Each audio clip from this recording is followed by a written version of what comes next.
There are fates that surpass even death in their cruelty. While the faithful servants of the Imperium speak of dying gloriously for the Emperor, of making the ultimate sacrifice on distant battlefields beneath alien suns, they rarely speak of what happens to those who do not die. They do not speak of the prisoners. They do not speak of the slaves.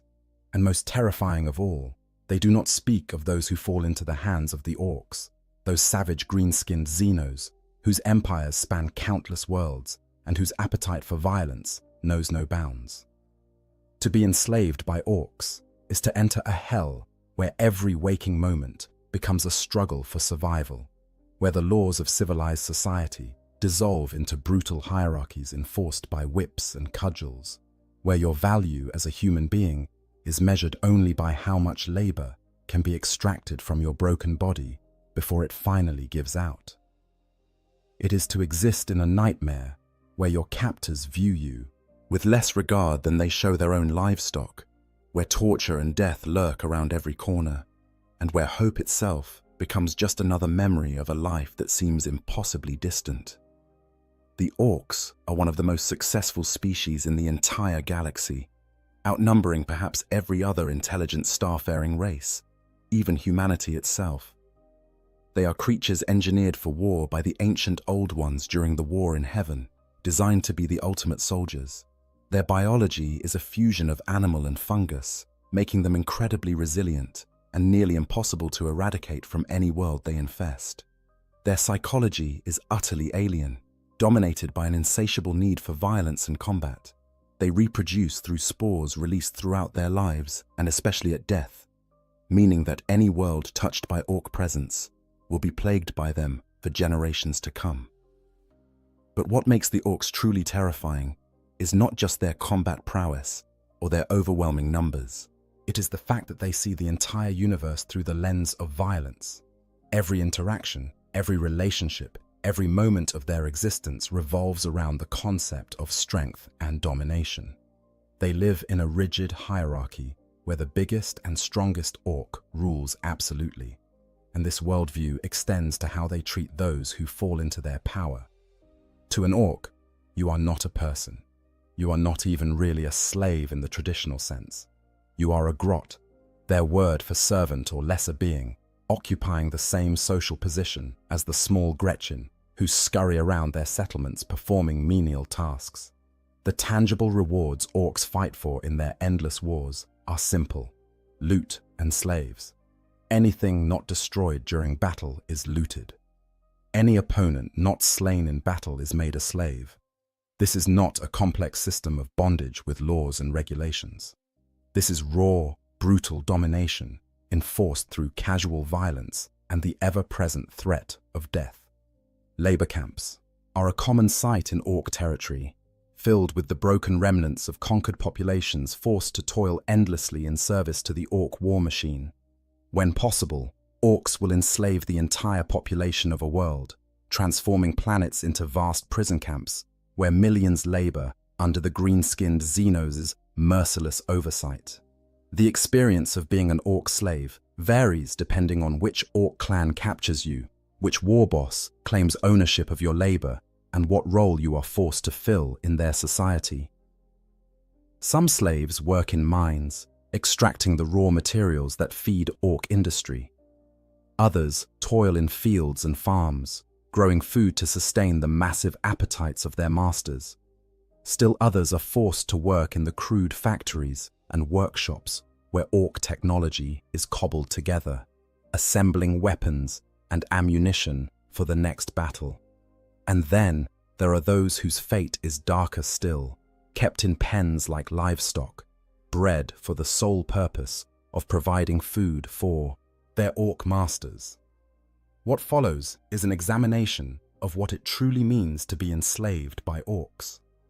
This is not a story of heroic resistance or dramatic escape, though we will touch on those elements. This is an unflinching look at the daily reality of orc slavery, at the physical torment and psychological horror that defines every moment of existence under their brutal rule.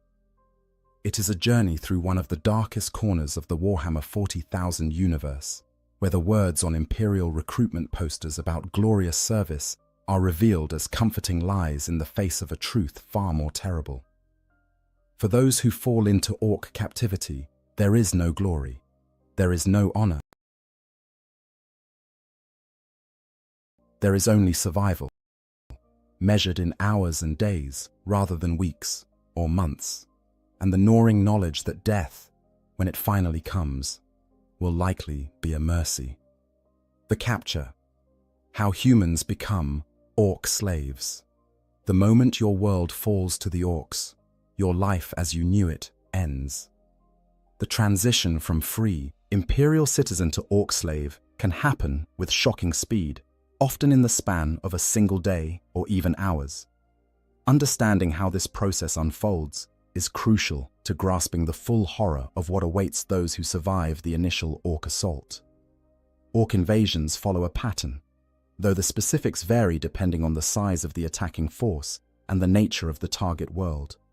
When a Wei arrives in a system, it announces itself with overwhelming violence. Orc attack craft pour from crude spacecraft and space hulks, their numbers so vast that they can darken the skies of entire continents. The initial assault is characterized by an orgy of destruction as the orcs indulge their primary instinct, the pure joy of combat. During these first hours and days of invasion, survival is largely a matter of chance. The orcs are not discriminating in their violence. They kill with gleeful abandon, cutting down anyone who stands before them simply because they enjoy the act of killing. Soldiers, civilians, the young, the old, none of these distinctions matter to the greenskins in the heat of battle. Their crude weapons, massive compared to human firearms, tear through flesh and bone with horrifying efficiency. Their physical strength allows them to literally rip humans apart with their bare hands when ammunition runs low or when the mood strikes them. But not everyone dies in the initial assault. As the battle progresses and organized resistance crumbles, the nature of orc behavior begins to shift. Once the immediate thrill of combat starts to wane, the orcs remember the other reward of war: slaves. Those who surrender, those who flee but are captured, those who hide but are discovered, all become potential additions to the orc workforce. The Second War for Armageddon provides a stark example of this process.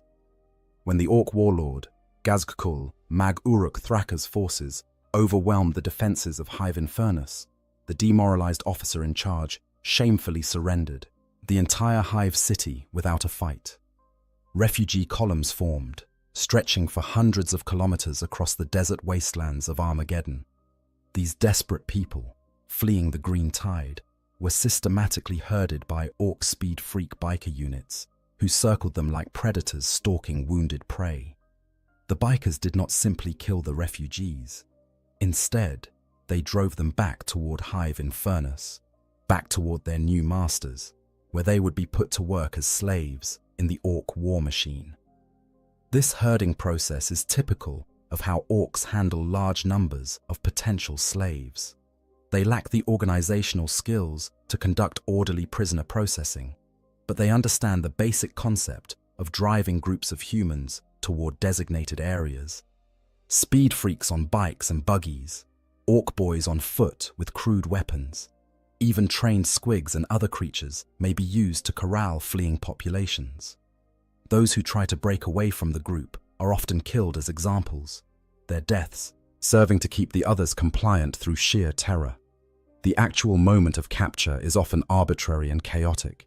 You might be grabbed by a massive orc hand as you try to flee through rubble-strewn streets. You might find yourself surrounded by Gretchen armed with scavenged weapons, their high-pitched voices shrieking orders as they force you to join other captives. You might simply be in the wrong place when an orc run-third sweeps through an area, rounding up anyone still alive to fill out their slave gangs. Physical violence during capture is almost universal. Orcs communicate through brutality, and they establish dominance over their new slaves through immediate and overwhelming force. Beatings are common, both to subdue resistance and simply because the orcs find it amusing. Bones may be broken, teeth may be knocked out, The message is always clear. You are powerless, you are property, and your survival depends entirely on your captor's whims.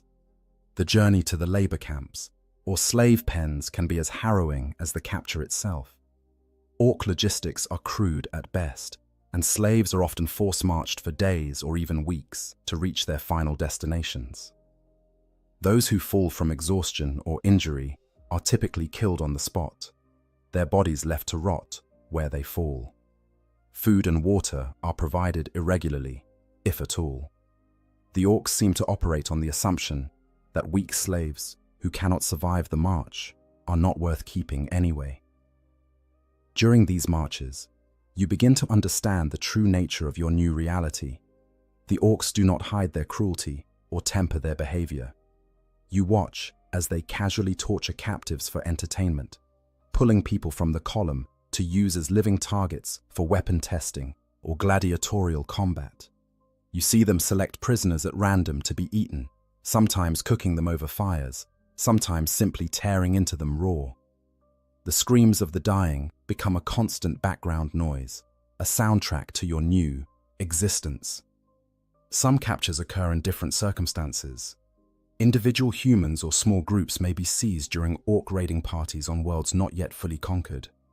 These raids are common as orc forces spread out from their initial landing zones, sweeping through surrounding territories to gather resources and slaves. Being captured in a raid means you might be thrown into a crude vehicle or cage and transported immediately to orc-held territory, often with minimal explanation of what is happening or what will be done with you. The psychological impact of capture cannot be overstated. In the span of hours, your entire existence is shattered. Everything you knew, everyone you cared about, all the structures and systems that gave your life meaning are torn away. You are stripped of your identity as an individual and reduced to a resource to be exploited. The orcs do not learn your name. They do not care about your skills or your history. You are simply another soft-skinned human, valuable only for the labor that can be extracted from you before you die. Perhaps most terrifying is the arbitrary nature of who is captured and who is killed. There is no logic to it, no pattern you can discern and use to increase your chances of survival.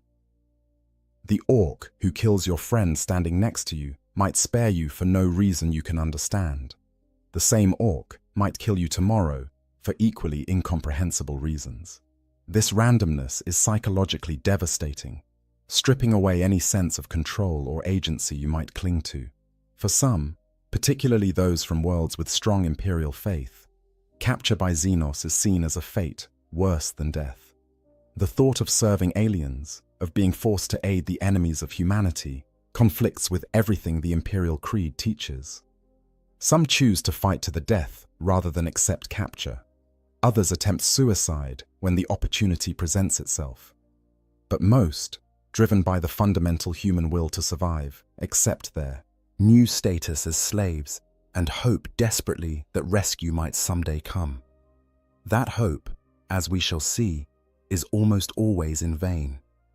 Once you enter orc captivity, escape becomes nearly impossible, and rescue by Imperial forces is extremely unlikely. The Imperium does not negotiate for prisoners. It does not launch rescue missions for enslaved civilians. The resources required to save you would be considered better spent on other military operations. In the cold calculus of Imperial strategy, you are already dead, your loss already accounted for in casualty reports filed by officials who never knew your name.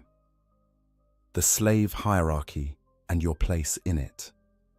Understanding your position in orc society is essential to survival as a slave.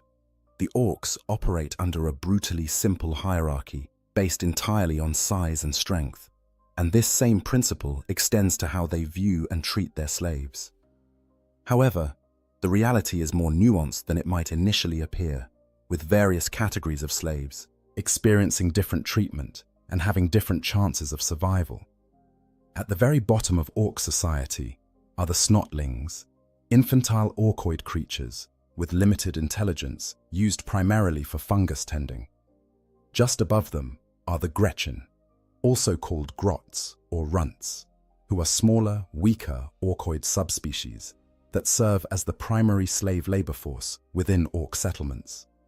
Gretchen perform all the menial tasks that orcs consider beneath them, from food preparation to message delivery to general organization and maintenance work. Human slaves occupy the same social position as Gretchen.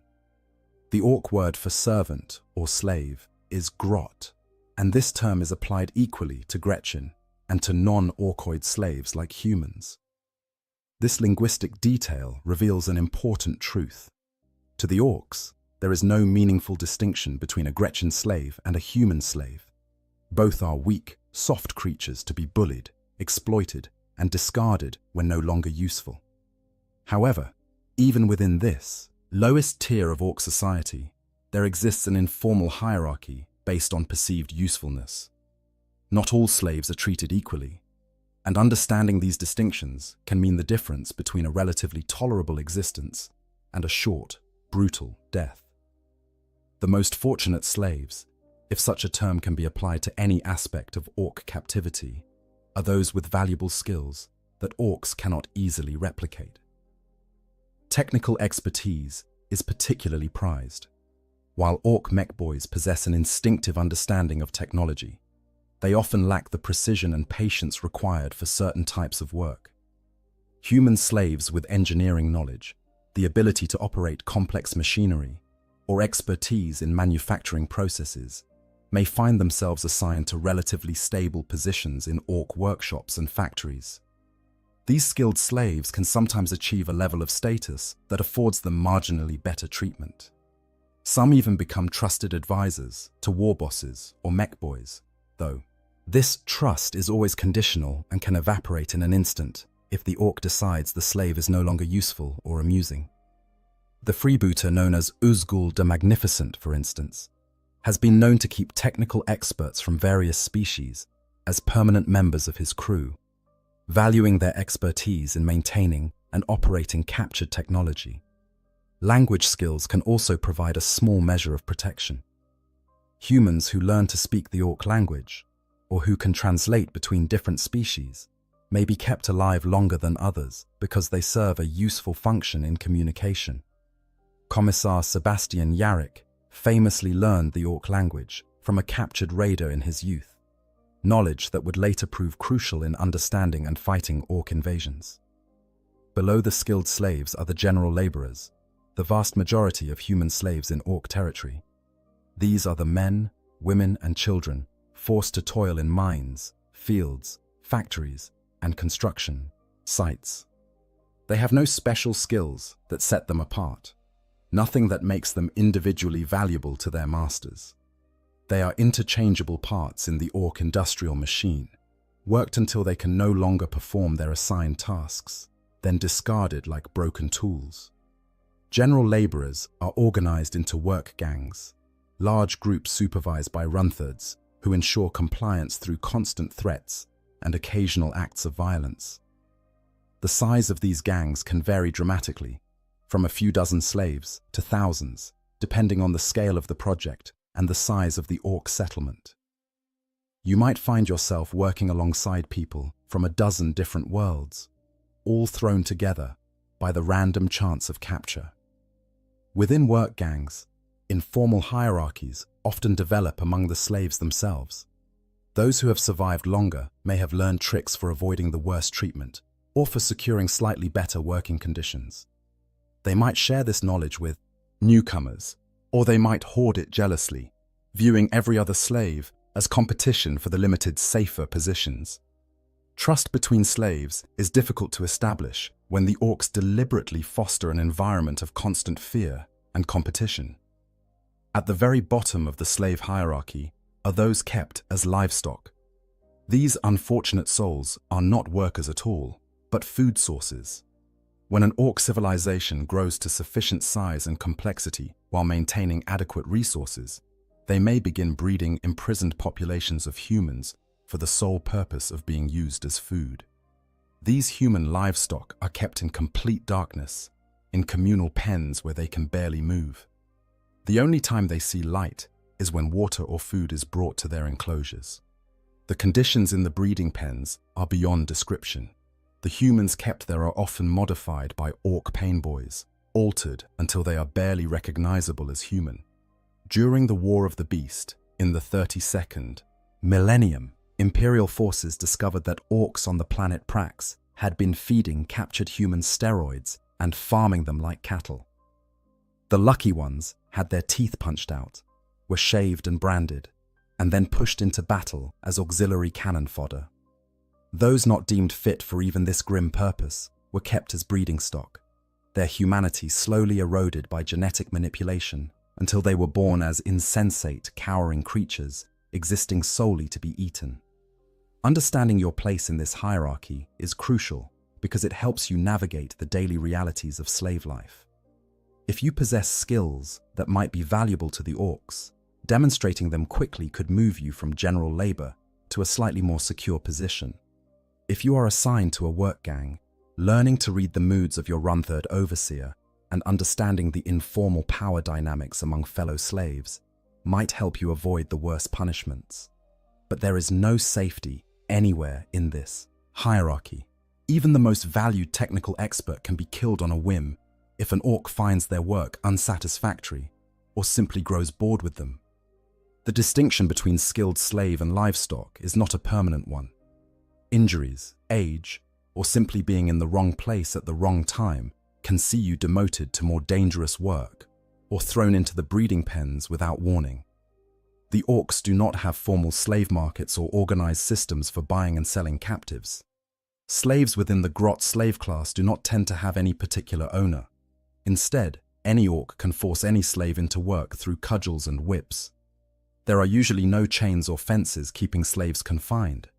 The orcs rely on the simple fact that there is nowhere for slaves to run, no escape from orc-held territory that would not result in death from the hostile environment, from feral orcs in the wilderness, or from recapture followed by brutal punishment. This lack of formal ownership creates an environment of constant uncertainty. You might spend weeks working for one orc gang, only to be grabbed by a different group and forced to perform entirely different labor. You have no rights, no way to appeal decisions, no recourse when treated unjustly. You are property that any orc can claim and use as they see fit. Daily life, labor, brutality, and survival. The daily existence of an orc slave is defined by three constants: exhausting labor, casual violence, and the desperate struggle to survive one more day. There are no rest days, no moments of reprieve, no recognition of your need for sleep or sustenance beyond the bare minimum required to keep you functioning. Every waking moment is consumed by work, and sleep, when it comes, offers only brief escape from the nightmare of your reality. Your day typically begins before dawn, if you can even track the passage of time in your current circumstances. In outdoor labor camps, the first light of the sun triggers frantic activity as runthers move through slave pens, using their grot prods and whips to drive workers out toward their assigned tasks. Those who move too slowly feel the electric shock of the grot prod or the sting of the whip across their backs. There is no gentle wake-up, no time to prepare yourself mentally for the day ahead. You wake in pain and move immediately to avoid more pain. The morning meal, if you can call it that, is meager and irregular. Orcs do not understand or care about proper nutrition for their slaves. Food is whatever they happen to have available, often spoiled or contaminated. You might receive a watery gruel made from fungus, a piece of hard bread that tastes like cardboard, or scraps from the orc's own meals. Water is similarly unpredictable, sometimes available in sufficient quantities, other times dangerously scarce. The quality is rarely good, often contaminated with various substances that cause illness among the slave population. Competition for food can be fierce. The Kazi orcs typically dump food into communal areas and let the slaves fight over it. The strong take what they want, while the weak go hungry. This deliberate creation of scarcity serves multiple purposes for the orcs. It reduces the amount of food they need to provide. It keeps the slaves weak and divided, and it provides entertainment as they watch the humans desperately scramble for sustenance. Once work begins, it continues without pause until the orcs decide the day is done.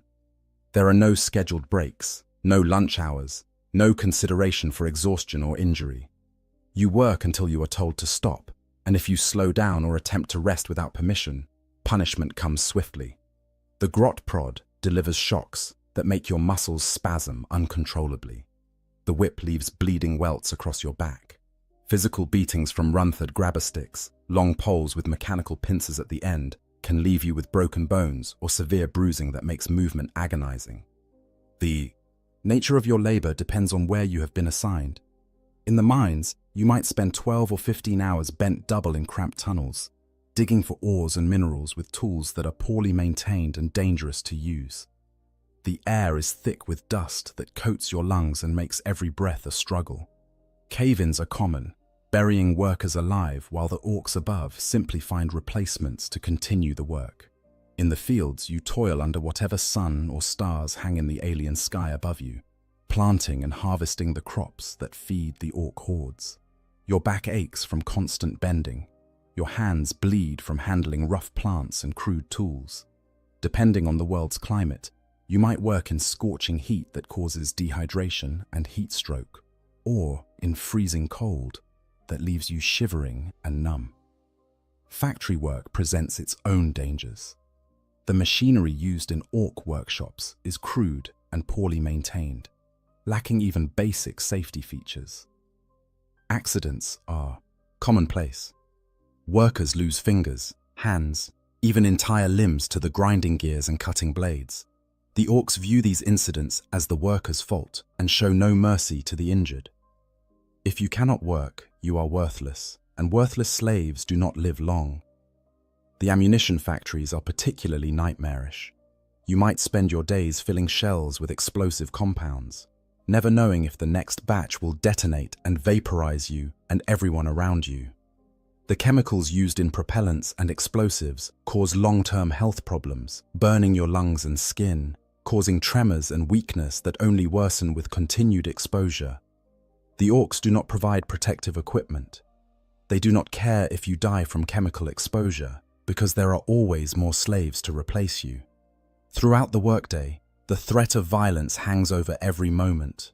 Runthards patrol the work sites constantly, their squig hounds snapping at anyone who appears to be slacking. These creatures are trained to consume slaves who try to escape or who fail to meet the Runthards' expectations. Watching a squig hound tear into a fellow slave while the Runthard laughs is a common occurrence, a reminder of what awaits those who cannot keep up the pace. But it is not just the Runthards you must fear. Regular orc boys often wander through work areas, and their presence is always dangerous. An orc might decide to use a slave for target practice, testing the accuracy of their crude firearms on living targets. They might grab a slave to use as a demonstration subject for a new weapon they have acquired, curious to see what damage it can inflict. They might simply be in a bad mood and take it out on whatever slave happens to be nearby. The casual nature of this violence is perhaps its most horrifying aspect. To the orcs, killing a slave means nothing. It is not a significant decision that requires justification. It is as casual as swatting an insect or kicking a rock out of your path. You might work beside someone for weeks, only to see them crushed by an orc's power fist because the greenskin found their face annoying. The randomness makes it impossible to feel safe, impossible to relax even for a moment. Physical exhaustion accumulates relentlessly. You are never given adequate time to recover from one day's labor before the next begins. Your muscles develop a constant ache that never quite goes away. Your body begins to break down from the sustained strain. Old injuries do not heal properly because you are never allowed sufficient rest. New injuries pile on top of the old ones, creating a cascade of damage that slowly destroys your ability to function. Medical care is essentially non-existent for slaves.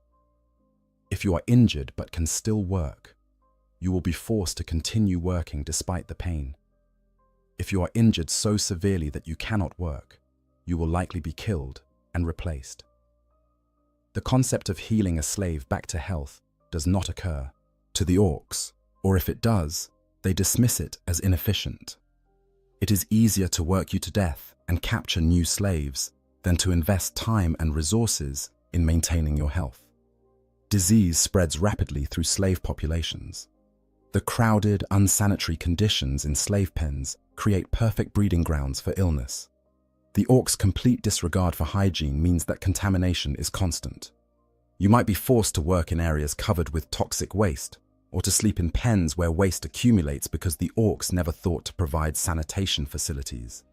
When disease breaks out, it can devastate entire work gangs, but the orcs simply wait for it to run its course, then replace the dead with fresh captives. The psychological toll of daily life as an orc slave rivals the physical hardships.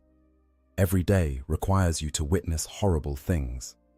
You watch fellow slaves die from exhaustion, from accidents, from random violence. You hear their screams as they are tortured or eaten.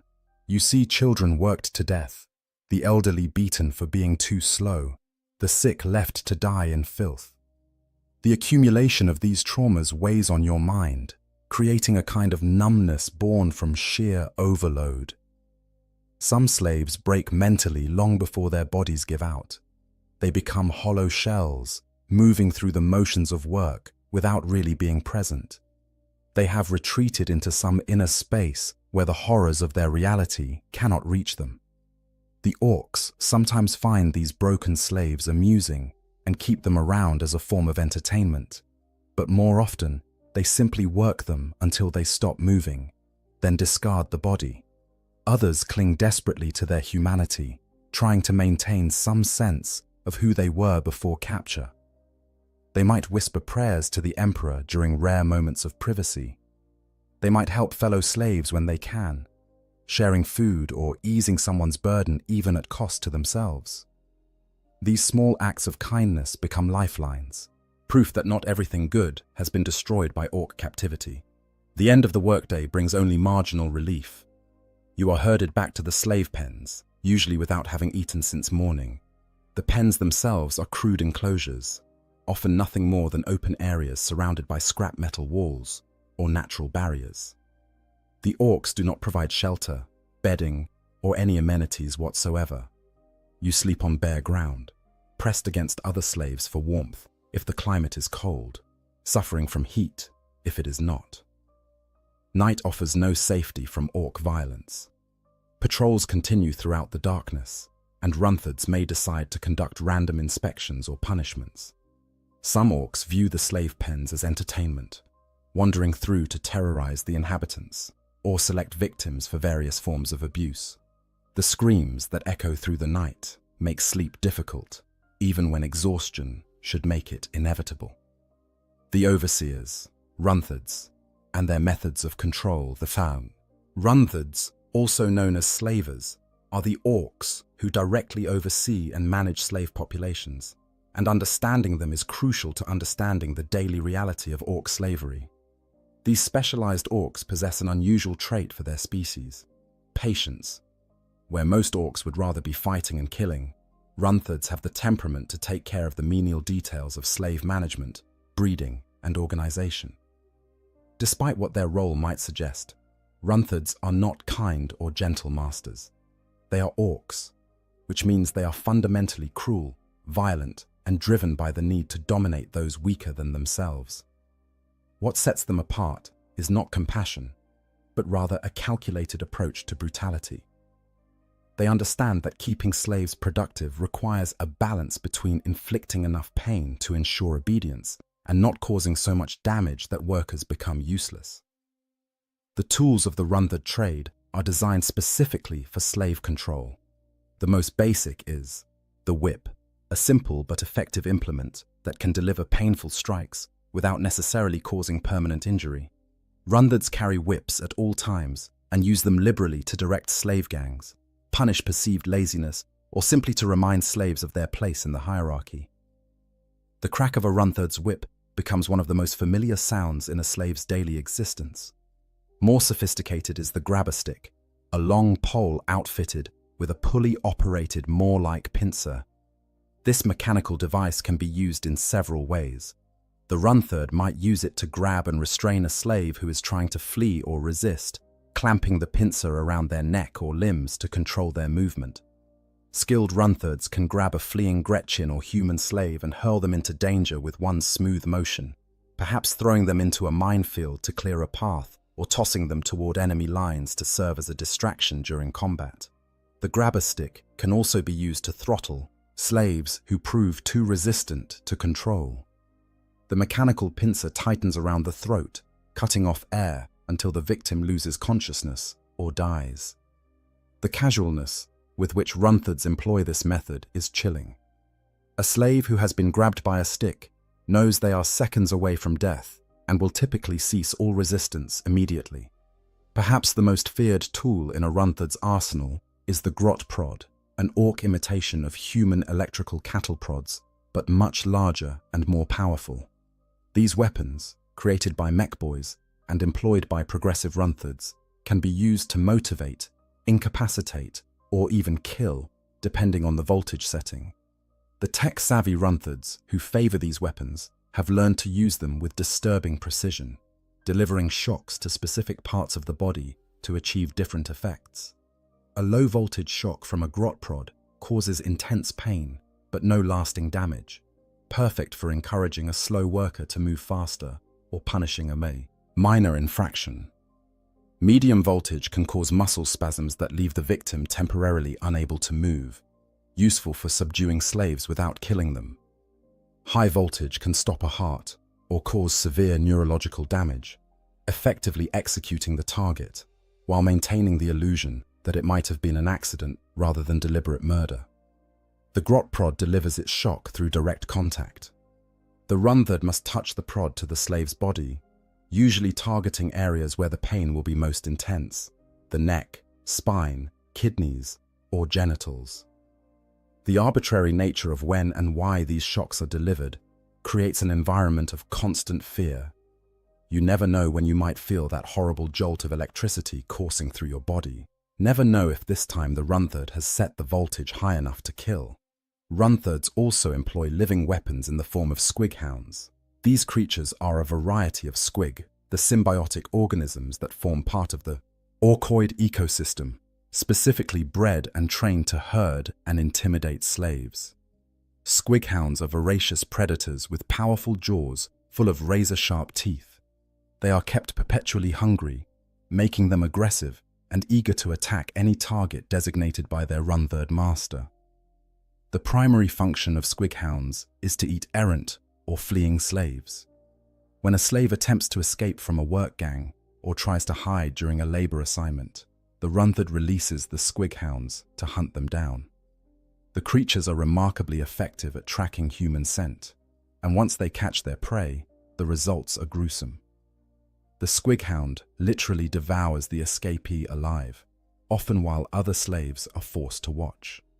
This practice serves a dual purpose. It eliminates the problem of the fleeing slave, while simultaneously terrorizing the remaining workers into obedience. The Runtherds call this increasing morale, though what they actually mean is increasing compliance through fear. Watching a fellow slave torn apart by gnashing teeth while screaming in agony is an incredibly effective deterrent against attempting escape. The personality of individual Runtherds can vary, but certain traits are nearly universal. All Runtherds take pride in their work, viewing themselves as craftsmen who shape and manage their slave herds. They often compete with other Runtherds to breed the fiercest grots and the most productive slave gangs, seeing this as a measure of their skill and status. Some Runtherds become known across multiple orc settlements for their particularly effective or cruel management techniques. The role of Runtherd is hereditary in orc society. They believe themselves descended from families that were cast from the clans in the distant past, though whether this origin story is accurate or simply orc mythology is unclear. This hereditary aspect means that Runtherd practices and techniques are passed down through generations, creating lineages of slave management expertise. Besides breeding and managing lower greenskins and captured slaves, Runthurds also act as the storytellers and keepers of oral history in Orc society. They remember the great battles and famous war bosses of the past, preserving these stories and sharing them during gatherings. This dual role as both slave driver and historian gives Runthurds a position of respect within Orc settlements that goes beyond their immediate function. For human slaves, learning to read a Runthurd's moods and behaviors becomes essential to survival.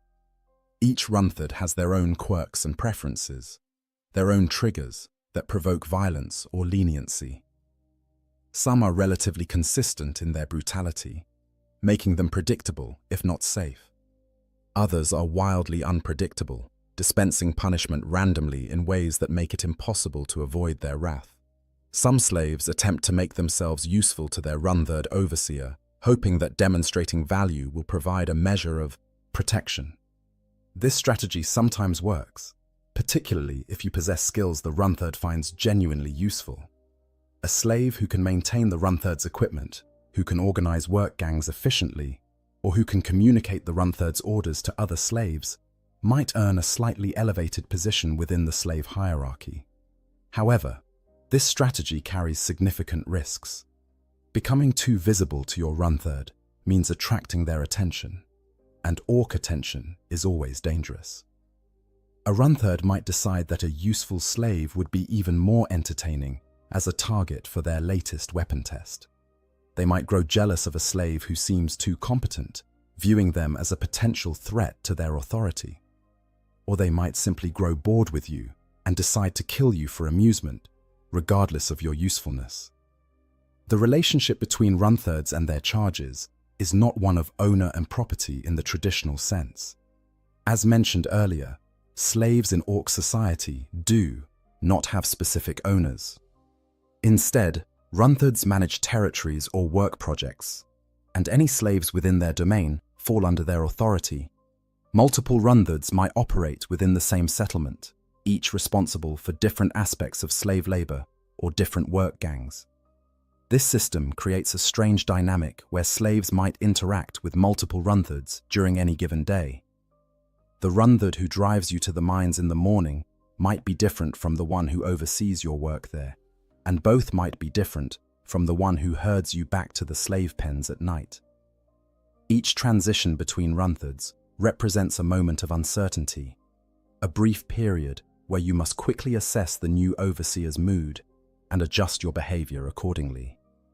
The Runthurd's most powerful weapon, beyond all their physical implements of torture and control, is the atmosphere of fear they cultivate. They are unpredictable in their violence, sometimes letting infractions slide, while brutally punishing actions that seem innocent. This inconsistency is not accidental. It serves to keep slaves in a constant state of anxiety, never knowing what might provoke punishment, always second-guessing every action and decision. Types of labor and work assignments. The variety of work assigned to Orc slaves is vast, spanning everything from the most brutal physical labor to specialized technical tasks. Understanding the different types of work and their relative dangers is important for grasping the full scope of the slave experience in Orc territory. Mining operations represent some of the most dangerous and physically demanding work. Orc mines are crude affairs, dug with minimal concern for stability or worker safety. The Orcs extract whatever minerals and ores their mech boys need for construction and manufacturing, and they do so with the same reckless disregard for consequences that characterizes all their endeavors. As a mining slave, you might be sent deep, underground with only the crudest tools, pickaxes, shovels, perhaps a primitive drill. The tunnels are often poorly supported, prone to collapse at any moment. Rockfalls kill dozens or hundreds of workers regularly, burying them alive beneath tons of stone and earth. The Orcs simply dig new tunnels around the collapsed sections, leaving the bodies where they fell. The air quality in Orc mines is abysmal. Ventilation is minimal or non-existent, leaving the atmosphere thick with dust and various toxic gases. You breathe in particles that coat your lungs, causing progressive respiratory damage that makes each day harder than the last. Some mines contain naturally occurring toxic minerals that poison workers slowly, causing symptoms like tremors, loss of coordination, and eventually organ failure. Lighting in the mines comes from crude torches or bioluminescent fungus, creating pools of dim illumination separated by vast stretches of darkness. Working in these conditions means you can barely see what you are doing, increasing the risk of accidents and injuries. The darkness also allows for rats, insects, and other creatures to proliferate in the mines, some of them dangerous predators that view weak or isolated workers as prey. Agricultural work, while less immediately dangerous than mining, carries its own hardships. Entire native populations are forced into agricultural labor to manufacture food for the orc hordes.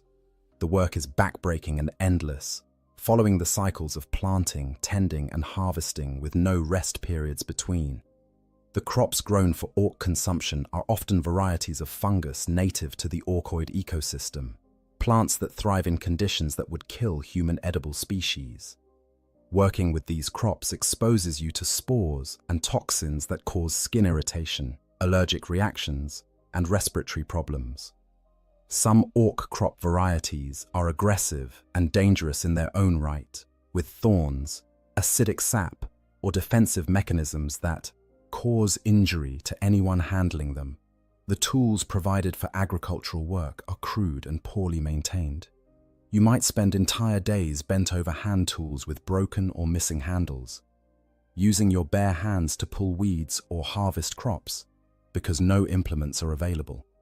The physical toll of this constant bending and stooping causes chronic back problems that leave you in agony by the end of each day. Factory work encompasses a wide range of activities, all of them dangerous. Some slaves work in munitions plants, filling shells with explosive compounds, or assembling the components of orc weapons. The crude nature of orc manufacturing means that accidents are commonplace. Explosions regularly kill entire work crews, and the orcs respond by simply sending in new slaves to continue the work around the charred remains of their predecessors. Other factory slaves work on assembly lines, putting together the various components of orc technology. You might spend 12 hours a day inserting bolts into the same piece of machinery over and over again. Your hands developing calluses and repetitive stress injuries from the monotonous motion.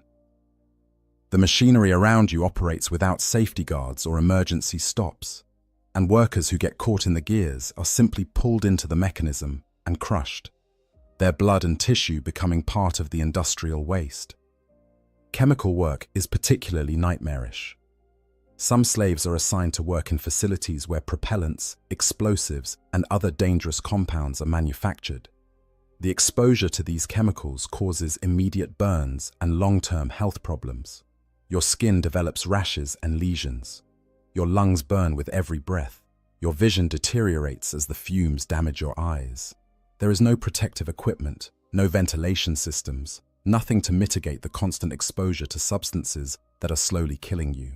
Construction work sees slaves building or expanding orc settlements. This might involve hauling massive stones, assembling crude fortifications, or constructing the ramshackle buildings that orcs use for shelter and storage.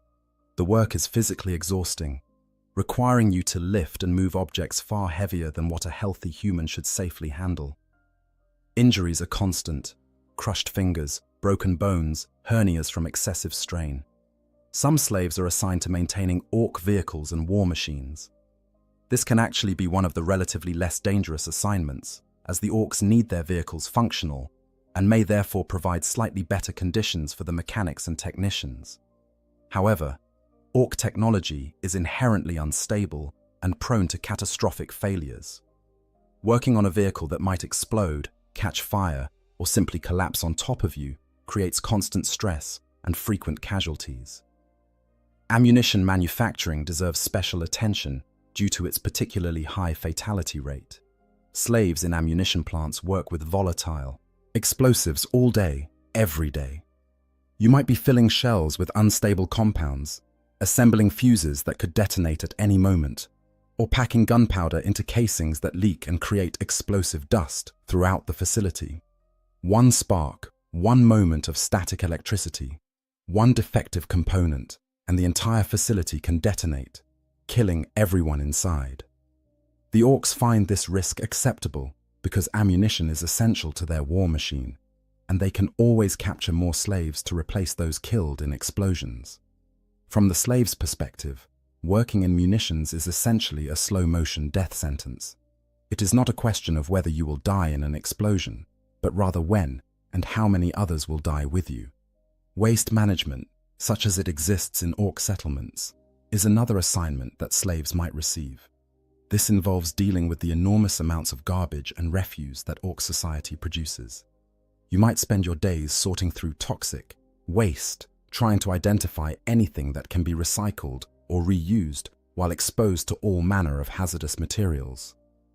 The smell alone is overwhelming, and the health effects of constant exposure to rotting organic matter and chemical waste are devastating.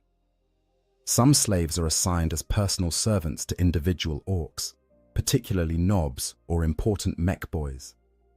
This role can range from marginally better to catastrophically worse than general labor, depending entirely on the temperament of the orc you serve. A slave serving a knob might have access to better food and shelter, but they are also constantly in close proximity to an orc who could kill them casually at any moment. The arbitrary nature of orc violence means that personal servants often have shorter lifespans than general laborers, despite their seemingly elevated status. The constant threat of death. In orc captivity, death is not a distant possibility that might someday occur. It is a constant companion, present in every moment of every day, manifesting in countless forms, both sudden and gradual. Understanding the many ways you might die as an orc slave is essential to grasping the full horror of your situation. The most common cause of death is simple exhaustion and overwork. The orcs push their slaves to the absolute limits of physical endurance and beyond. You are worked for 12, 15, sometimes 20 hours a day without adequate food, water, or rest. Your body accumulates damage faster than it can repair itself. Eventually, something critical fails. Your heart gives out from the strain, or your body can no longer maintain basic functions, and you simply collapse. When slaves die from overwork, the orcs rarely even notice immediately. You might fall where you were working, your body left there until someone trips over it, or until the smell becomes noticeable. Then the corpse is dragged away and dumped in whatever area serves as the settlement's mass grave or feeding ground for scavengers. The work continues without pause, your former position in the labor gang filled by the next available slave. Industrial accidents claim vast numbers of slaves. The crude and poorly maintained machinery used throughout orc settlements is inherently dangerous. Safety features are non-existent. Warning systems are absent. Emergency stops do not exist or do not function. When something goes wrong, workers are simply caught in the machinery and destroyed. You might be feeding materials into a processing machine when your sleeve gets caught on a moving part, pulling you in before you can react. The machine grinds on, crushing and mangling your body while you scream, until you stop moving and become just another piece of debris that needs to be cleared away. Your fellow slaves continue working around your remains, unable to help, knowing they might be next. Explosions are another frequent killer, particularly in ammunition plants and certain types of factories. The volatile materials being handled, combined with poor quality control and crude manufacturing processes, create conditions where catastrophic failures are almost inevitable. A batch of propellant might detonate, vaporizing everyone within the blast radius. A fuel storage tank might rupture and ignite, creating a fireball that consumes entire buildings full of workers. These explosions can kill dozens or hundreds at once, but the orcs view them as acceptable losses.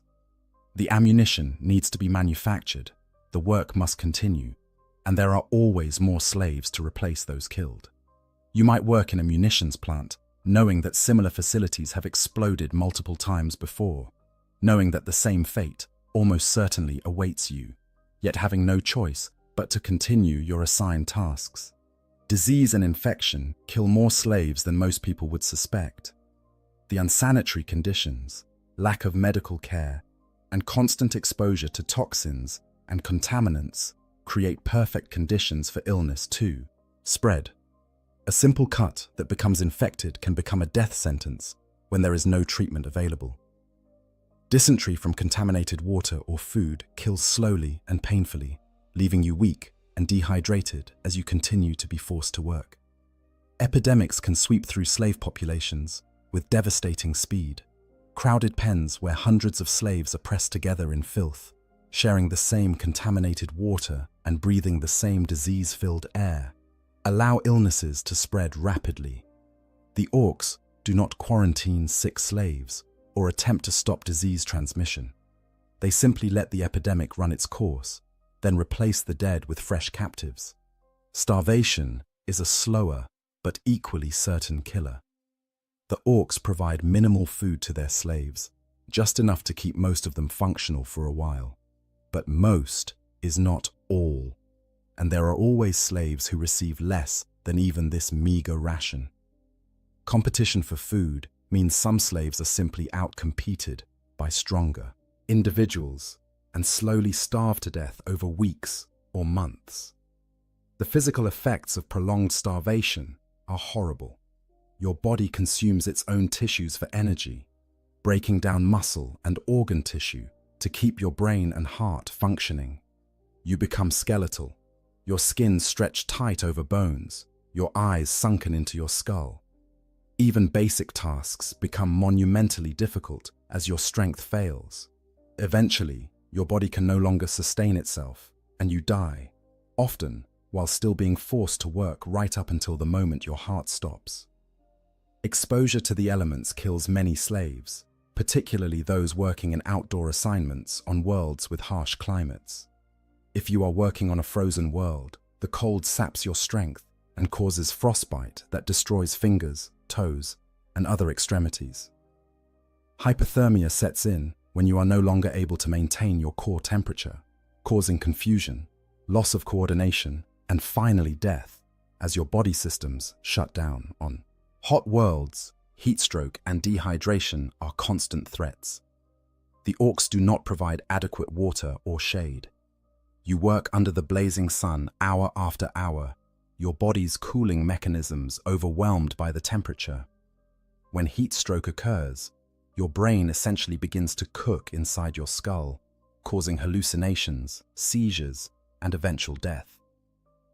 Random orc violence is perhaps the most psychologically devastating cause of death because of its complete arbitrariness. An orc might kill you because they are testing a new weapon and want to see what it does to a human body. They might kill you because you looked at them wrong, or because they are in a bad mood, or because they find your suffering entertaining. They might kill you for no reason at all, simply grabbing you as you walk past and crushing your skull with their bare hands before moving on to whatever they were doing. This randomness means there is no way to protect yourself through good behavior or careful attention to orc moods. You can do everything right, work hard, avoid attention, stay out of trouble, and still die simply because an orc wandering past decided to kill someone and you happen to be nearby.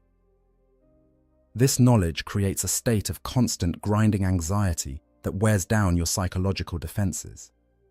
Being eaten is a fate that awaits many slaves.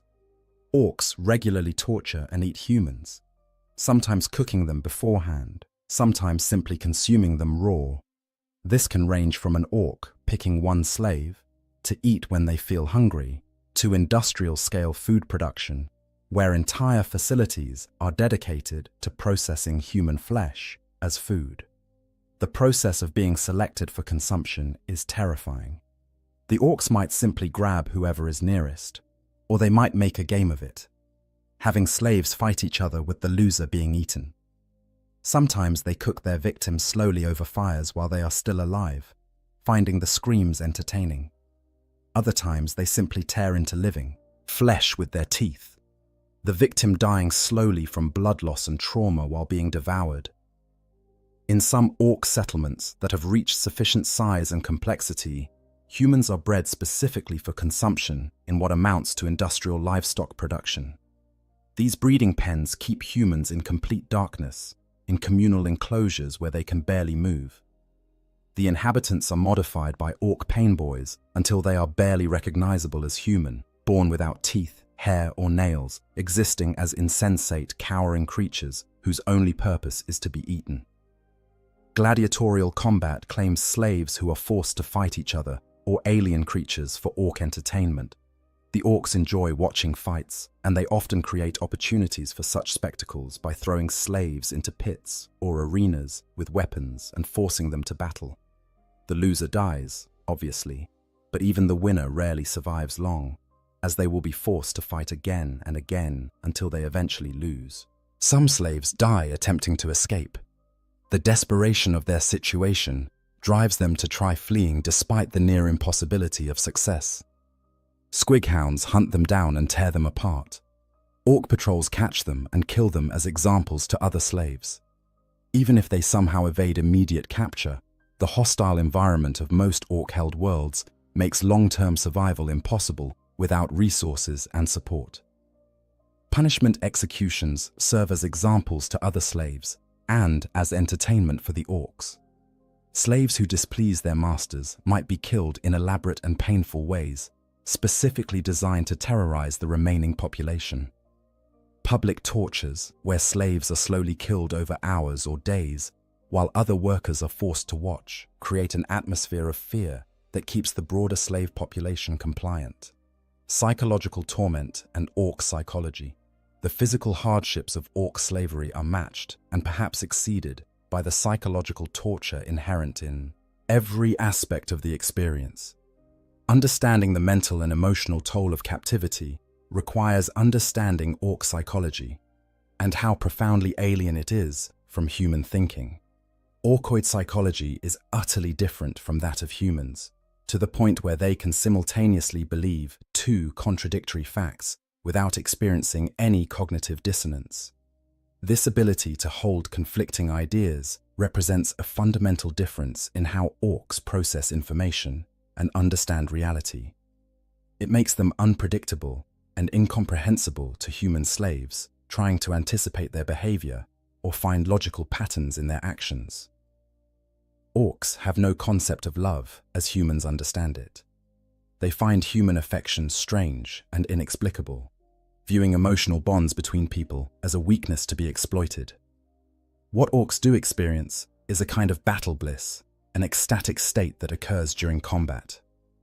They associate this feeling with both love and hate, blurring the distinction between the two in ways that make no sense to human psychology.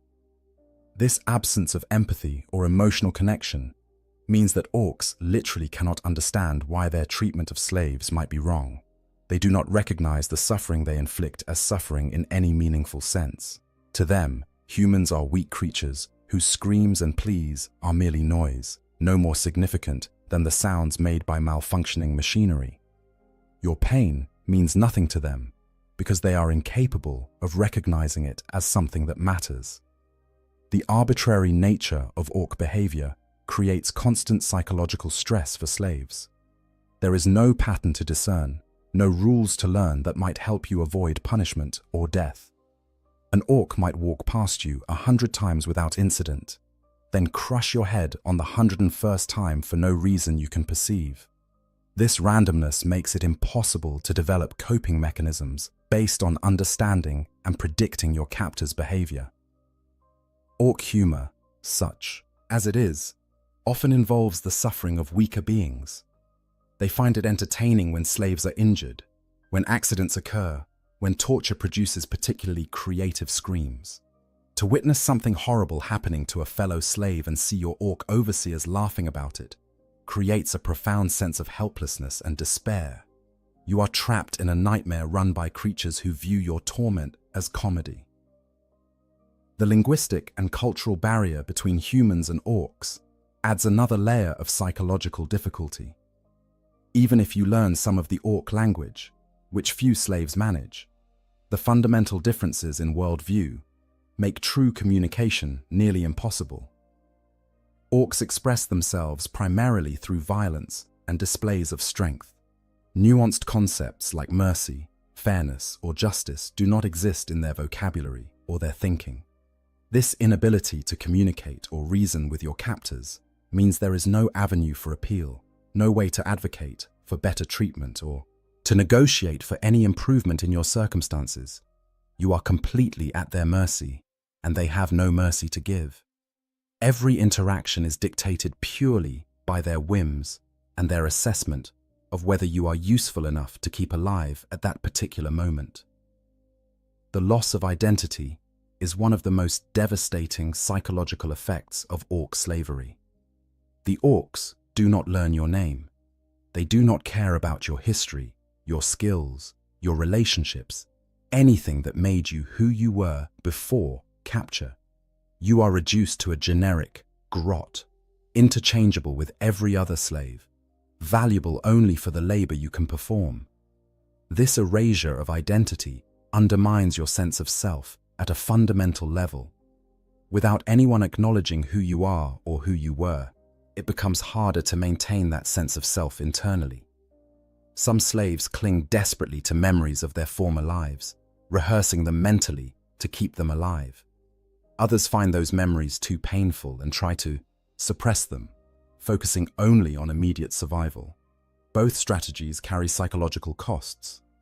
The constant witnessing of atrocity takes an accumulating toll. Every day brings fresh horrors: slaves killed in accidents, executed for minor infractions, tortured for entertainment, selected for consumption.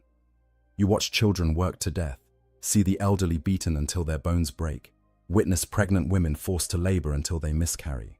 The human mind is not designed to process this level of sustained trauma, and the psychological damage builds over time. Some slaves develop a kind of emotional numbness, a dissociative state where they function mechanically without really being present.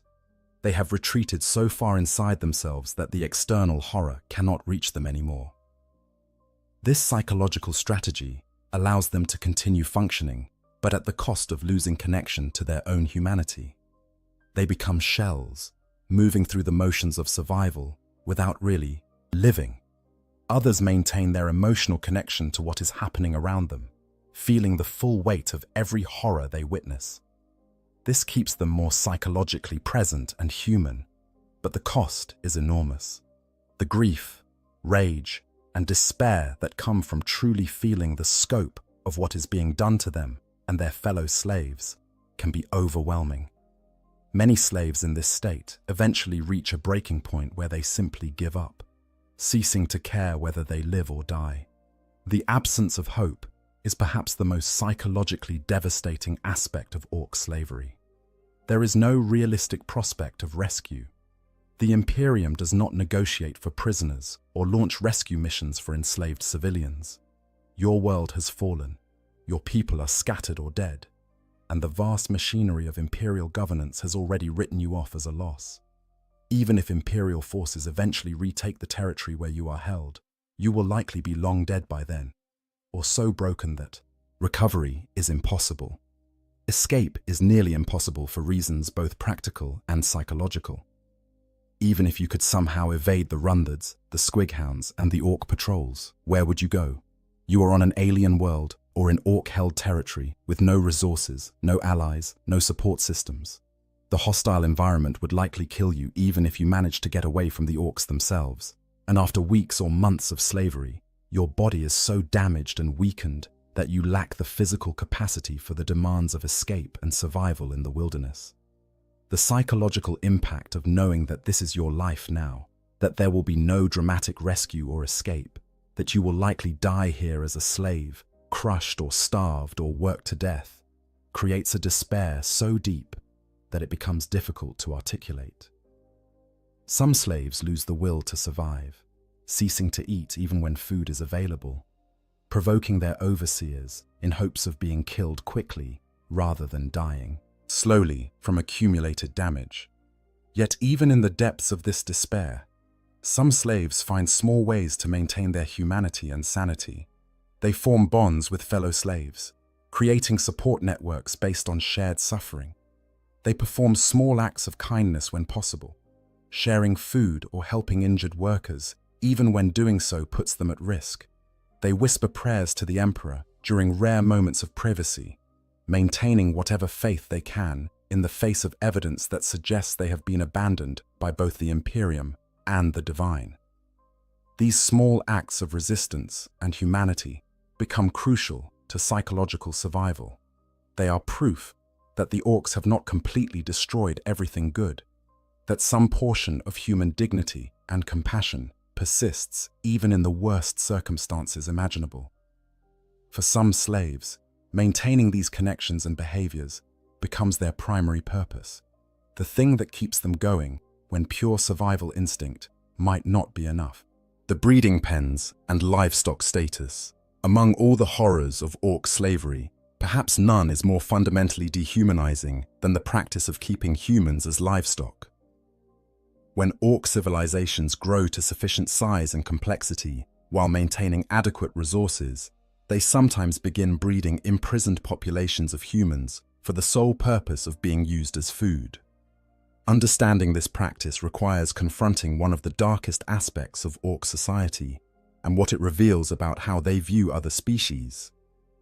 The breeding pens represent the ultimate degradation, a fate that strips away every last vestige of human dignity and reduces people to nothing more than meat to be harvested. Those consigned to these facilities experience conditions that go beyond mere slavery into territory that challenges the limits of human comprehension and endurance. The physical conditions in breeding pens are deliberately designed to maximize yield while minimizing the resources required to maintain the human livestock. Inhabitants are kept in complete darkness, a choice that serves multiple purposes. The absence of light reduces the amount of energy the humans need to maintain their circadian rhythms and visual processing systems. It also creates a state of sensory deprivation that pacifies the population, making them less likely to resist or cause problems. The pens themselves are communal enclosures where dozens or hundreds of humans are pressed together in spaces far too small for the population. There is no room to move freely, no privacy, no escape from the constant press of other bodies. The air is thick with the smell of unwashed flesh, human waste, and fear. The only time the inhabitants see light is when food or water is brought to their enclosures, brief moments of illumination that reveal the true horror of their surroundings before darkness returns. The modifications performed on breeding pen inhabitants by orc painboys represent some of the most disturbing examples of orc biotechnology. The goal is to create humans who are more efficient as food sources, less troublesome to manage, faster to mature, with more edible mass relative to their overall size. The methods used to achieve these goals are nightmarish. During the War of the Beast, in the 32nd millennium, Imperial forces who liberated breeding facilities on the planet Prax discovered the extent of these modifications.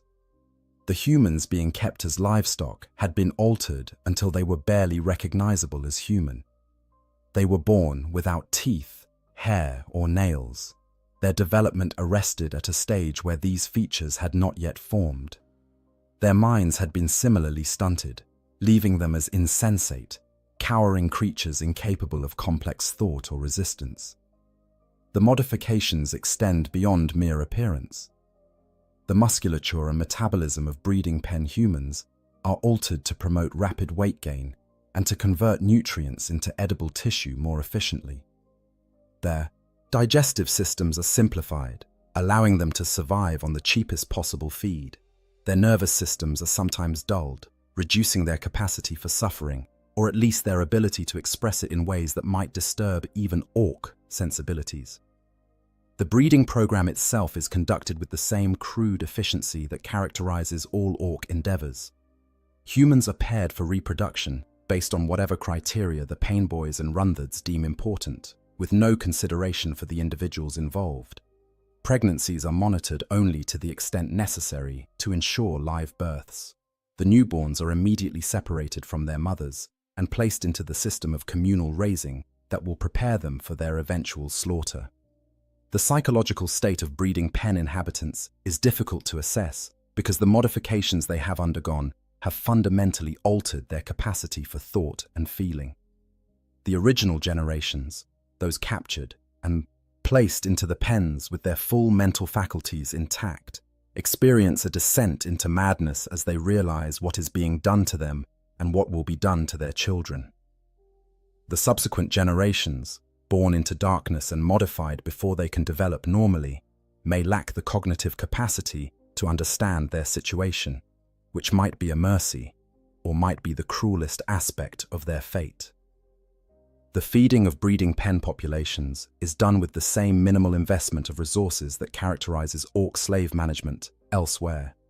The food provided is whatever is cheapest and most readily available, often waste products from other aspects of orc industry, or crops grown specifically as livestock feed. The nutritional content is sufficient to keep the inhabitants alive and growing, but no thought is given to their comfort or health beyond what is necessary to maintain them as viable food sources. Water is similarly provided at minimal levels. The communal nature of the Shan pens means that contamination is constant, with water sources serving as vectors for disease transmission. Infections and illnesses spread rapidly through the population, but the orcs simply accept this as a normal aspect of livestock management, replacing the dead and sick with new stock. The eventual slaughter of breeding pen inhabitants is conducted with the same casual brutality that characterizes orc behavior toward all slaves. Some are taken individually as needed, selected at random or based on size and weight. Others might be processed in larger numbers if the orc population is preparing for a major campaign and needs to build up food stores. The methods of slaughter vary, but they rarely include any consideration for minimizing suffering or ensuring quick death. Not all humans kept as livestock are confined to breeding pens. Some orc settlements practice a more dispersed form of human cattle ranching, where groups of humans are kept in outdoor enclosures or designated areas and raised under slightly less horrific conditions than the breeding pens. These humans might be used for different purposes, some for meat, some for leather, and other products derived from human tissue, some for experimental subjects in painboy surgeries. The fortunate individuals in these more traditional livestock arrangements still face a grim existence, but they at least maintain some connection to sensory experience and the outside world. They can see the sky, feel the weather, interact with other humans in ways that allow for the development of relationships and social structures. Their eventual fate remains the same as those in the breeding pens, but the journey to that fate is marginally less horrific. During the War of the Beast, some humans kept as livestock were given a different purpose. After being fed steroids and other substances to increase their muscle mass, they had their teeth punched out, were shaved, branded, and then pushed into battle as auxiliary cannon, fodder. This represents a variation on the livestock theme, where the meat is used for a different purpose before slaughter, sent to fight and die in orc battles rather than simply being processed for consumption. The existence of breeding pens and human livestock operations reveals important truths about orc psychology and society. It demonstrates their complete lack of empathy or moral consideration for other species. Humans are not enemies to be fought honorably, not even slaves to be worked until exhaustion. They are resources to be exploited, no different from the fungus the snotlings cultivate, or the squigs the orcs raise for various purposes. Resistance, escape, and their consequences. In the face of overwhelming oppression and seemingly impossible odds, some slaves attempt to resist their orc masters or escape from captivity. Understanding these efforts and their almost universal failure is essential to grasping the complete picture of orc slavery and why it represents such an absolute form of bondage. Active resistance within orc settlements is extremely difficult for several reasons. First, slaves are worked to near exhaustion every day, leaving them with minimal energy for planning or executing resistance activities. Second, the constant presence of runthirds and orc patrols makes secret meetings or organization nearly impossible. Third, the orcs maintain an atmosphere of suspicion and competition among slaves, making it difficult to know who can be trusted with information about potential resistance plans. Despite these obstacles, resistance does occur, typically in small, desperate actions rather than organized rebellions. A slave might sabotage equipment they are working on, causing delays or failures in orc operations. Another might steal food or supplies and distribute them to other slaves, slightly ameliorating the constant hunger and deprivation. Some attempt to help injured or sick fellow slaves, providing comfort and basic care when the orcs provide none. These small acts of resistance rarely have any significant impact on orc operations, but they serve an important psychological function. They are assertions of agency, proof that the slaves are not completely powerless, that some choices still remain even in the depths of captivity. For the individuals involved, these actions can provide a sense of purpose and dignity that helps maintain sanity in an insane situation. The consequences for resistance, when discovered, are severe. The orcs respond to any act of defiance with brutal and disproportionate violence, not just to punish the specific individual, but to terrorize the entire slave population into compliance. A slave caught sabotaging equipment might be publicly tortured to death over the course of hours or days, their screams serving as a warning to others. A theft of food might result in the execution of an entire work gang, making an example that deters future attempts. Escape attempts are more common than organized resistance, driven by the desperate hope that freedom might somehow be achievable, despite all evidence to the contrary.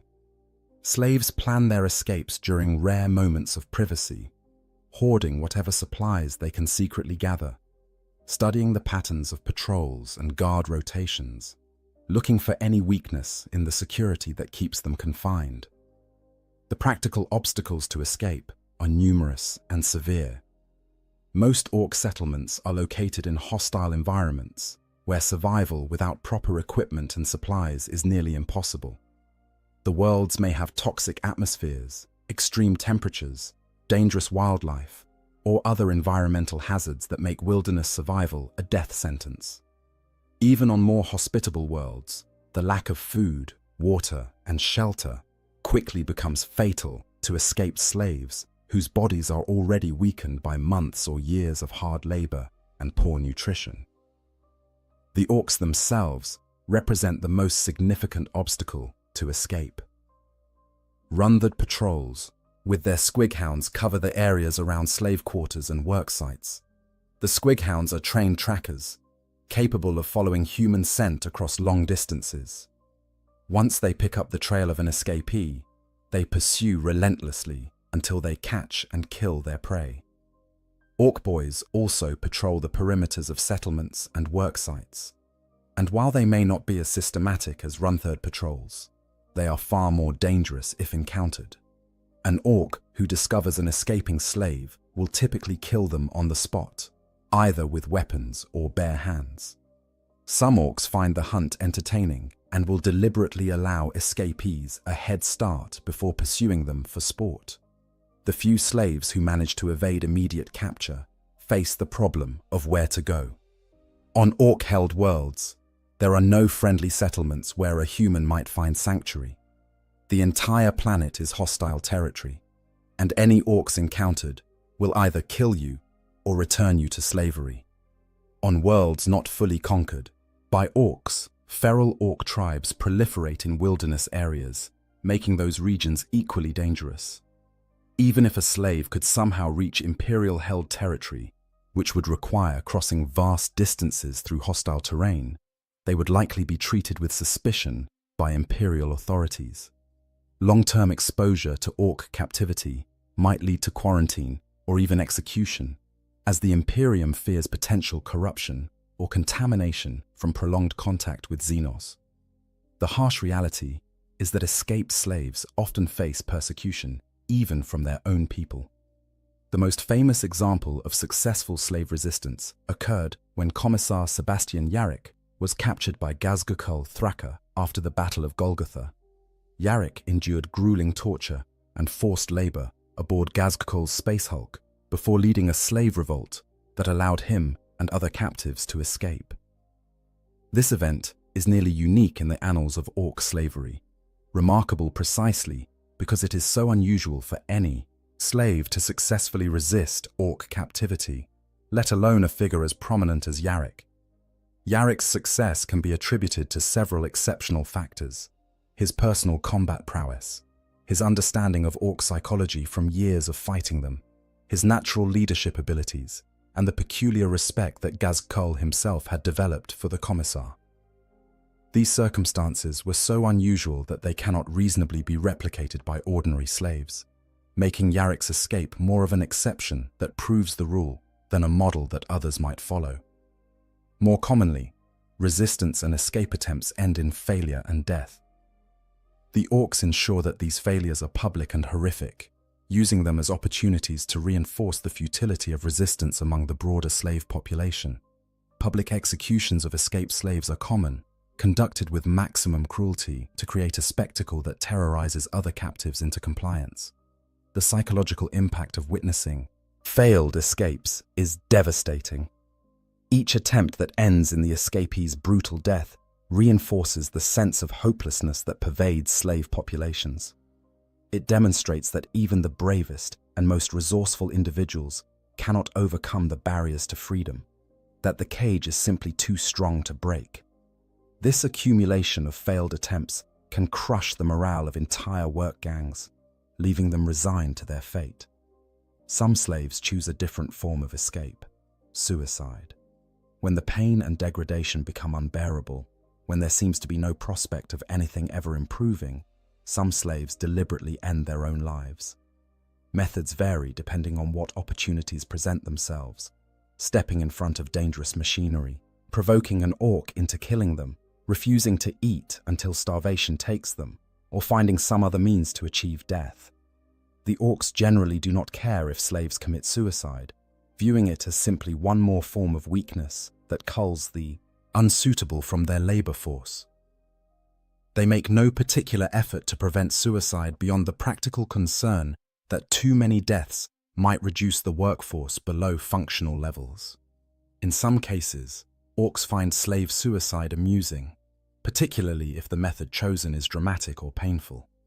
The question of whether resistance is worthwhile, given its near-certain failure and terrible consequences, haunts many slaves.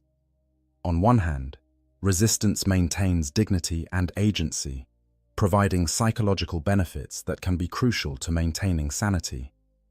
On the other hand, it invites brutal retaliation that might kill not just the resistor, but other innocent slaves as well. The ethical calculus is impossibly complex, with no clear right answer. Variations. Different orc clans and their slave treatment. The experience of orc slavery can vary significantly depending on which orc clan holds you captive. While all orc clans share fundamental characteristics and behaviors, each clan has its own cultural identity and priorities that influence how they treat their slaves. The Goths are the largest and most aggressive clan, representing the Orci ideal in its purest form. Goths are loud, violent, and obsessed with close combat and physical prowess. For slaves, being held by Goths generally means being subjected to particularly brutal treatment, as these orcs have the least patience for anything they perceive as weakness. Goth slaves are often used as sparring partners or practice targets, forced into fights with each other or with other creatures purely for orc entertainment. The Bad Moons are the richest orc clan, obsessed with accumulating wealth and displaying it ostentatiously. They have more teeth, the orc currency, than any other clan, which means they can afford to maintain larger slave populations and more extensive operations. Bad Moon slaves might find themselves working in more organized operations than those under other clans, as the Bad Moon's relative wealth allows, for slightly more systematic exploitation. However, this organization does not translate to better treatment, merely more efficient extraction of labor. Blood axes are the most willing to learn from other species and adopt their tactics. They are viewed with suspicion by other orcs because they will even work as mercenaries for non-orcs, though they typically betray their employers eventually. Blood axe slaves might encounter slightly more predictable treatment patterns, as these orcs have adopted some aspects of military discipline and organization from observing human armies. However, they are still fundamentally orcs, and their treatment of slaves remains brutal by any civilized standard. Death Skulls believe that blue brings luck and are known for looting and stealing from everyone, including other orcs. They are the most likely to scavenge and repurpose everything they can find, which extends to their use of slaves. Death Skull slaves often work in salvage operations, picking through battlefields and ruins for anything that might be valuable. The work is dangerous, as unexploded ordnance and unstable structures are common in such environments, but it can sometimes offer brief moments of relative freedom as slaves spread out across salvage sites. Evil Sons are obsessed with speed and vehicles, believing that red makes everything go faster. They favor massive numbers of bikes, buggies, and other fast-moving transports. Slaves under Evil Sons might find themselves working primarily in vehicle maintenance and manufacturing, or they might be used as pit crews for orc races. The fast-paced and chaotic nature of Evil Sons culture means that accidents are particularly common, with slaves regularly crushed by vehicles or caught in crashes. Snakebites are the most traditionalist orc clan, rejecting much of the technology that other clans embrace. They prefer beast riding and primitive weapons over guns and vehicles. Slaves under Snakebite control might be assigned to care for the various creatures the clan breeds and trains for war, including massive squiggoths and other dangerous beasts. This work carries its own unique risks, as the creatures are unpredictable and often view slaves as potential prey. Freebooters are not technically a clan, but rather a collection of orc pirates and mercenaries who have been exiled or who chose to leave their original clans. They are fleet-based, using ships to traverse the galaxy and engage in piracy and raiding. The freebooter captain, known as Uzgul the Magnificent, has expressed preferences in slave species, favoring Eldar over humans because Eldar typically survive longer and have hidden reserves of strength for forced labor. Uzgul holds the spirit stones of Eldar slaves hostage as leverage to ensure compliance, demonstrating the calculating cruelty that some freebooters employ. The variation in treatment between clans should not be overstated. All orc clans fundamentally view slaves as disposable resources to be exploited until death. The differences are matters of degree and focus rather than fundamental approach. A slave under Bad Moons might have slightly more predictable working conditions than one under Goths, but both will experience brutal treatment, constant danger, and eventual death as the most likely outcome. Location also affects the slave experience beyond just which clan is in control. Slaves on orc space hulks face unique challenges. Space hulks are massive conglomerations of ships that have been fused together by warp energies, creating unstable and dangerous environments. Atmospheric integrity is often compromised. Radiation leaks are common, and the twisted geometry of the fused ships creates countless hazards. Slaves working aboard space hulks must navigate these dangers while performing their assigned tasks. Slaves on orc-controlled planets face different challenges depending on the world's characteristics. On hive worlds or urban centers, slaves might work in factories and industrial centers. On agricultural worlds, they toil in fields. On mining worlds, they descend into the depths of the earth to extract resources. Each environment presents its own specific dangers and hardships. The scale of the orc settlement also matters. Small orc encampments might have only a few dozen or hundred slaves, all pressed into whatever labor is needed with minimal organization. Large orc empires, like the one created by the Beast in the 32nd millennium, employ millions of slaves across multiple worlds, with relatively sophisticated systems for managing and deploying this labor force. During major YHIEH campaigns, when orc populations reach critical mass and launch massive interstellar migrations, entire native planetary populations are forced into slavery merely to manufacture ammunition for the Horde's guns. The scale of these operations is staggering, with billions of humans potentially enslaved across dozens or hundreds of worlds, all feeding the insatiable appetite of the orc war machine. Historical examples and known cases. Throughout the long and violent history of Imperial Orc conflict, numerous well-documented instances of orc slavery have been recorded. These cases provide concrete examples of the general patterns and practices described throughout this examination, giving faces and names to what might otherwise remain abstract horrors. The Second War for Armageddon provides one of the most thoroughly documented examples of orc enslavement of human populations. When warlord Ghazghkull Thraka's forces overwhelmed Hive Infernus in 941, the subsequent surrender delivered hundreds of thousands of humans directly into orc captivity. The refugee columns that stretched across Armageddon's desert wastelands, harried by speed freak biker units, represented one of the largest forced migrations of the modern imperial era. These refugees were driven back to Hive Infernus to work as slaves in the orc war machine, the Worm. Industrial capacity of the Hive was turned toward producing munitions, weapons, and supplies for Ghazghkull's continuing campaign. Human slaves operated the foundries, assembled the weapons, and loaded the ammunition that would be used against their own people in the defense of Hades' Hive and other imperial strongholds. The psychological torture of being forced to aid in your own civilization's destruction added another layer to the physical suffering of slavery. Commissar Yarrick's own capture and enslavement aboard Ghazghkull's Space Hulk 3 years after the Second War demonstrates that even the most formidable imperial heroes are not immune to the horrors of orc captivity. After his defeat at Golgotha in 944, Yarrick endured grueling torture and forced labor alongside other captured humans.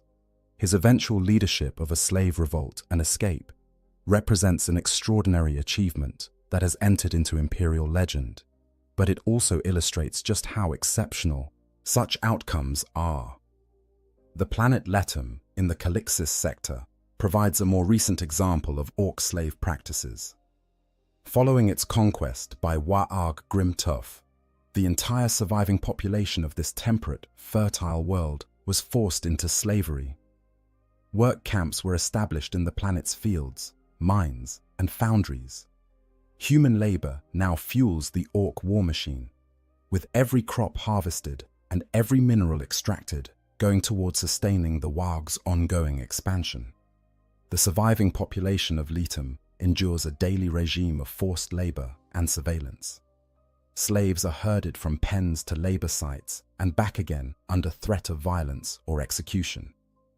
Constant supervision by orc forces and their underlings prevents any organized resistance or communication beyond the planet. The complete isolation of these slaves, cut off from imperial contact or hope of rescue, represents a common pattern in orc-held territories.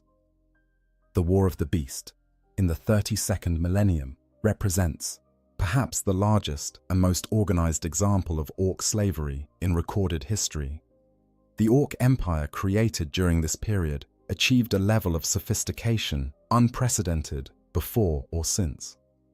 On the planet Prax, imperial forces discovered extensive evidence of industrial-scale human slavery and livestock production. The orcs on Prax had been evolving faster than anticipated, developing their own society with specialists and organization.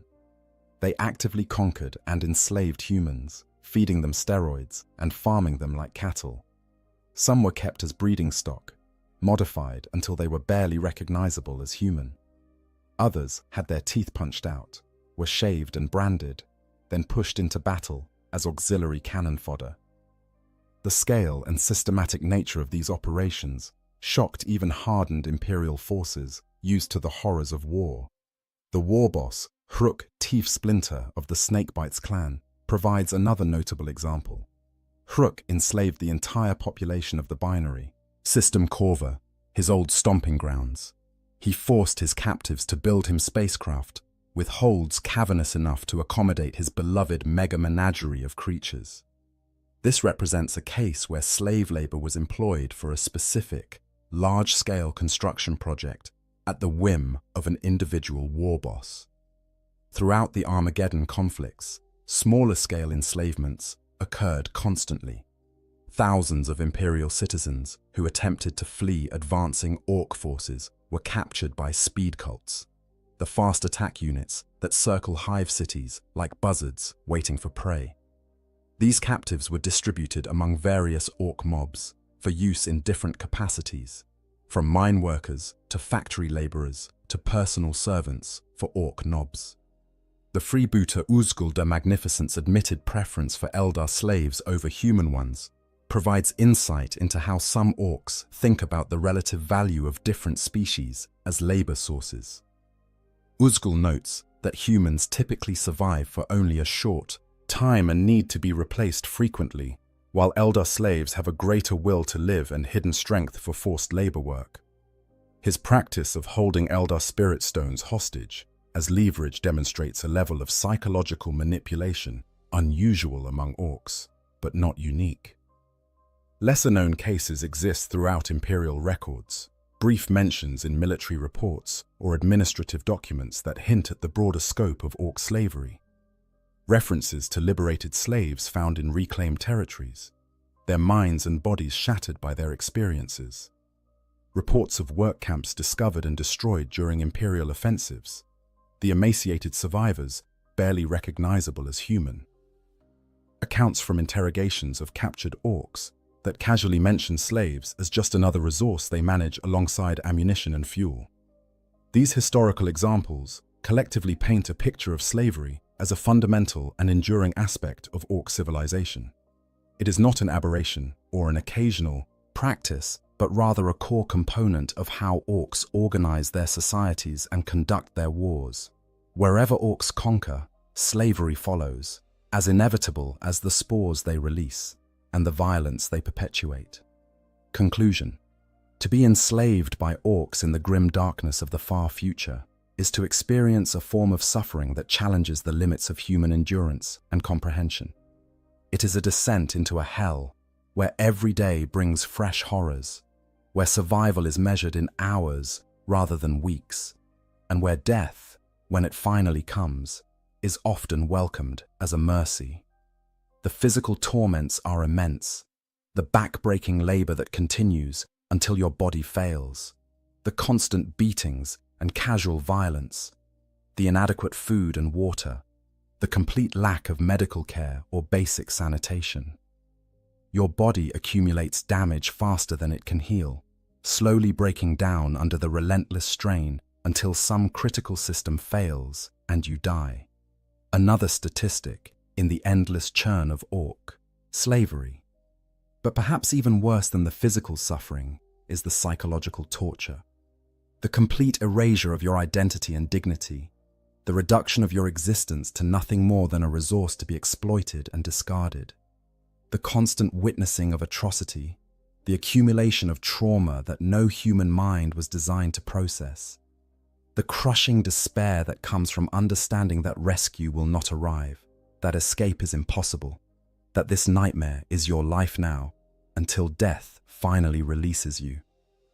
The arbitrary nature of orc violence, the complete absence of rules or patterns you might use to protect yourself, creates an environment where psychological defense mechanisms break down.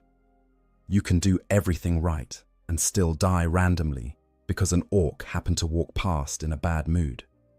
You can survive for months through skill and luck, only to be selected for consumption or gladiatorial combat for reasons beyond your understanding or control. The variations between orc clans and locations provide different flavors of misery, but no real escape from the fundamental horror.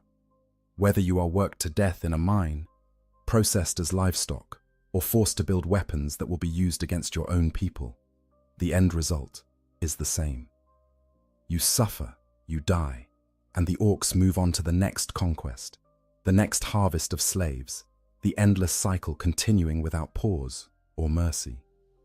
Yet even in this darkest corner of the Warhammer 40,000 universe, some slaves maintain their humanity. They perform small acts of kindness, help their fellow captives when they can, whisper prayers to the Emperor, and refuse to let the orcs completely destroy the core of who they are. These acts of resistance, however small, represent the indomitable nature of the human spirit, the refusal to be completely broken, even when every force is aligned toward that end. The stories of orc slavery serve as a reminder of what the Imperium fights against. why the endless wars and terrible sacrifices are deemed necessary by those who govern humanity. The orcs are not enemies who might be reasoned with or negotiated with.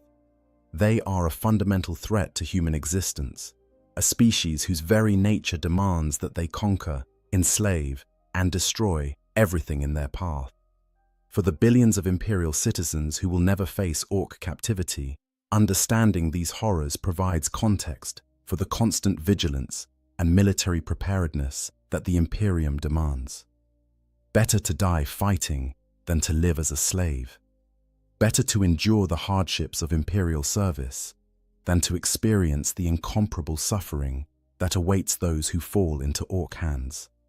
And for those reading this, who might someday face the possibility of capture by orcs, the message is clear. Resist with every fiber of your being, fight to the last breath, and if capture seems inevitable, consider that a quick death in battle might be preferable to the prolonged torment that awaits in orc captivity. The Imperium does not judge those who make such choices, understanding that there are fates worse than death, and that orc slavery represents one of the absolute worst fates imaginable in a galaxy full of horrors. The Emperor protects, they say, but sometimes his protection comes in the form of a quick death rather than deliverance from captivity. In the grim darkness of the far future, where there is only war, sometimes the greatest mercy is to be granted release from suffering rather than to endure it without end. If you found this deep dive into one of Warhammer 40,000's darkest topics informative, please consider liking this video and subscribing to the channel. Hit that notification bell to stay updated on future lore explorations as we continue to examine the grim darkness of the far future. The Emperor protects.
Imagine waking up one morning and everything seems normal. You go about your daily routine in the manufactorum, processing the same components you've assembled for years. The prayers to the Emperor echo through the hab blocks at dawn, just as they always have. The Arbites patrol the streets with their usual stern efficiency. The planetary governor's face stares down from propaganda posters, promising prosperity through labor and devotion. Everything is as it should be. Everything is as it has always been. But something has changed. You can't quite put your finger on it, but there's a wrongness in the air. A neighbor you've known for 20 years won't make eye contact anymore. The servitors in your sector have been malfunctioning more frequently, their monotone voices occasionally stuttering into sounds that almost seem like screaming. The water from the reclamation systems tastes different. At night, you hear sounds that don't belong in an imperial hive city, sounds that make your skin crawl and your heart race for reasons you cannot explain. You tell yourself it's nothing. You have to believe it's nothing. Because the alternative, the possibility that something fundamental has gone wrong, is too terrifying to consider. So you pray harder. You work longer shifts. You avoid asking questions. You do what good imperial citizens are supposed to do. You have faith in the Emperor's protection. You don't yet realize that faith alone won't save you. You don't know that your world has already begun its descent into something far worse than death. You don't understand that chaos has taken root in your world, and nothing will ever be the same again. In the grim darkness of the far future, there are fates worse than simple death. One of the most horrifying is to watch your entire world slowly consumed by the forces of chaos, to see reality itself twist and corrupt around you, to witness friends and family transform into monsters, and to face a choice between a quick death or eternal damnation. This is not a quick annihilation by Xenos raiders or a clean execution by the Arbites. This is a slow, inexorable slide into madness and corruption that can take months or even years to complete. Chaos corruption is insidious. It doesn't announce itself with fanfare or obvious signs at first. It begins in the shadows, in whispered conversations, in secret meetings held in the deepest parts of underhives and behind the closed doors of noble estates. It spreads like a disease, but not one that simply kills. Instead, it transforms, corrupts, and ultimately consumes everything it touches. The Chaos Gods hunger constantly for mortal souls, and when they turn their terrible attention to a world, that world's doom is all but assured, unless swift and brutal action is taken. The Imperium of Man spans 1,000,000 worlds across the galaxy, and on countless thousands of these worlds, chaos cults work in the darkness, preparing for the day when their gods will reward them with power and transformation. Most of these cults are discovered and purged before they can cause catastrophic damage. The Inquisition's agents work tirelessly to root out heresy. The Arbites maintain order through fear and violence, and the ecclesiarchy preaches the Emperor's divinity to billions upon billions of souls. But sometimes, through incompetence, bad luck, or the sheer determination of the cultists, a world falls too far before anyone in authority realizes what's happening. When that occurs, the inhabitants of that world experience something that defies description. They watch as their reality crumbles piece by piece. The laws of physics that govern their existence begin to fail. The dead don't stay dead. The sky changes color. Time itself becomes unreliable. And through it all, they must make impossible choices about survival, about morality, about what they're willing to do to protect themselves and those they love. The seeds of corruption, how it starts. Chaos corruption doesn't begin with demons materializing in the town square or reality tearing apart. It begins much more quietly, much more insidiously. It begins with people who are desperate, angry, afraid, or simply curious about powers beyond the Imperium's rigid doctrine. It begins in the dark corners where the Emperor's light doesn't quite reach, where his protection seems like an empty promise rather than a tangible reality. The Imperium of Man is a deliberately oppressive regime. It has to be. With 1,000,000 worlds to govern and countless threats both internal and external, the Imperium maintains control through fear, faith, and overwhelming force. Life for the average Imperial citizen is one of grinding labor, minimal comforts, and constant surveillance. You work until you're too old or injured to be useful, and then you're processed into corpse starch to feed the next generation of workers. Your children are taken for military service or labor assignments. Your thoughts are monitored for heresy. Your every action is scrutinized for signs of deviation from the approved norms. This oppression, while necessary from the Imperium's perspective to maintain unity across such a vast empire, creates the perfect breeding ground for resentment. People who feel powerless begin to look for alternatives. Those who've lost everything to the uncaring machinery of the Imperium's bureaucracy seek revenge. The ambitious, who are denied advancement through legitimate means, are tempted by promises of power through other avenues. And into this fertile ground of discontent, chaos plants its seeds.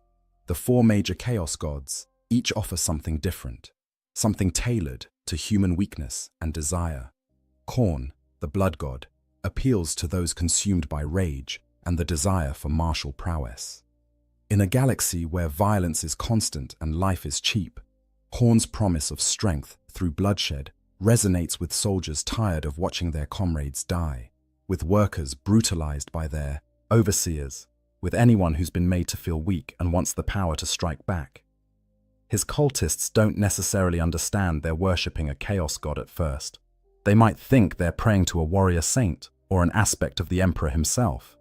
They conduct secret fight clubs, blood sports, gladiatorial contests. They tell themselves it's just stress relief, just a way to blow off steam. But with each death, with each skull claimed, they feed Khorne's power and draw his attention. Nurgle, the plague lord, offers acceptance and relief from suffering.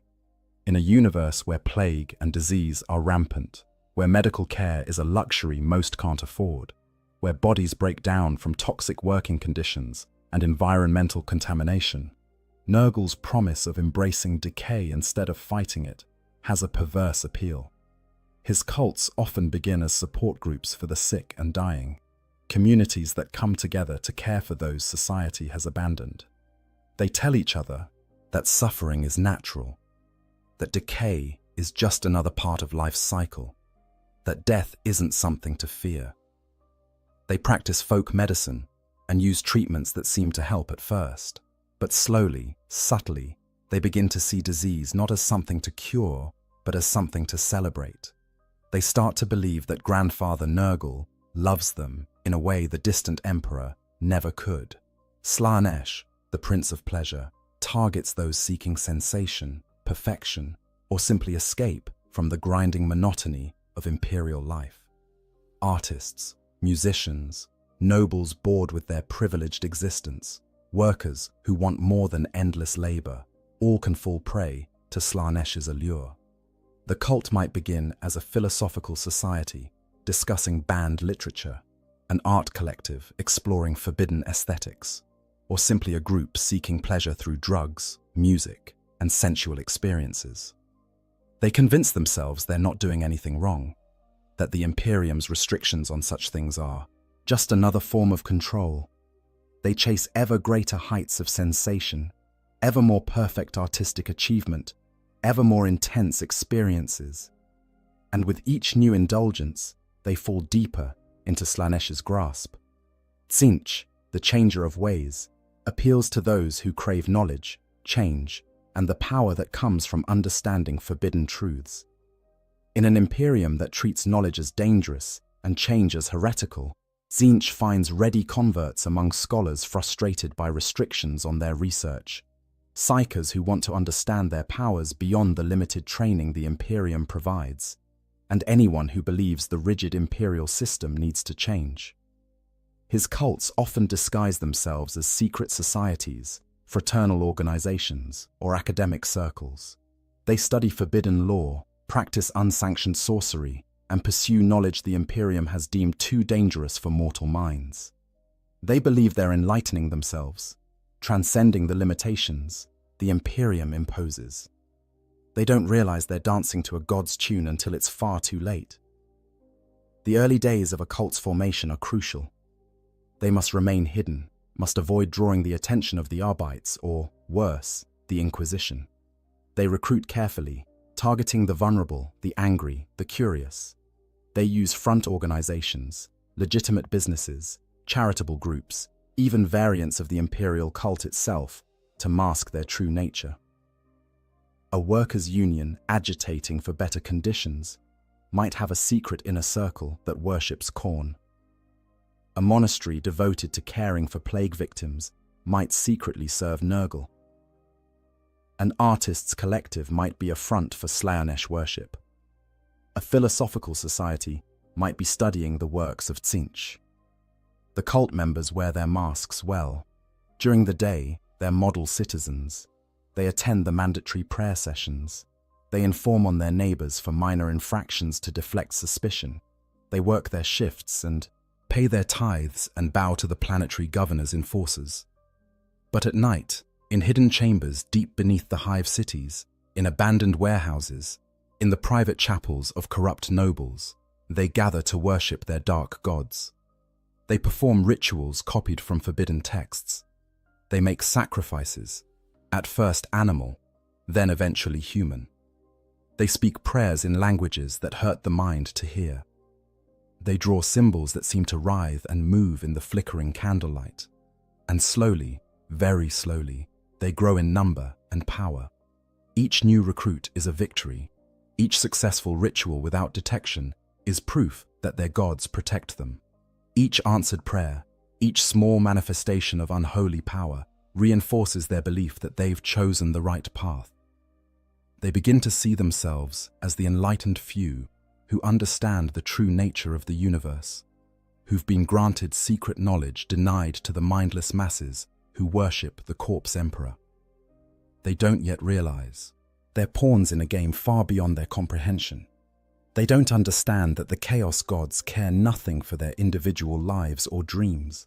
They're tools to be used and discarded, fuel for powers that view mortal existence as barely more significant than we might view the lives of bacteria. But by the time they realize this truth, if they ever do, it's far too late to turn back. The cult grows. It spreads through families, through social networks, through professional associations. A factory worker recruits his shift supervisor. A noble brings her friends into the fold. A priest of the imperial cult, disillusioned by years of preaching to people who suffer endlessly despite their faith, begins to wonder if perhaps there are other gods who might actually answer prayers. The infection spreads from person to person, from district to district, from social class to social class. The rise of the cults, hidden among us. As the cult grows in size and confidence, it must become more sophisticated in its operations. What began as a handful of true believers meeting in secret becomes an organization that requires structure, hierarchy, and careful planning to avoid detection. The cult develops internal ranks, with the most devoted and powerful members forming an inner circle, while newer or less committed members remain on the periphery, often unaware of the cult's true nature and ultimate goals. The cult's public face becomes increasingly important. They establish front organizations that serve real, legitimate purposes while funneling resources and recruits to the hidden core. A charitable organization that provides food to the poor might be using its distribution network to identify vulnerable targets for recruitment. A merchant house that trades across the hive might be moving not just goods, but forbidden texts, cult paraphernalia, and messages between different cells. A labor union fighting for workers' rights might have a leadership that sees chaos as the ultimate revolution against an oppressive system. These fronts are carefully chosen to blend into the fabric of imperial society. In a hive world's administrative sector, the cult might disguise itself as a clerk's social club, using the trust and camaraderie of overworked bureaucrats to slowly introduce heretical ideas. In the underhive, they might pose as a gang or protection racket, indistinguishable from the countless other criminal enterprises that operate below the sight of imperial authorities. In noble circles, they might be a secretive art society or a philosophical discussion group where the wealthy and bored can indulge in forbidden knowledge without fear of being associated with common criminals. The cult's leadership typically emerges from those who show the greatest devotion or who demonstrate psychic potential. These are the cult demagogues, charismatic figures who can inspire others to greater acts of heresy, who can justify the increasingly horrific things the cult does in service to their dark gods. Some are true believers, utterly convinced of their chosen deity's righteousness. Others are cynical manipulators who see the cult as a path to personal power. Many are former imperial officials, priests who lost their faith, military officers cashiered for infractions, or nobles who've grown bored with conventional power and seek something more. These leaders conduct the cult's most important rituals, the ones that go beyond simple worship and begin to actively invoke the powers of chaos. They might use forbidden psychic abilities to contact entities in the warp, entities that whisper secrets and promises into their minds. They conduct increasingly elaborate sacrifices, sometimes of animals, sometimes of unwilling victims, kidnapped from the streets or taken from the ranks of the cult's enemies. They study ancient texts recovered from Xenos ruins or passed down through generations of cultists, learning rituals that were old when humanity first reached for the stars. As the cult's power grows, strange things begin to happen. Small at first, easily dismissed or ignored. A cultist who should have died from injuries survives through what seems like a miracle. Another develops the ability to influence people's thoughts, subtly at first, then more overtly. Objects in the cult's shrines seem to move on their own or whisper in languages no human should understand. The cult's leaders begin to display physical changes, marks of favor from their patrons, though they hide these carefully from outsiders. The cult also begins to infiltrate positions of real authority. A cultist who works in the administratum might alter records to hide the cult's activities or make their enemies disappear on paper. One who joins the Arbites can warn of upcoming raids or misdirect investigations. A cultist in the Planetary Defense Force can arrange for weapons to be lost in inventory, only to end up in the cult's hands. This infiltration is patient work, sometimes taking years or even decades, but it's essential for the cult's survival as it grows too large to hide entirely. Perhaps most insidiously, the cult begins to corrupt the imperial cult itself from within. They recruit priests and preachers who can twist the imperial creed's teachings to serve chaos. These corrupted clergy preach sermons that subtly introduce heretical concepts while maintaining a veneer of orthodoxy. They might emphasize the emperor's warrior aspect while secretly channeling devotion to Horn, or focus on accepting suffering as the emperor's will while actually serving Nurgle. The congregation doesn't realize they're being led astray. They think they're being model imperial citizens, attending services and offering prayers, while actually feeding power to the ruinous powers. The cult's meetings grow larger and more frequent. What started as small gatherings of a few believers becomes ceremonies involving dozens or even hundreds of participants. They meet in abandoned sectors of the hive, in caves beneath the city, in mansions where the wealthy can indulge without fear of the common law. These gatherings become increasingly elaborate, with ritualistic elements drawn from forbidden lore. They chant in languages that hurt the throat to speak and the ears to hear. They carve symbols into walls, floors, their own flesh. They offer sacrifices and conduct rites that would horrify any loyal imperial citizen. During these rituals, the barrier between the material world and the warp begins to thin. The cultists might catch glimpses of things that exist beyond reality, shadows of the demons that serve their gods. They hear voices, see visions, experience sensations that no mortal should be able to endure. Some go mad from these experiences. Others are strengthened in their conviction, seeing these horrors as proof that they have touched something real and powerful, something the Imperium's lies about the Emperor's protection can't match. The cult also begins to create its own infrastructure. They establish safe houses where members can hide from Imperial authorities. They set up networks for distributing forbidden materials, for moving people between cells, for coordinating activities across different parts of the hive or even different cities.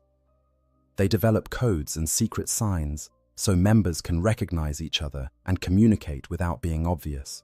They create their own hierarchy of ranks and titles, often mocking the imperial system's rigid structure. Some cultists begin to develop mutations, physical changes that mark them as touched by chaos. These might be small at first, easily hidden beneath clothing. An extra finger, skin that changes color, eyes that glow faintly in the dark. The cult's leadership treats these as marks of favor, signs that the gods have noticed and blessed the individual. They teach the mutants to hide their changes from outsiders while displaying them proudly within the cult's gatherings. The mutations are tangible proof that their worship isn't in vain, that real power flows from their devotion. But not everyone in the cult is a true believer. Some join out of fear, having witnessed the cult's power and deciding it's safer to go along than to resist. Others are there for more mundane reasons: the social connections, access to resources, protection from hive gangs or other threats. These lukewarm members are often kept in the dark about the cult's true nature, forming outer circles that can be sacrificed if the cult is discovered. They think they're part of a fraternal organization or political movement, not understanding the depth of heresy at the cult's core. As months turn to years, the cult becomes embedded in the world's society, like cancer in living tissue. They're in the governorship's administration, in the Arbeits, in the PDF, in the merchant guilds, in the workers' unions, everywhere. They've become a shadow government, wielding real power while maintaining the fiction that everything is under imperial control. The legitimate authorities don't realize how compromised they've become, or if some do suspect, they're too afraid to act, knowing that accusations without proof can be as dangerous as the heresy itself. The cult is patient. They know that acting too soon, revealing themselves before they're ready, will bring the Imperium's wrath down upon them.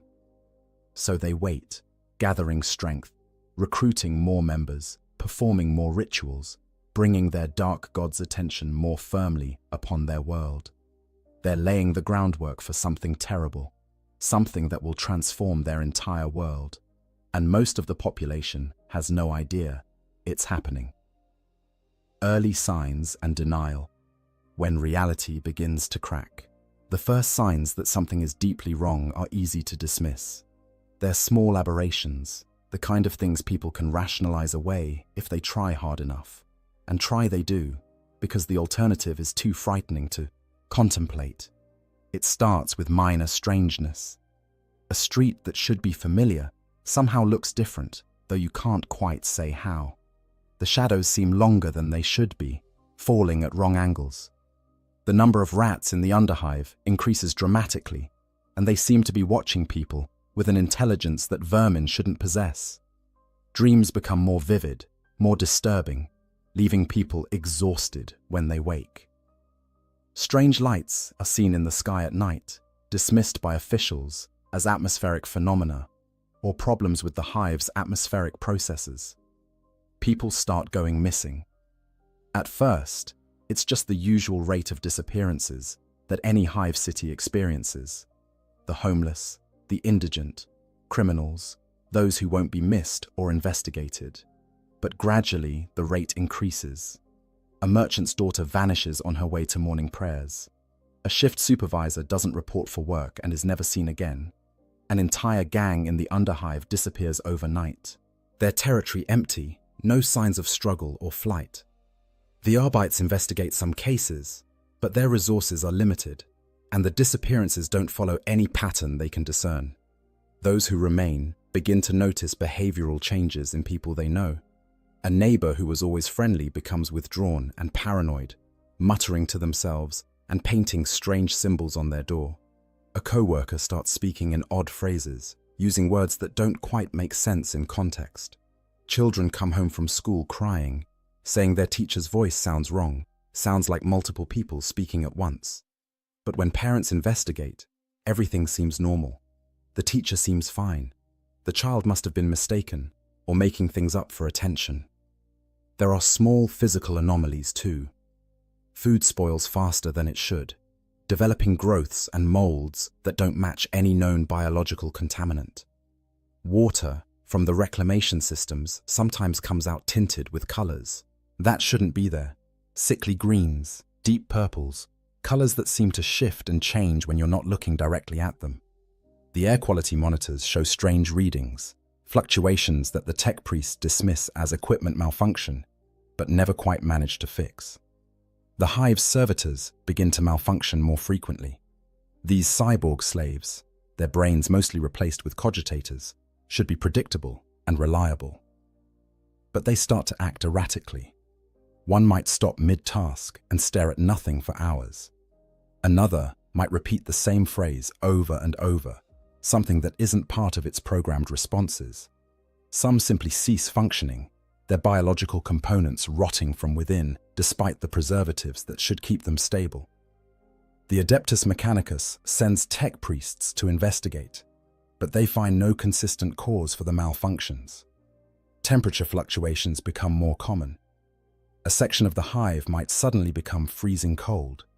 Frost, forming on metal walls despite the climate control systems. Then hours later, that same area might be sweltering hot, hot enough that workers collapse from heat exhaustion. The tech priests blame it on failing infrastructure, which is plausible enough in a hive that's millennia old. They make repairs, but the problems persist. Time itself seems to become unreliable. Workers report that their shifts seem to last longer or shorter than they should, though the chronometers say otherwise. People age faster than they should, their hair turning grey and skin wrinkling over the course of weeks.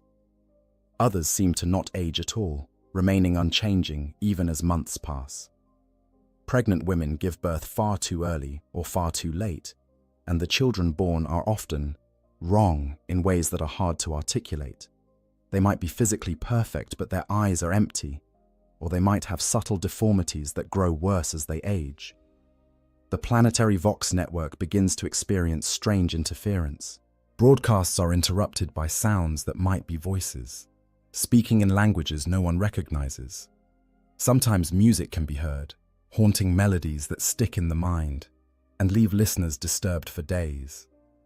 The tech priests blame solar flares or equipment degradation, but the interference follows patterns that seem almost deliberate. Religious observances become problematic. Priests conducting services report that the words of familiar prayers sometimes come out wrong, twisted into phrases that sound almost blasphemous. Holy symbols crack and tarnish for no apparent reason. Saints' relics, housed in cathedrals, begin to decay or change, developing growths or discolorations that shouldn't be possible given their preservation. The ecclesiarchy sends investigators, but they find no evidence of deliberate desecration.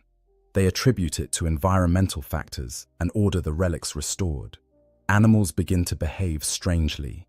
The groks in the agri levels become aggressive, attacking their handlers without provocation. Vermin breed at impossible rates, producing litters far larger than their species should be capable of. Some of the creatures born are malformed, sporting extra limbs or features that don't match their species. These aberrations are killed and incinerated, but they keep appearing.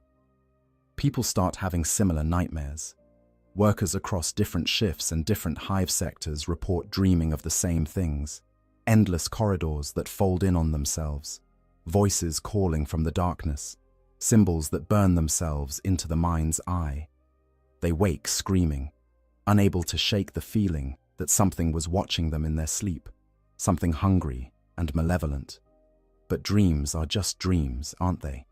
Stress and poor nutrition and the constant grind of imperial life can explain nightmares. Small groups of people begin to hear voices, not the mechanical voices of voxcasters or servitors, but voices that seem to come from nowhere, whispering in. The quiet moments. The voices say different things to different people. Some hear promises of power and pleasure. Others hear warnings of doom. Still others hear commands, instructions to do things that range from harmless to horrific. Most people don't act on what the voices say, dismissing them as auditory hallucinations brought on by fatigue or stress. Some seek help from medical facilities, only to be told their brain scans are normal and they should get more rest. The rate of violent crime increases. Murders become more common and more brutal. The victims are found in positions that suggest ritualistic killings, their bodies arranged in patterns, often with symbols carved into their flesh. The Arbites crack down, making examples of those they catch. But for every killer they execute, 2 more seem to emerge. The violence has a pattern to it, though the investigators can't quite identify what it is. It's as if the city itself is becoming more aggressive, more hostile to life. Throughout all of this, the authorities maintain that everything is under control. The planetary governor gives speeches about law and order, about faith in the emperor, about how these minor disruptions are nothing to be concerned about. The Arbites increase patrols, but make no major changes to their procedures. The ecclesiarchy holds more prayer services, attributing the problems to moral laxity among the population that can be corrected through greater devotion. The tech priests work on infrastructure repairs, convinced that mechanical failures explain most of the anomalies. But underneath the official dismissals and explanations, people are afraid. They might not understand what's happening, but they can feel it. Something is deeply wrong with their world, something that all the prayers and all the enforcement can't fix. They lock their doors at night and keep their children close. They avoid the lower levels of the hive where the strangeness seems most concentrated. They pray more fervently, hoping that if they're devout enough, the emperor will protect them. They don't realize that the emperor's protection may no longer extend to their world.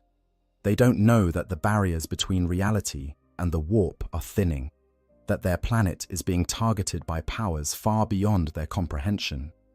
They don't understand that many of their neighbors, their co-workers, perhaps even their family members, are part of a cult that's deliberately bringing this corruption upon them.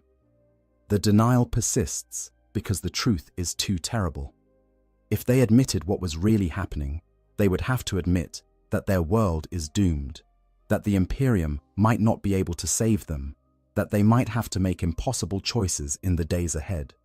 So they cling to rationalizations and official explanations, even as the evidence of chaos corruption becomes harder and harder to ignore.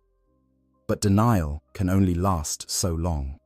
Eventually, the signs become too obvious, too pervasive, too undeniable. And when that breaking point comes, when the population can no longer pretend everything is normal, panic will follow. That's when the real horror begins. The first mutations. Bodies betray their owners. The human body is not meant to exist in a universe where the laws of physics are merely suggestions, where the fabric of reality can be twisted by malevolent intelligences from beyond space and time. When chaos corruption spreads across a world, one of the first and most horrifying manifestations is mutation, the transformation of human flesh into something else, something wrong. For the afflicted, it often begins with small changes. Perhaps you notice your fingernails have become harder, almost like claws, and they seem to be darkening from their base. You try to trim them, but they grow back impossibly fast.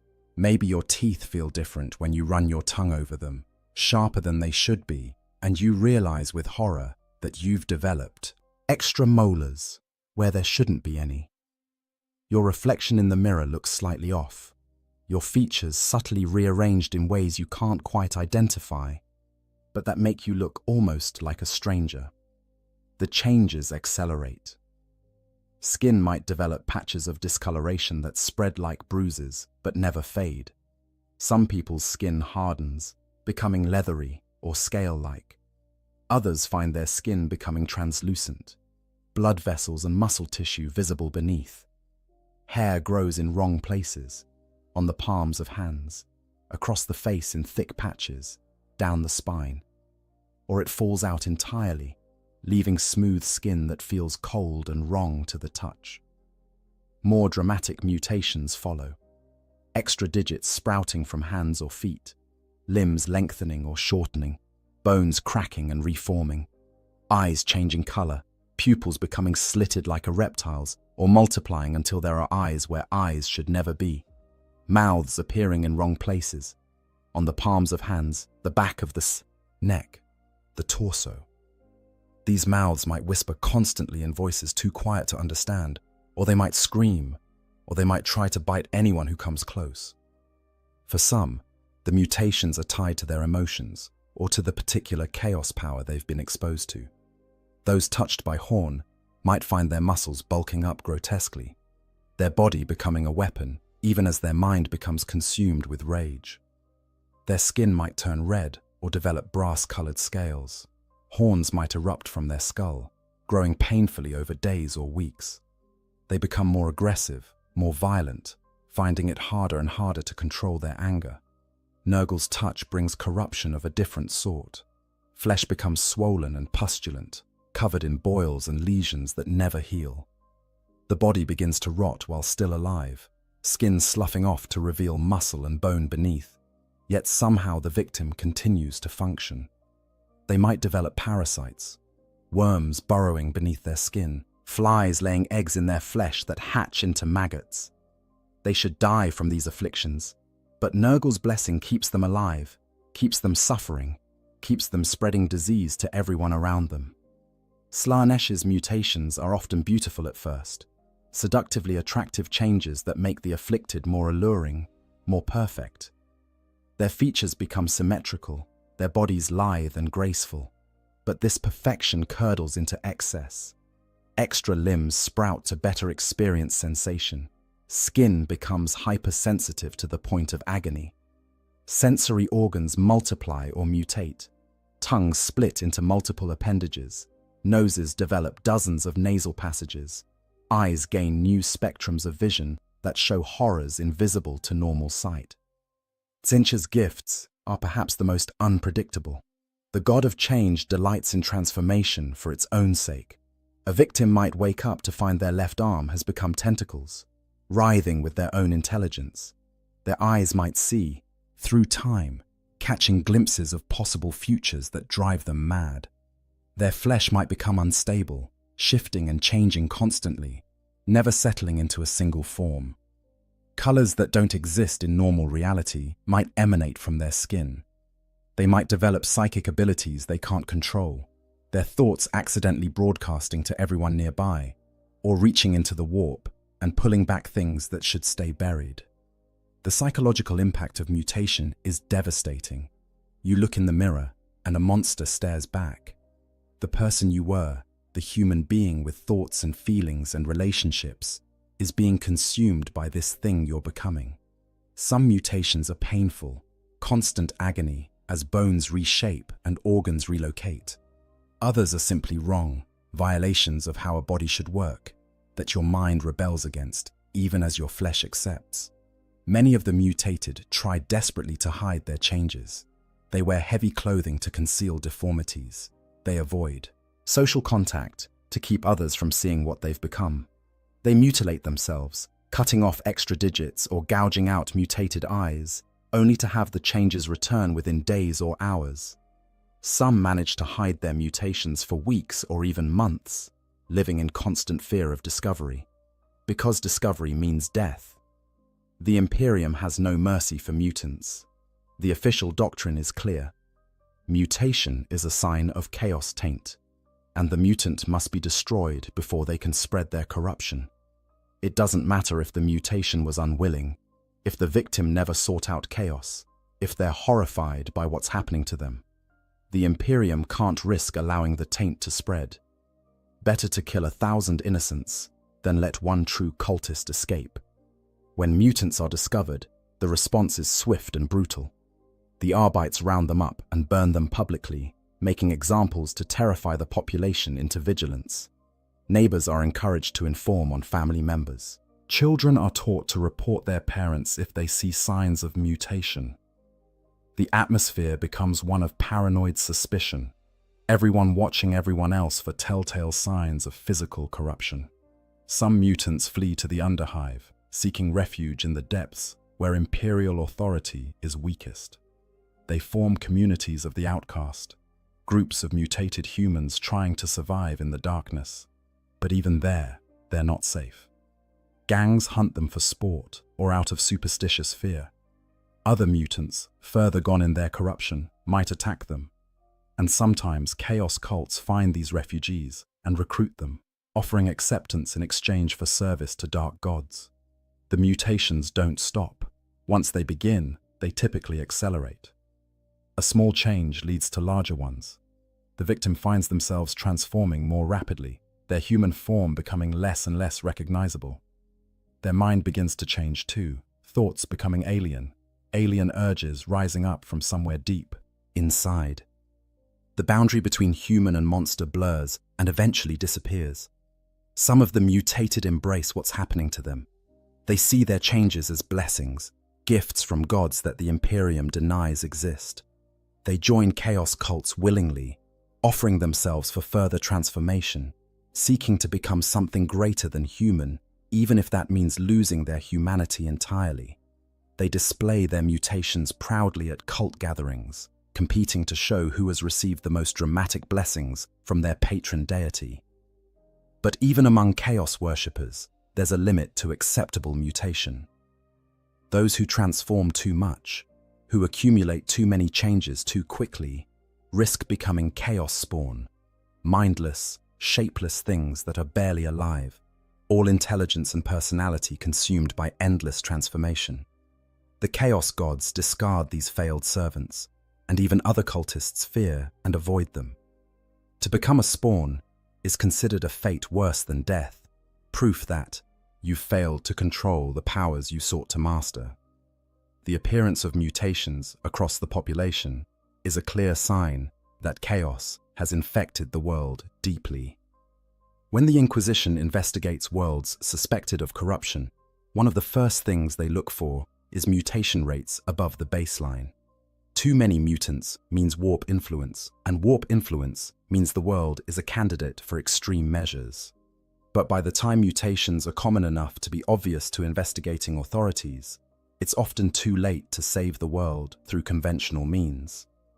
For the non-mutated population, living among the afflicted is a nightmare. You don't know who might be hiding mutations. Your spouse might be changing in ways they're concealing from you. Your children might be transforming in the night. Every person you encounter might be secretly corrupted, their human appearance a mask over something monstrous. The social fabric tears apart as trust evaporates and fear takes hold. And, through it all, the mutations spread. More people wake up to find themselves changing. More families are torn apart as members reveal their afflictions or are discovered and taken away.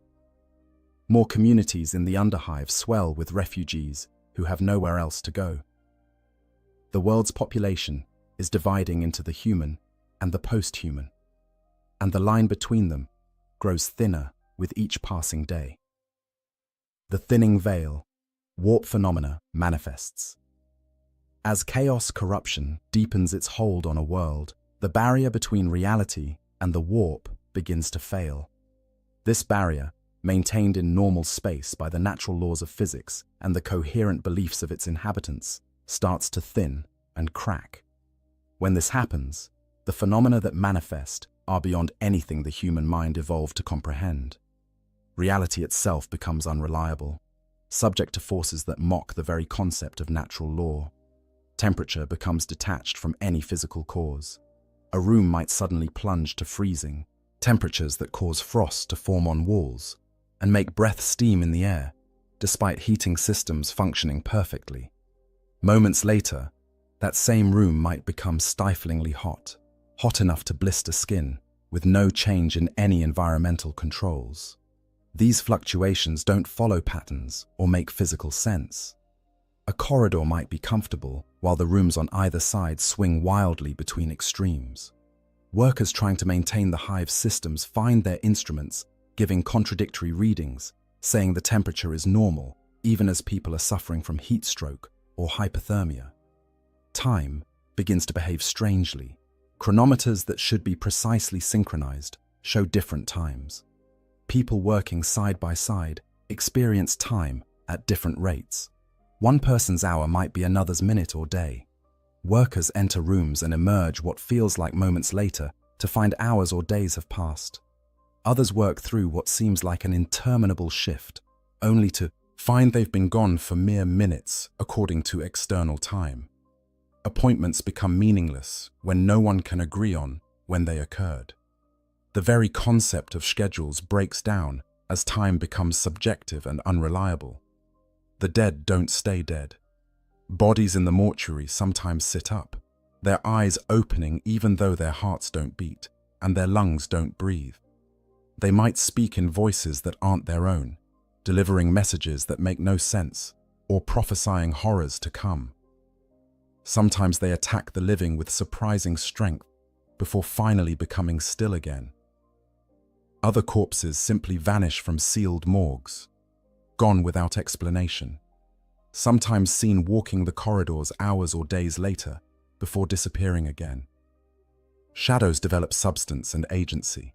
They move independently of their sources, flowing across walls and floors in defiance of any light source. Some shadows show shapes that don't match the objects casting them. Human shadows that sprout, extra limbs or monstrous features. People report their shadows whispering to them or moving to attack them, while they themselves remain still. Certain areas accumulate shadows that don't dissipate even in bright light, pools of darkness that seem to watch and wait. The laws of gravity become optional. Objects might suddenly float upward, defying gravity completely. People might find themselves walking on walls or ceilings as easily as floors.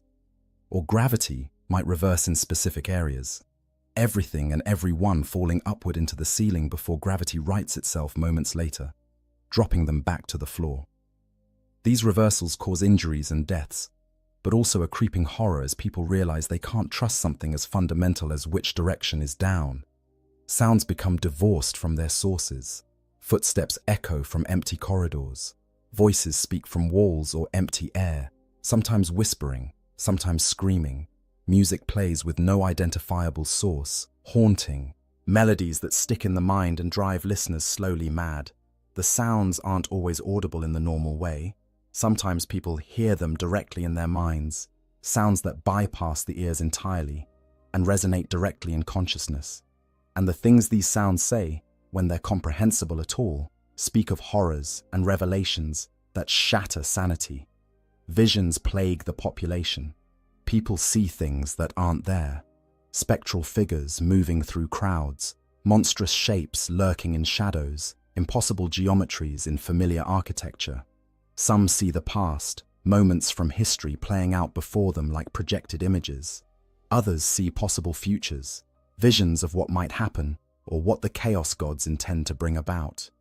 These visions are vivid and real enough that people try to interact with them, reaching for phantoms or running from threats that exist only in their perceptions. Material objects begin to behave impossibly. Doors open into rooms that don't exist, corridors that stretch for impossible distances before looping back on themselves. Rooms are larger on the inside than their exterior dimensions should allow.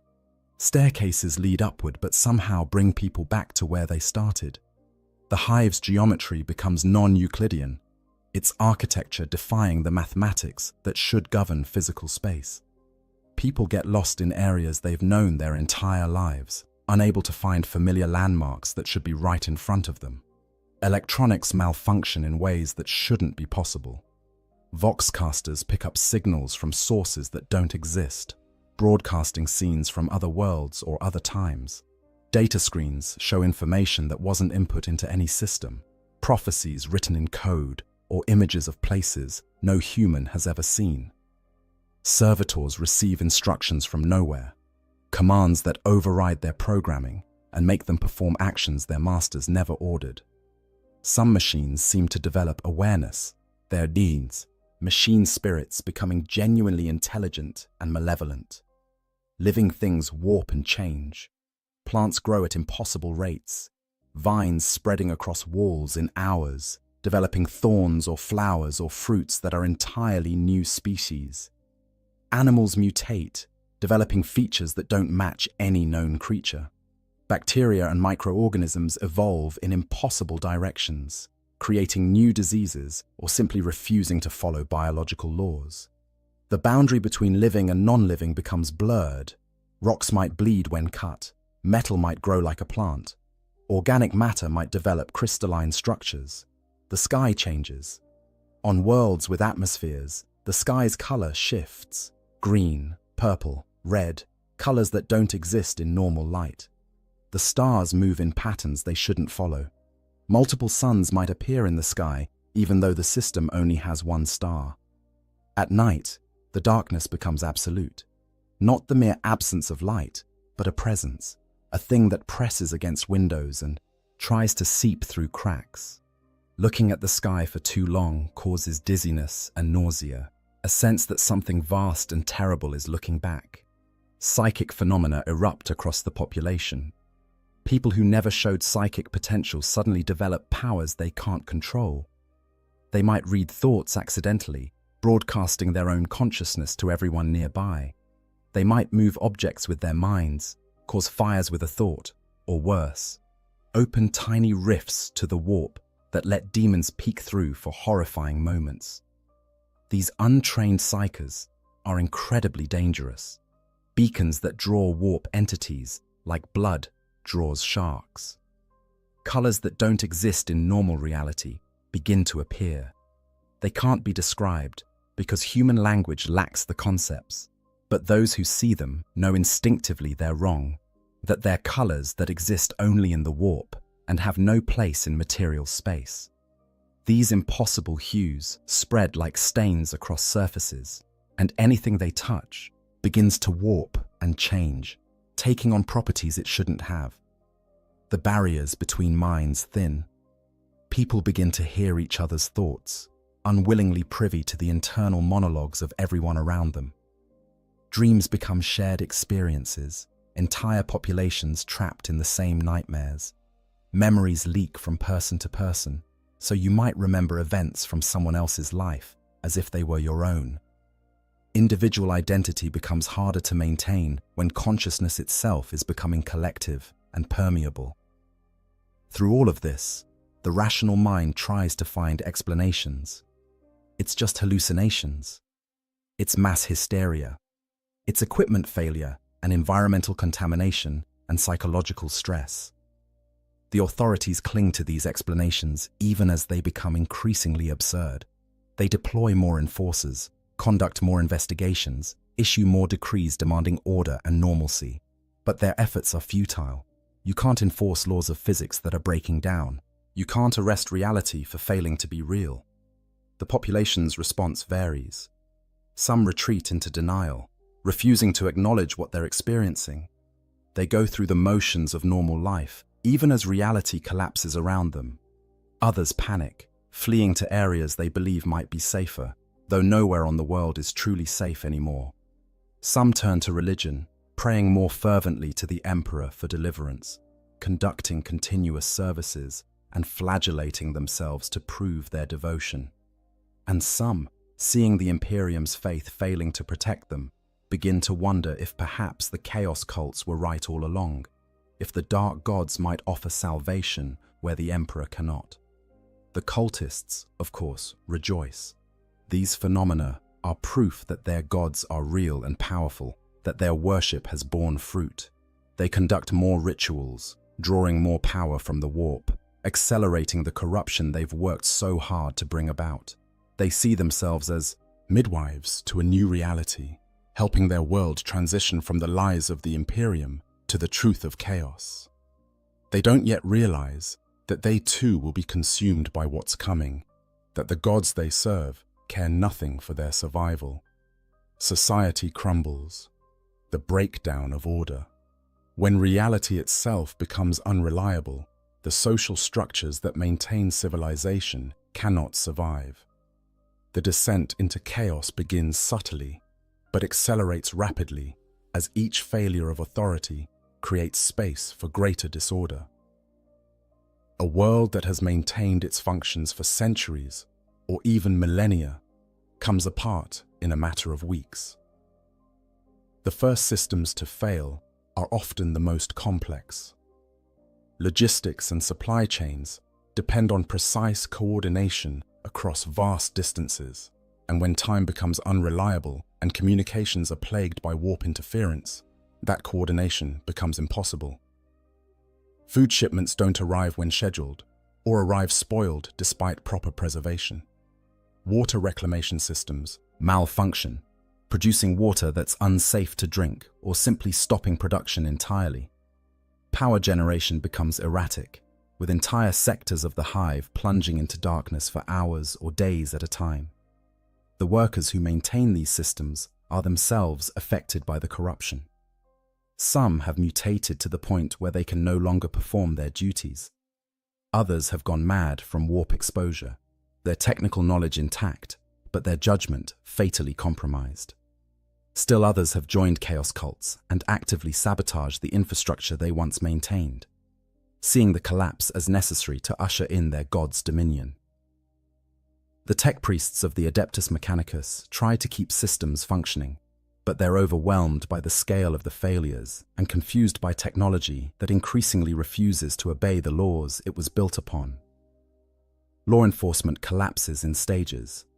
The Arbites, already stretched thin across any hive world, find themselves dealing with a surge in crime and civil disorder that exceeds their capacity to respond. The mutation purges have eliminated many of their officers, some because they were mutated, others because they were too sympathetic to the mutated to carry out their duties properly. The remaining Arbites become more brutal in their attempts to maintain order, which only increases resentment and resistance from the population. Worse, the Arbites themselves are infiltrated by chaos cultists. Officers who should be maintaining the Emperor's law are instead protecting cult activities and eliminating threats to the conspiracy. When loyal Arbites try to investigate corruption within their own ranks, they often disappear or are found dead in apparent suicides. The population loses faith in the enforcers, knowing that calling the Arbites might bring help or might bring death, with no way to tell which until it's too late. The civil government fares no better. The planetary governor and their administration, already compromised by cult infiltration, struggle to maintain even the appearance of control. Edicts are issued demanding order and increased production, but they're ignored because everyone knows the government can't enforce them. Some governors retreat into their palaces, surrounding themselves with guards and trying to pretend everything is fine even as their world burns. Others flee off-world if they can, abandoning their populations to save themselves. A few make genuine attempts to fight the corruption, but they lack the resources and often the knowledge to do so effectively. The ecclesiarchy should provide spiritual strength in such times, but it too is failing. Many priests are cultists who use their positions to spread heresy disguised as the imperial creed. Others have lost their faith, unable to reconcile the emperor's supposed protection with the horrors they're witnessing. The faithful priests preach ever more desperately, calling for prayer and repentance, but their congregations can see that faith alone isn't stopping the corruption. When prayers go unanswered and miracles don't materialize, people begin to question whether the emperor truly cares about their world. Economic systems break down as trade becomes impossible. Merchants can't transport goods when the routes are unsafe, and the destination might not exist in a few days. Currency becomes worthless when no one trusts that it will hold its value. Barter systems emerge, but even these falter when people realize that food and water they trade for might spoil within hours or transform into something inedible. The wealthy try to use their resources to secure safety, hiring mercenaries and building fortified compounds. But wealth means little when reality itself is the enemy. Violence explodes across the world. Gangs that once operated within certain boundaries go to war with each other and anyone else, knowing that law enforcement is no longer functional. Riots erupt over food shortages, access to water, or simply out of rage and fear at what's happening. The mobs attack government buildings, ecclesiarchy temples, Arbite stations, anyone or anything that represents the failing authority. They also attack suspected cultists, conducting their own brutal purges based on rumor and suspicion rather than evidence. Neighbor turns on neighbor. The paranoia and fear that have been building explode into violence. People settle old grudges, using the chaos as cover for murder and theft. Families fracture as members accuse each other of being cultists or mutants. Communities that once functioned together devolve into warring factions. The bonds of civilization, already strained, snap entirely in many areas. The cults emerge from hiding. With authority collapsing and the population divided, there's less reason to maintain secrecy. Cultists begin to operate openly, conducting rituals in public spaces, marking buildings with the symbols of their patron gods, recruiting new members from those desperate enough to seek any protection or purpose. They're still opposed by loyal imperial citizens, which leads to running battles in the streets between cultists and makeshift militias of the faithful. Some areas of the world maintain order longer than others. Military bases with disciplined troops and strong leadership might keep their sectors functional for weeks or months after other areas have descended into chaos. Noble houses with private armies can enforce law within their territory, but these islands of stability are besieged by refugees and attacked by cults, and eventually they too succumb to the spreading corruption. The planet's defense forces face an impossible situation. They're supposed to protect the world from external threats, but the threat is internal and pervasive.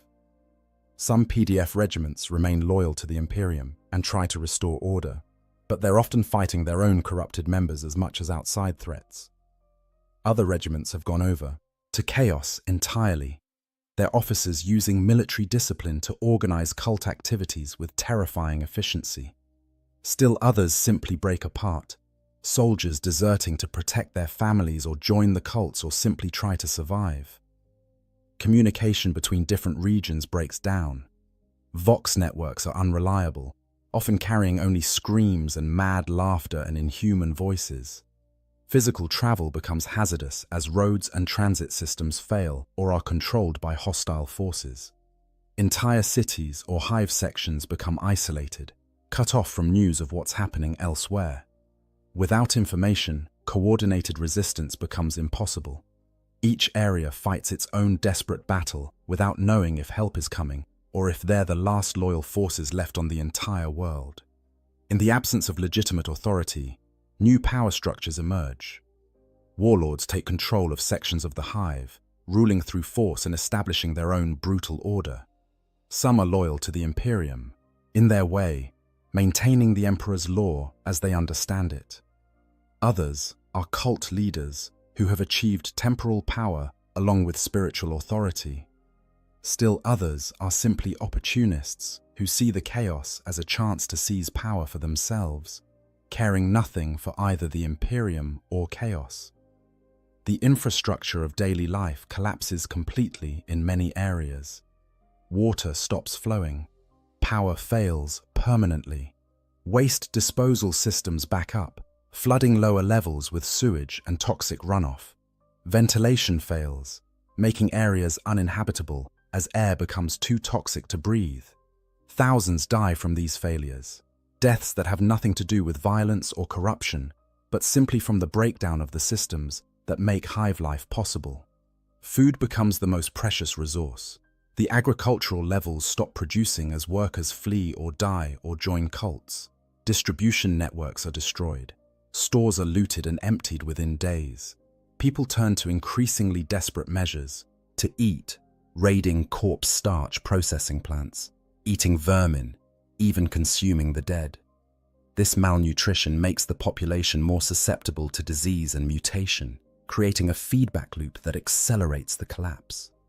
Disease runs rampant through the population.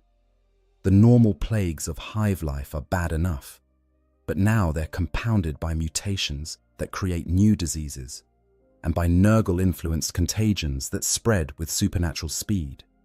Medici facilities are overwhelmed within days, and then abandoned as their staff succumb to plague or flee. The sick die in the streets, their bodies left to rot because there's no one to deal with them. The stench of decay permeates everything, and survivors who breathe it know they might be the next to fall ill. In some areas, particularly the Underhive, order never existed, and chaos is simply business as usual, but amplified. The difference is that now the chaos isn't contained anymore.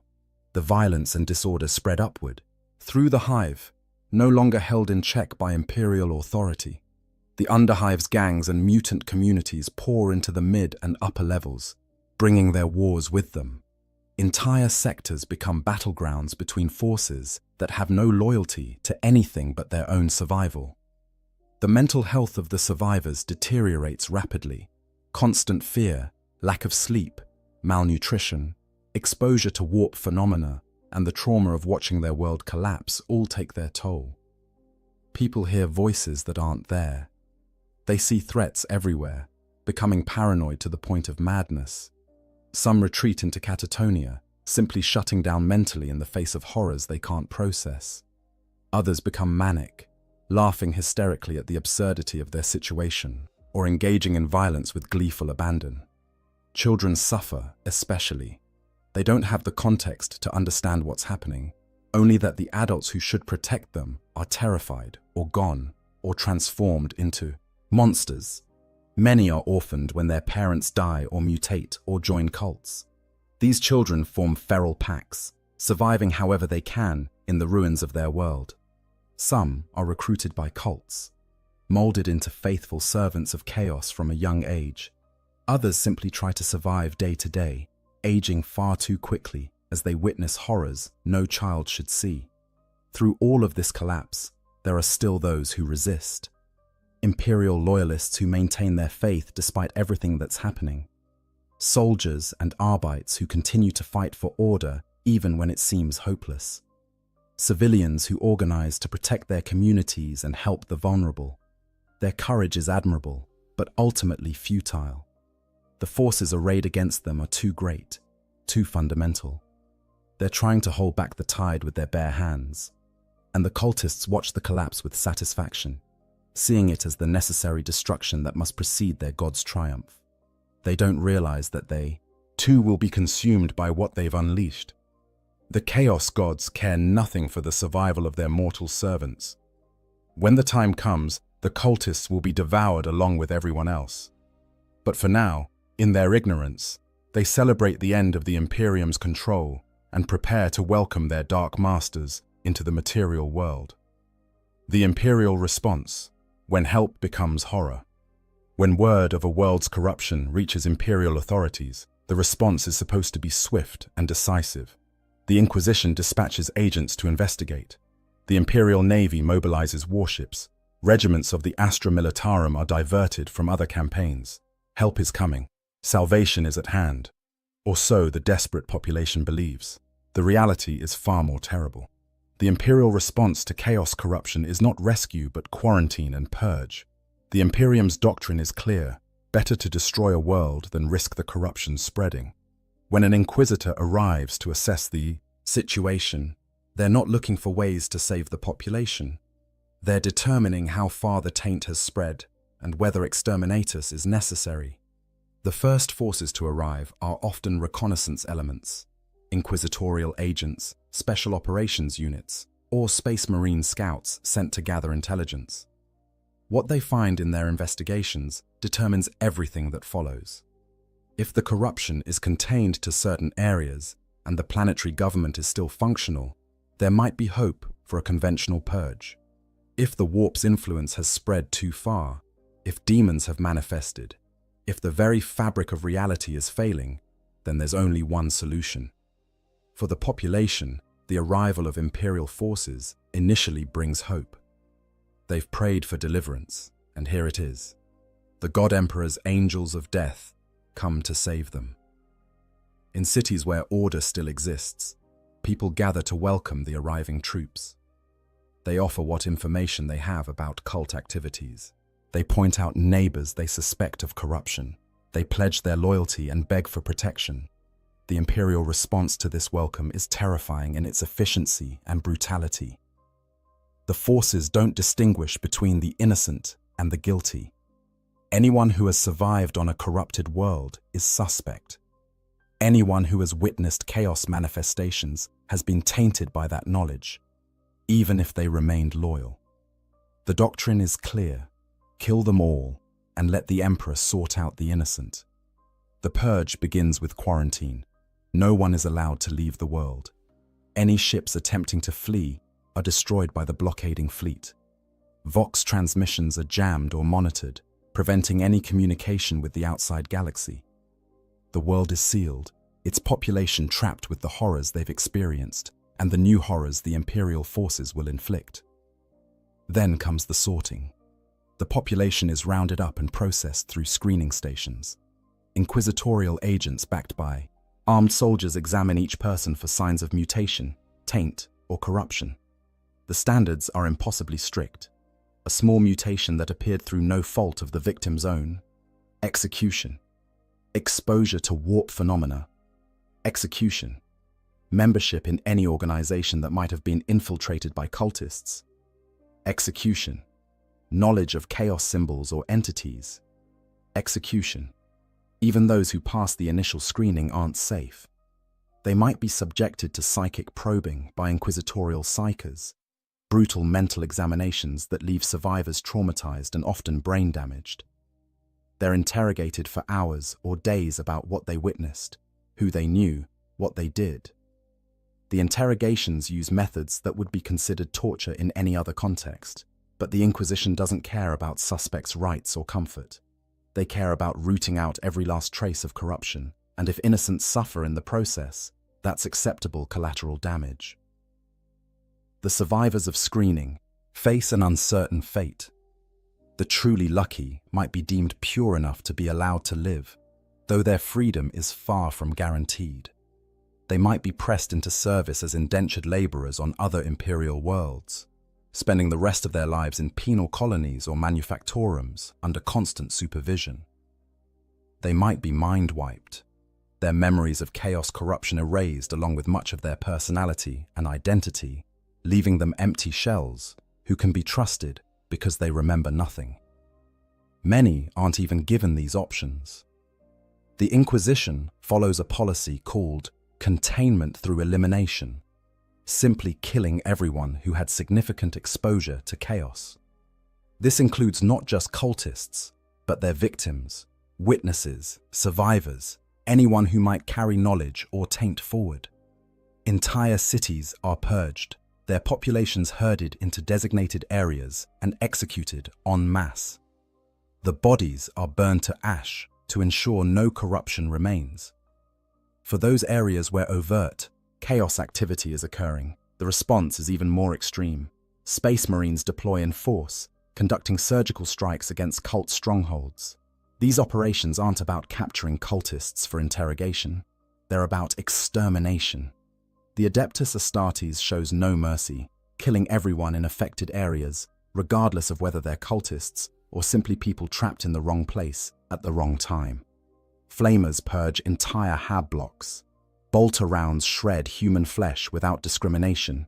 The Space Marines' mission is to eradicate Chaos worship root and branch, and they pursue this mission with terrifying zeal. The Inquisition employs other assets as well. The Adepta Sororitas, the militant arm of the ecclesiarchy, conducts their own purges with fanatical devotion. They see themselves as the Emperor's vengeance made manifest and show no more mercy than the Space Marines. Assassins from the Officio Assassinorum hunt down cult leaders and other high-value targets, eliminating them with precision before melting back into the shadows. Entire regiments of the Astra Militarum deploy to occupy cities and hunt cultists through the ruins. The population caught between Chaos cultists and Imperial Purge forces faces an impossible situation. The cultists want to sacrifice them or transform them into twisted servants of the Dark Gods. The Imperial forces view them as acceptable casualties in the fight against corruption. There's no safe haven, no way to prove innocence, no protection for the truly faithful. All they can do is try to survive day by day and hope that somehow they'll be deemed pure enough to spare. Some Imperial forces take a more measured approach, working to identify and protect the truly innocent while eliminating actual cultists. These commanders understand that indiscriminate slaughter only feeds the Chaos God's power and creates martyrs that strengthen cult recruitment. But these rational voices are often overruled by more radical elements who see any hesitation as weakness or potential corruption. The debate over how to conduct the purge can paralyze the imperial response or lead to different factions of imperial forces working at cross purposes. Meanwhile, the world continues to deteriorate. The combat between imperial forces and cultists creates more destruction, more death, more suffering. Battles rage through populated areas, killing civilians caught in the crossfire. Infrastructure that was barely functional is destroyed completely. Refugees flee from fighting only to be caught in new battles elsewhere. The chaos that the imperial forces were supposed to suppress instead intensifies. And then there's the ultimate sanction, exterminatus. If an inquisitor determines that the corruption is too deep, that saving the world would cost more in resources than it's worth, or that there's significant risk of the taint spreading off-world, they can order the planet's destruction. This decision is not made lightly, but when it's made, it's absolute. Exterminatus can take many forms. Cyclonic torpedoes that create firestorms engulfing entire continents. Virus bombs that kill all organic life within hours. Atmospheric incinerator torpedoes that literally set the sky on fire. Two-stage exterminatus that uses virus bombs to kill the population and then ignites their rotting bodies to scour the surface clean. The method varies, but the result is always the same. Total death for everything on the world. For the population, learning that exterminatus has been ordered is the final horror. They survived chaos corruption, they survived the purges, and now they're to be killed anyway, not because they're guilty, but because their world is deemed too tainted to save. There's no escape. The orbital blockade ensures no one gets off the planet. There's no reprieve. Once exterminatus is ordered, it will be carried out. All they can do is wait for the end, which comes as fire from the sky that consumes everything. Some try to flee underground, seeking shelter in the deepest parts of the underhive or in ancient bunkers. But exterminatus is thorough. The heat penetrates deep into the planet's crust. The atmosphere burns away, leaving nothing but airless rock. Those who thought themselves safe in shelters die of suffocation or are cooked alive as their refuges become ovens. A few might survive in exceptionally deep and well-sealed bunkers, but they emerge to find a dead world where nothing lives and nothing grows, condemned to a slow death by starvation on the barren rock their home has become. Not all worlds reach the point of exterminatus. Some are deemed salvageable after sufficient purging. But even these saved worlds are forever changed. Their populations are decimated, their infrastructure destroyed, their history erased. The Inquisition scrubs all records of what happened, leaving only sanitized accounts that teach future generations nothing useful. The survivors are relocated or mind-wiped. The world is repopulated with colonists who know nothing of its dark history, and the cycle continues because the Imperium never truly learns from these catastrophes, never addresses the underlying conditions that make worlds vulnerable to chaos corruption in the first place. For the Imperium, this is all acceptable. Billions might die, entire worlds might be rendered lifeless, but the alternative, allowing chaos to establish a foothold that could spread to other worlds, is worse. The calculus is simple. Sacrifice one world to potentially save 100. It doesn't matter that most of the people killed were loyal imperial citizens who never chose corruption. It doesn't matter that many might have been saved with more care and effort. What matters is certainty, absolute surety that the taint has been eliminated, and the only way to achieve that certainty is through overwhelming force and total destruction. This is the help that arrives when you pray for deliverance from chaos.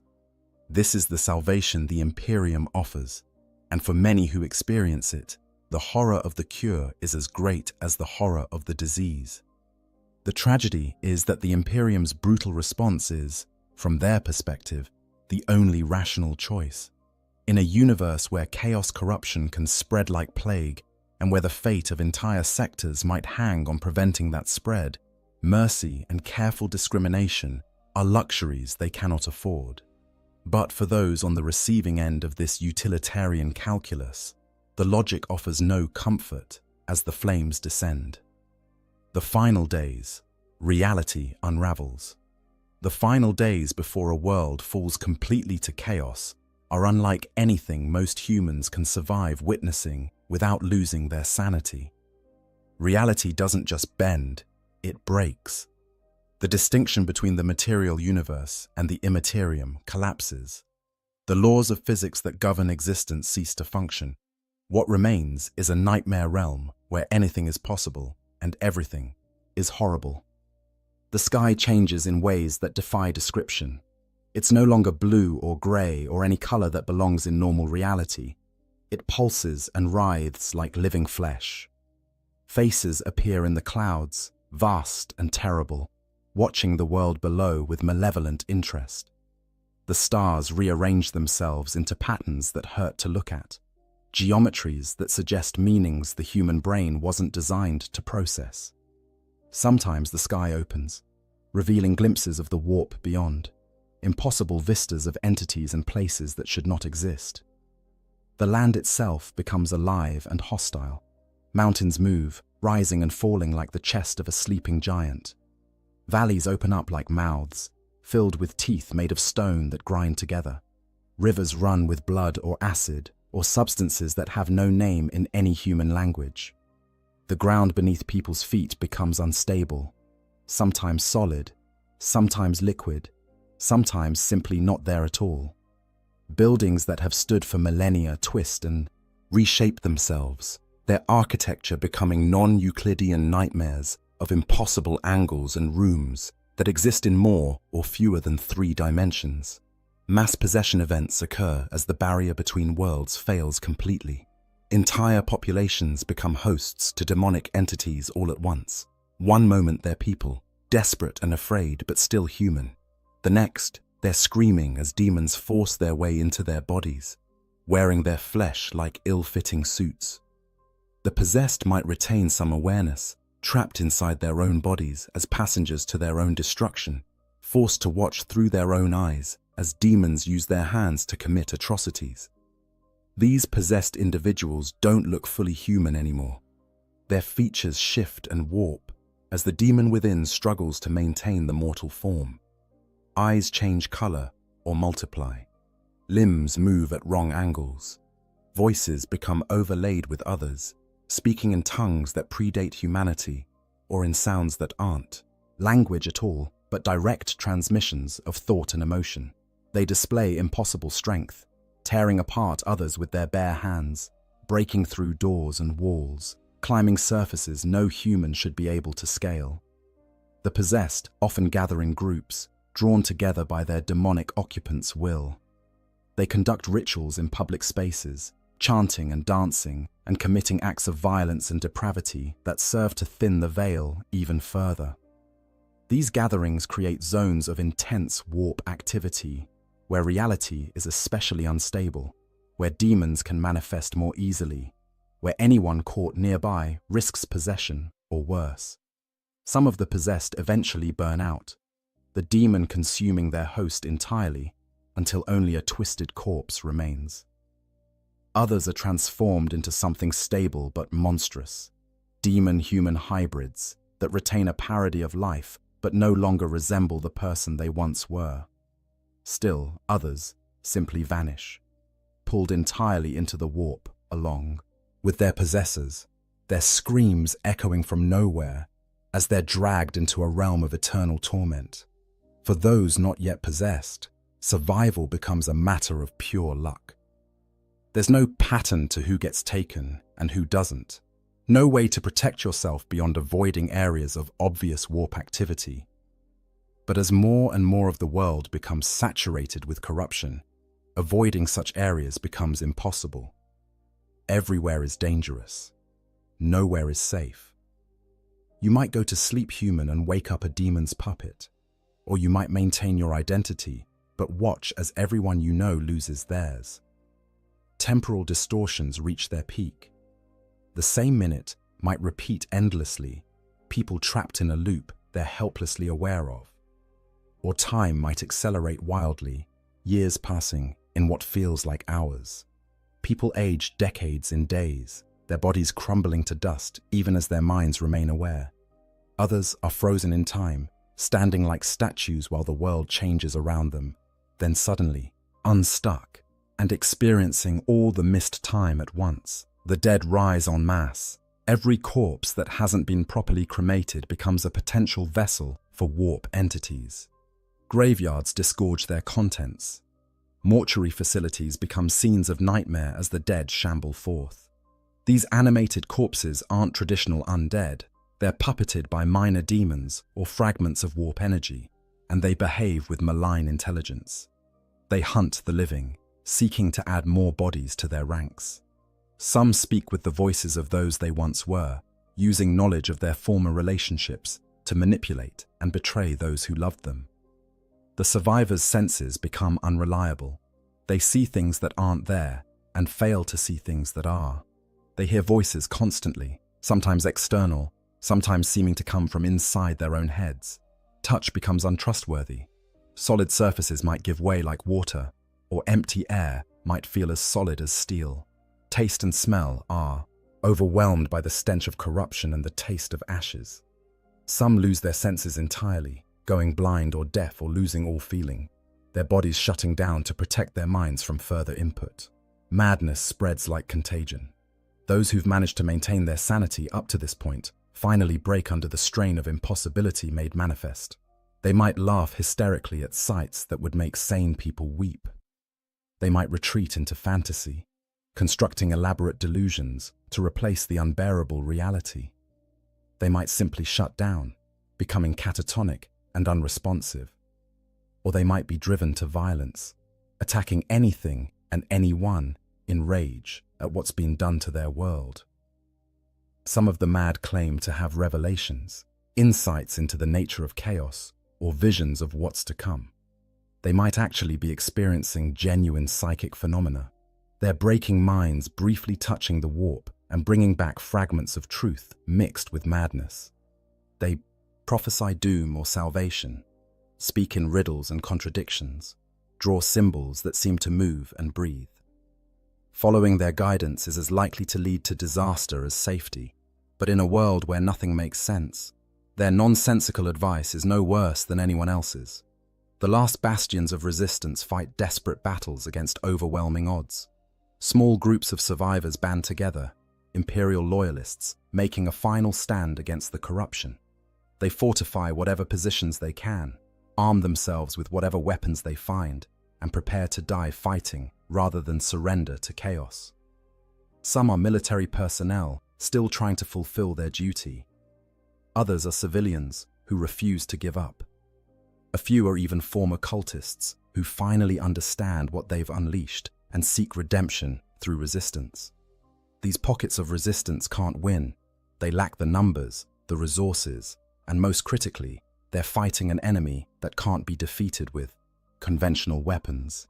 But they fight anyway, because fighting gives them purpose, because dying in battle is preferable to transformation or possession, because some part of them still believes that if they can hold out just a little longer, help might arrive. It doesn't, of course. Help isn't coming. The Imperium has already written this world off. The landscape continues to transform. Familiar landmarks disappear or change beyond recognition. New geography appears, towers of bone, forests of crystallized screams, rivers of time that flow backward. The boundaries between locations become fluid. A door might open into a different city or a different world entirely. Maps become useless as roads lead to destinations that change with each journey. The concept of distance loses meaning when places can be adjacent one moment and separated by impossible gulfs the next. Certain areas become even more corrupted, transforming into demon worlds in miniature. These zones exist partially in both reality and the warp simultaneously, operating under whatever rules the controlling demon decides to impose. Gravity might work sideways, Light might cast darkness instead of illumination. The inhabitants might find themselves repeating the same actions forever, trapped in cycles of torment specifically designed by sadistic entities. These zones expand slowly, consuming more of the world, and anyone caught in their expansion is trapped forever. Animals and plants undergo final transformations. Creatures that were merely mutated before become something entirely new, species that have never existed in nature and violate every principle of biology. Plants develop awareness and malice, their thorns becoming weapons, their pollen carrying not just allergies but madness. Some organisms merge together into chimeric horrors that combine the worst aspects of multiple species. The entire ecosystem becomes hostile to human life, as if the planet itself is rejecting its former inhabitants. The few remaining functional technologies fail completely. Machines that somehow kept working despite everything give up. Their machine spirits finally corrupted beyond function. Lights go out permanently. Life support systems cease. Communication devices emit only screams and static. The technological infrastructure that made civilization possible on this world is dead, leaving survivors to face the end with nothing but what they can hold in their hands.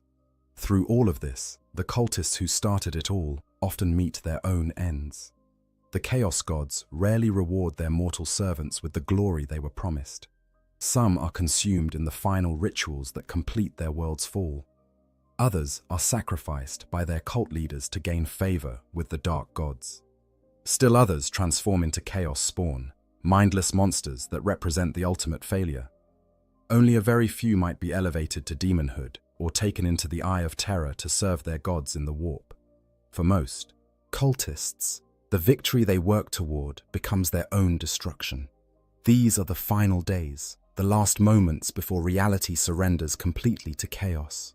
What comes next is not really life as any human would understand it. The world will become a demon world, a place where the warp and reality exist in a twisted union. But for the people experiencing these final days, what comes next doesn't matter. They're living in hell made manifest, watching their world die, knowing that their own end approaches. All they can do is survive from one moment to the next, bearing witness to the ultimate corruption of everything they knew, until finally, even that ability fails, and they too are consumed by the darkness. Demonic incursion, when hell comes to life. The moment demons manifest in real space marks the point of no return. Until this happens, no matter how corrupted a world has become, there's still theoretical hope of redemption. But once demons cross the barrier between the warp and reality in significant numbers, the world is doomed. What follows is an invasion from another dimension, an assault by entities that exist purely as manifestations of thought and emotion, given horrible form. Demons don't appear all at once like a conventional invasion. They seep through wherever the barrier is weakest, materializing in places where rituals have been performed, where large numbers of people have died violently, where reality is especially thin. At first, they might appear only briefly, flickering in and out of existence, like images projected from a faulty hololith.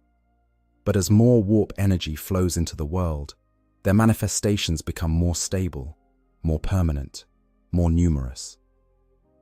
The demons of Khorne arrive first in most cases, drawn by the violence and bloodshed that accompanies societal collapse. Bloodletters, lesser demons who appear as crimson-skinned warriors with sword-like horns, materialize in the midst of battles and massacres. They're surrounded by an aura of rage that infects everyone nearby, turning even mild-mannered civilians into frenzied killers. The bloodletters attack with savage efficiency, their hellblades cutting through armor and flesh with equal ease. They kill not for any strategic purpose, but simply because killing is their reason for existence. Behind the bloodletters come other servants of the blood god. Flesh hounds, demon beasts with skulls for heads, hunt down psychers and those touched by magic. Juggernauts, massive demon engines that are part creature and part machine, charge through defenders like they're not even there. And occasionally, in places of supreme violence, a bloodthirster might manifest. A greater demon of Khorne, a towering engine of destruction that can lay waste to entire armies single-handedly. Its very presence drives mortals mad with rage, and its whip and axe kill with every strike. The experience of facing Khornate daemons is one of overwhelming, primal terror mixed with incomprehensible rage. Survivors report that being near these entities makes them want to kill, to rend and tear and destroy, even as they're terrified of what's happening to them. The bloodletter's crimson skin glistens in impossible ways. Their horns pulse with energy. Their eyes burn with literal flames. They move with inhuman speed and grace. And when they speak, which is rare, their voices sound like grinding metal and screaming fury. Nurgle's demons follow a different pattern. They manifest in places of disease and decay, emerging from piles of corpses or pools of toxic waste. Plague-bearers shuffle forward in organized ranks, their rotting bodies crawling with disease, their single eyes staring with dull malevolence. They're methodical rather than frenzied, counting each blow they strike, tallying the deaths they cause in service to their master's endless calculations. They spread contagion simply by existing. The air around them becomes thick with flies and spores, and anyone who breathes it risks succumbing to supernatural plagues.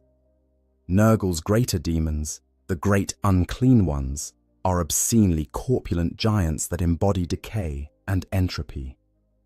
They're strangely jovial, laughing at the horror they cause, offering blessings to those they kill. Their bodies are hosts to countless diseases, and they shed plagues like humans shed skin cells. But perhaps worse than the obvious horror is their message: that decay is natural, that embracing corruption brings peace, that Grandfather Nurgle loves all his children. Some broken survivors actually accept these lies, allowing themselves to be transformed into plague carriers in exchange for an end to their suffering. The demons of Tzeentch are perhaps the most alien and incomprehensible. Pink and blue horrors, crystalline entities that split and reform endlessly, appear in places of psychic activity or where the barriers between reality and the warp are thinnest. They hurl bolts of warp fire that transform whatever they touch into something else entirely. A human might become a pile of writhing tentacles. A building might turn into a screaming obelisk of living crystal. The ground might become a gateway into another dimension. Tzeentch's sorcerers and lords of change, his greater demons, manipulate reality itself with their magic. They can see possible futures and arrange circumstances to bring about the outcomes they desire. Fighting them is an exercise in futility because they've already seen every move you might make and planned for it. They speak in riddles and prophecies, their words carrying multiple layers of meaning, some of which won't be understood for years or centuries. They're the architects of the world's fall, not just enabling it, but actively orchestrating it according to plans, within plans, within plans. Slaanesh's demons are beautiful and terrible in equal measure. Demonettes, the lesser demons of the Prince of Pleasure, appear as impossibly graceful figures that are neither male nor female, but somehow both, and neither. They move with hypnotic allure, drawing mortals close with promises of pleasure beyond imagining. Their claw-tipped fingers can rend flesh with ease, but they prefer to seduce victims rather than simply killing them, corrupting souls along with destroying bodies. The Keeper of Secrets, Slaanesh's greater demon, is a towering figure of terrible beauty that inspires both desire and horror. Those who look upon it might find themselves attracted to it even as they're repulsed by what they see. Its voice is impossibly seductive, speaking directly to each person's deepest desires and offering fulfillment if only they surrender. Many do surrender, unable to resist the promises, and find that the pleasure they were offered is inseparable from unimaginable agony. The demon's impact on reality extends beyond their physical presence. Where they walk, the laws of nature fail. Gravity might reverse around a bloodthirster. Time might flow. backward near a lord of change. The very air might become toxic around a great unclean one. Space might fold and twist around a keeper of secrets. These reality-warping effects mean that conventional military tactics are largely useless against them. You can't predict where they'll be when space is unstable. You can't plan when time doesn't flow consistently. You can't aim when the target exists partially in multiple dimensions. Worse, demons are nearly impossible to permanently kill in real space. When a demon's physical form is destroyed, its essence simply returns to the warp. It might take time for it to regain enough strength to manifest again, but it's not truly dead. Only certain blessed weapons, psychers of enormous power, or the banishment rituals known to the Grey Knights can truly send a demon back to the warp for an extended period. Regular weapons might disrupt a demon's form temporarily, but without these special means, every demon destroyed will eventually return. The survivors of demonic attacks describe experiences that sound impossible but are all too real. They speak of time stopping while a demon killed everyone around them one by one, of being unable to move while something with too many limbs and voices tore their friends apart, of hearing promises whispered in their minds that made them want to surrender, to give up resistance, to embrace corruption, of seeing their loved ones transformed into monsters before their eyes, or dragged screaming into portals that opened into dimensions of pure torment. Fighting demons requires more than physical courage. It requires mental and spiritual strength that most humans simply don't possess. Seeing a demon often causes immediate psychological trauma. The human mind wasn't designed to process entities that exist partially outside reality.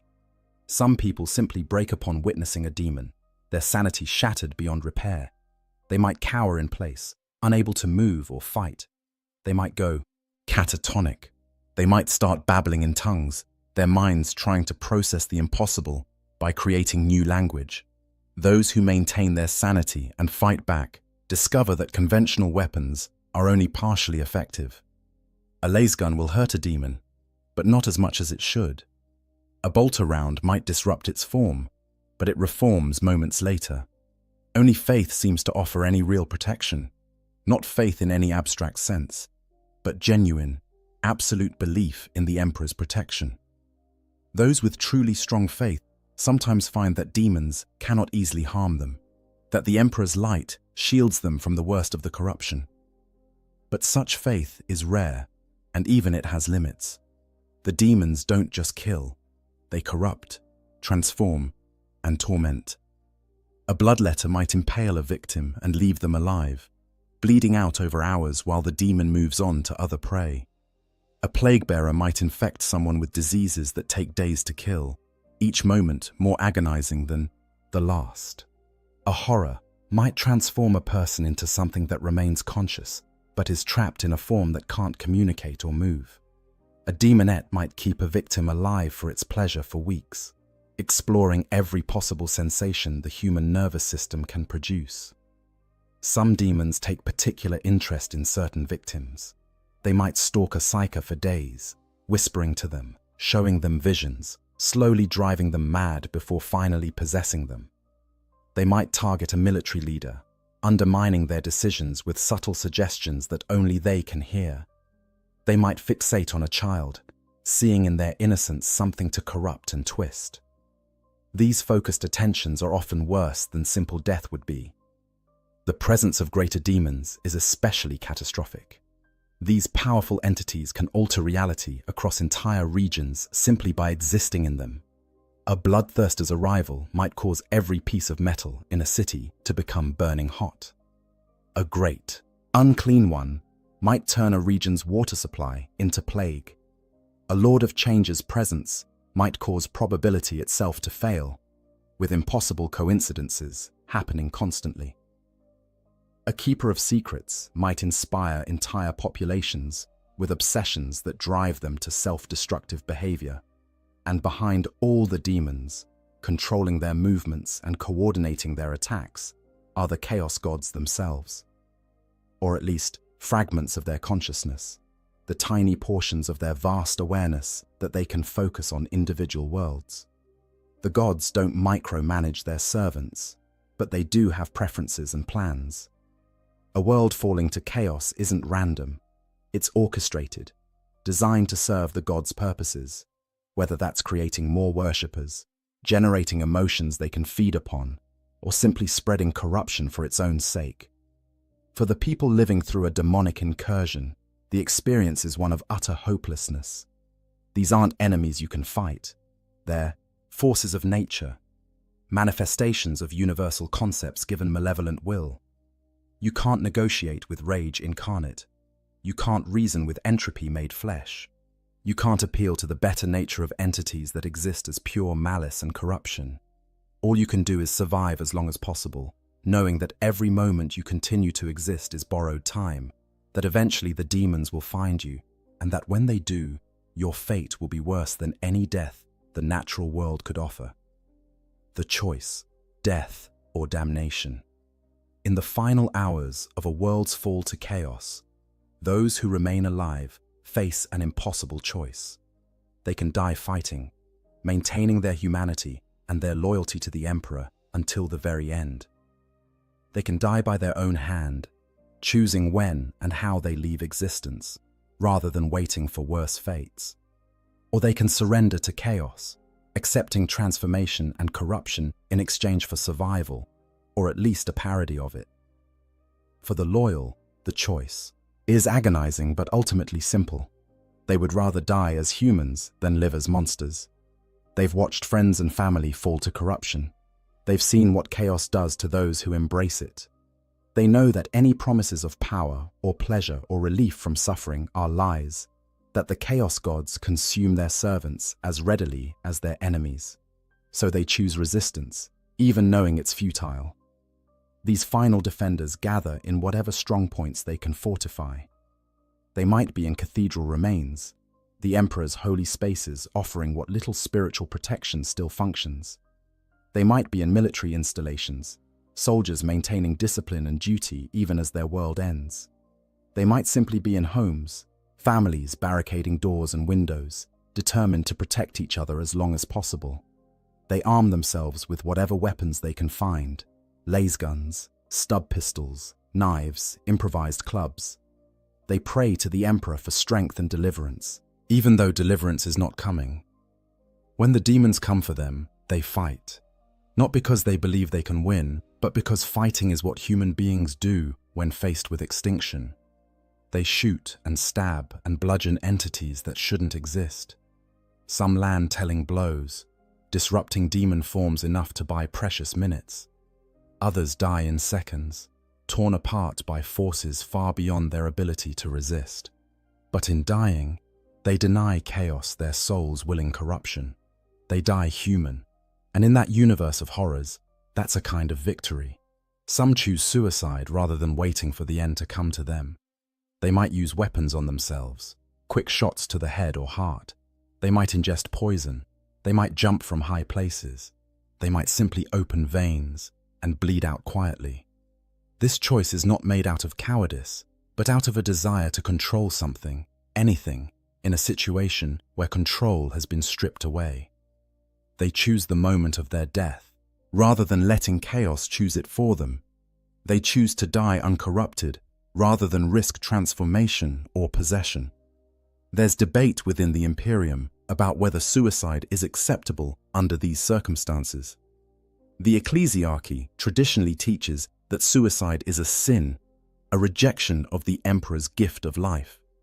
But even the most rigid theologians acknowledge that there are situations where death is preferable to the alternative. Some saints and heroes of the Imperium have chosen death rather than face corruption, and they're celebrated rather than condemned for it. So the survivors who choose this path can do so believing they're making a choice the Emperor would understand, if not approve of. But not everyone chooses death. The alternative, accepting chaos, has its own terrible logic. If you're going to die anyway, why not survive? If transformation is inevitable, why not embrace it and gain whatever benefits it offers? The chaos gods promise power to those who serve. Them, relief from suffering, continuation of existence in some form. In the face of certain death, these promises can seem attractive, even rational. The seduction of chaos works differently on different people. For some, it's a gradual process. They start with small compromises, accepting a mutation they can't remove anyway, speaking a prayer to a dark god when prayers to the emperor go unanswered, performing a small ritual that seems harmless. Each step makes the next easier. Each compromise weakens their resistance. Before they realize it, they've crossed lines they swore they never would, and turning back seems impossible. For others, the decision is sudden and desperate. They're cornered by demons with no hope of escape. They see a chance to save themselves or their loved ones if they just surrender, just pledge themselves to chaos, just accept what's being offered. In that moment of terror, with death literally reaching for them, they break. They say the words, make the gestures, offer themselves to the dark gods. And the gods accept them, transforming them in that instant from victims into servants. Those who accept chaos find that the promises were lies, or at least partial truths wrapped in deception. Yes, they survive, but not as themselves. The transformation strips away their humanity piece by piece. Their bodies mutate beyond recognition. Their minds become alien, filled with urges and thoughts that aren't their own. Their souls are bound to gods who view them as less than nothing, tools to be used and discarded. Some experience their transformation as a kind of liberation.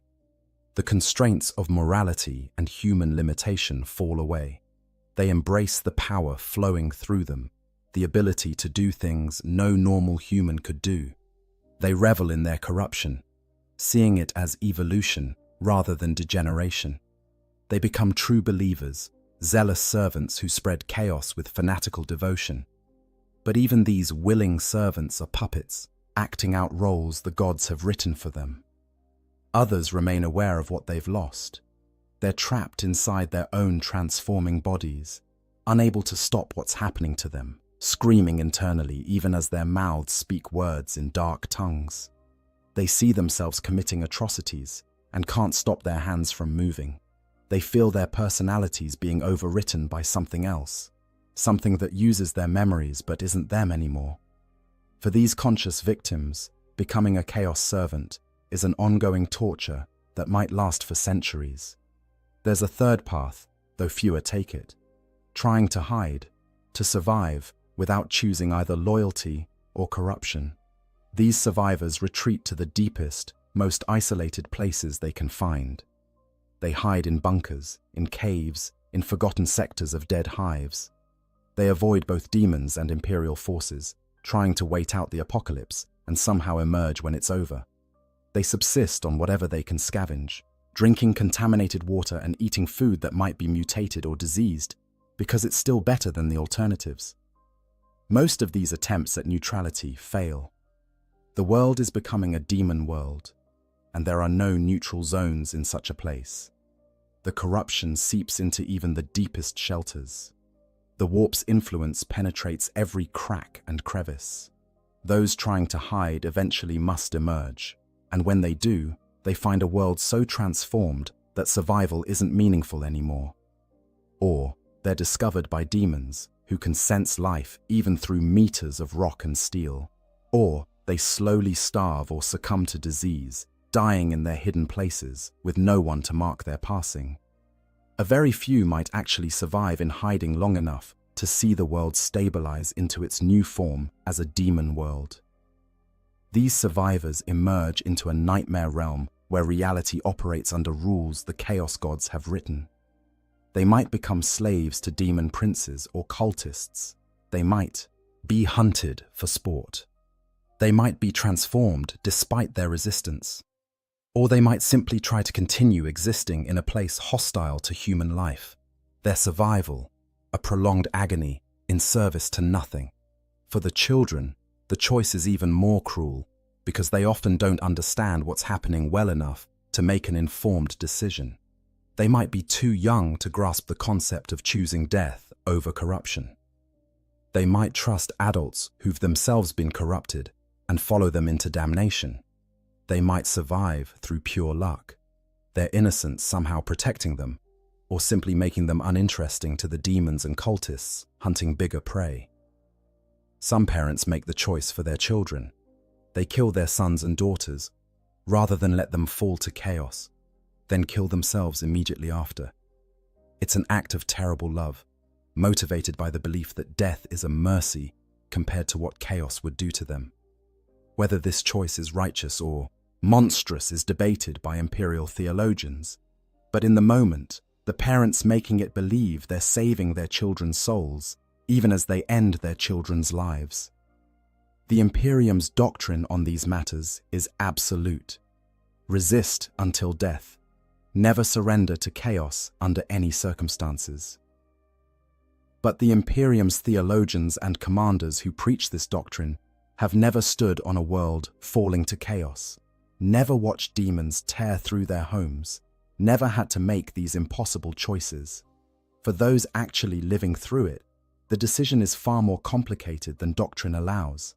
The human survival instinct is powerful, and when death is the only alternative to corruption, many find that they're not as willing to die as they thought they'd be. What's tragic is that neither choice offers salvation. Dying denies chaos your service, but doesn't save your soul. It simply releases it into the warp, where it's likely to be consumed by demons anyway. Accepting chaos preserves existence but destroys everything that makes you human, and trying to hide or escape just delays the inevitable choice. In the end, everyone on a world falling to chaos faces the same ultimate fate: consumed, corrupted, or killed, with no fourth option available. The only comfort, if it can be called that, is that the choice at least belongs to you. In a situation where you've lost control of everything else, your world, your safety, your future, deciding how you face the end is the last fragment of autonomy you possess. Whether you choose to die fighting, die on your own terms, or surrender to forces beyond comprehension, that choice is yours. And in the grim darkness of the far future, where the gods themselves play with mortal lives like toys, even that small freedom is precious. Aftermath: worlds lost and lessons unlearned. The aftermath of a world's fall to chaos takes different forms depending on how completely the corruption consumed it. Some worlds are quarantined, their populations either purged or evacuated, the planet left to decay as a warning to others. Some are subjected to exterminatus, reduced to lifeless rocks floating in space. And some transform completely into demon worlds, becoming permanent anchors for warp influence in real space, staging grounds for future invasions and monuments to the Chaos God's power. The Imperium maintains records of countless worlds lost to chaos corruption over its 10,000 years of history. These records are heavily restricted, accessible only to inquisitors and the highest echelons of imperial command, because knowledge of how worlds fall is itself considered dangerous. But certain examples are known widely enough to serve as cautionary tales, even if the full truth of what happened is hidden behind layers of censorship and propaganda. Vrax Prime is perhaps the most documented example of a world's fall, detailed in extensive reports that the Ordo Malleus uses for training purposes. Once a vital, imperial armory world in the Segmentum Obscurus, Vrax fell to corruption through the machinations of an apostate cardinal named Zaphan. This madman, influenced by a demon posing as an advisor, declared independence from the Imperium and fortified the world with its own weapons stockpiles. What followed was a 17-year siege that cost 14 million Imperial Guard lives. The siege began as a conventional military campaign to retake a rebellious world. But as the fighting dragged on, chaos corruption spread through both defenders and attackers. Daemon princes manifested. Traitor legions sent forces to support the rebels. The world itself became corrupted, reality warping in areas of intense fighting. By the time Imperial forces finally broke the rebellion, Vrax Prime was so contaminated that it was declared perdita, forever lost to Imperial use. The entire world was quarantined, its 8 million inhabitants dead or executed for taint, its vast weapons stockpiles either destroyed or sealed away. The Siege of Vrax demonstrates several patterns common to worlds falling to chaos. It began with religious corruption. A high-ranking ecclesiarchy official led astray by promises of power and spiritual enlightenment. It was enabled by isolation. Vrax was distant enough from major imperial presence that the corruption had years to spread before intervention came. It was accelerated by violence. The fighting of the siege itself generated the deaths and suffering that fed chaos power. And it ended in total loss. Even after victory, the Imperium gained nothing but a dead world and millions of casualties. Istvan III represents a different pattern, a world that fell quickly and completely during the Horus heresy. The entire planetary population of 12 billion souls was killed in a matter of hours when the Warmaster Horus deployed virus bombs as the opening move of his rebellion against the Emperor. The Life-Eater virus consumed every living thing on the surface, and then the heat from the corpse's rapid decay ignited the atmosphere itself in a firestorm visible from space. The world became a crematorium, and the space marines who landed on its surface fought across fields of ash that had once been people. Istvan III's fate illustrates the Imperium's willingness to destroy what it claims to protect. Horus could have simply conquered the rebellious world through conventional military means. But he chose annihilation, setting a precedent that the Imperium itself has followed countless times since. When a world rebels or becomes corrupted, the response is increasingly to simply eliminate it rather than risk the resources needed for reclamation. Billions die, not because they were guilty, but because they were potentially tainted, their murders justified by the calculus that preventing chaos spread is worth any cost. Cadia's fall in the closing days of the 41st millennium marked a catastrophic shift in the balance between the Imperium and chaos. For 10,000 years, Cadia had stood as a fortress world guarding the Cadian Gate, the only stable route out of the Eye of Terror. Its people were born soldiers, its entire civilization oriented toward military readiness. Every child learned to field strip a lasgun before they learned to read. The planet's very bedrock contained ancient Necron pylons that helped stabilize reality against warp intrusion. When Abaddon the Despoiler finally broke through Cadia's defenses during the 13th Black Crusade, he didn't conquer the world. He destroyed it completely. The planet was literally cracked apart, its pylons shattered, its population scattered. The resulting warp instability created the Cicatrix Maledictum, a galaxy-spanning rift that has divided the Imperium in half and ushered in the era known as the Dark Imperium. Cadia's fall proves that no world is truly safe, that even 10 millennia of faithful service and military excellence can end in total destruction. These well-documented cases represent only a fraction of the worlds lost. For every Vrax or Cadia that makes it into the historical record, 100 minor worlds fall into chaos embrace, with their fates known only to the Inquisition. Agri-worlds corrupted by Nurgle, their populations transformed into plague-bearers. Mining colonies that delved too deep and broke through into ancient vaults filled with chaos artifacts. Research stations where tech priests' forbidden experiments opened portals they couldn't close. Pleasure worlds where Slaneshi cults corrupted the wealthy nobility and spread their influence through decadence and excess. The demon worlds that survive exterminatus become permanent wounds in reality. The Eye of Terror contains thousands of such worlds, each ruled by a demon prince or powerful champion of chaos, each a twisted mockery of natural law. Some are constantly at war, their populations forced into eternal battle to feed Khorne's hunger. Others, are plague gardens where Nurgle's diseases evolve in infinite variations. Still others are constantly changing, transformed by Tzeentch's whims, or devoted to endless experiences of sensation and suffering in Slaanesh's honor. Life on a demon world is sustainable in a technical sense. Populations exist, reproduce, continue. But it's so far removed from human experience that calling it life seems inappropriate. The inhabitants might live for centuries, sustained by warp energies, but their existence is one of constant torment or transformation, or servitude to masters who view them as less than livestock. They might have children, but those children are born mutated, twisted from birth, and will grow up knowing nothing but the corruption that surrounds them. They might have some form of society, but it's organized around worship and service to dark gods, all other concerns secondary or non-existent.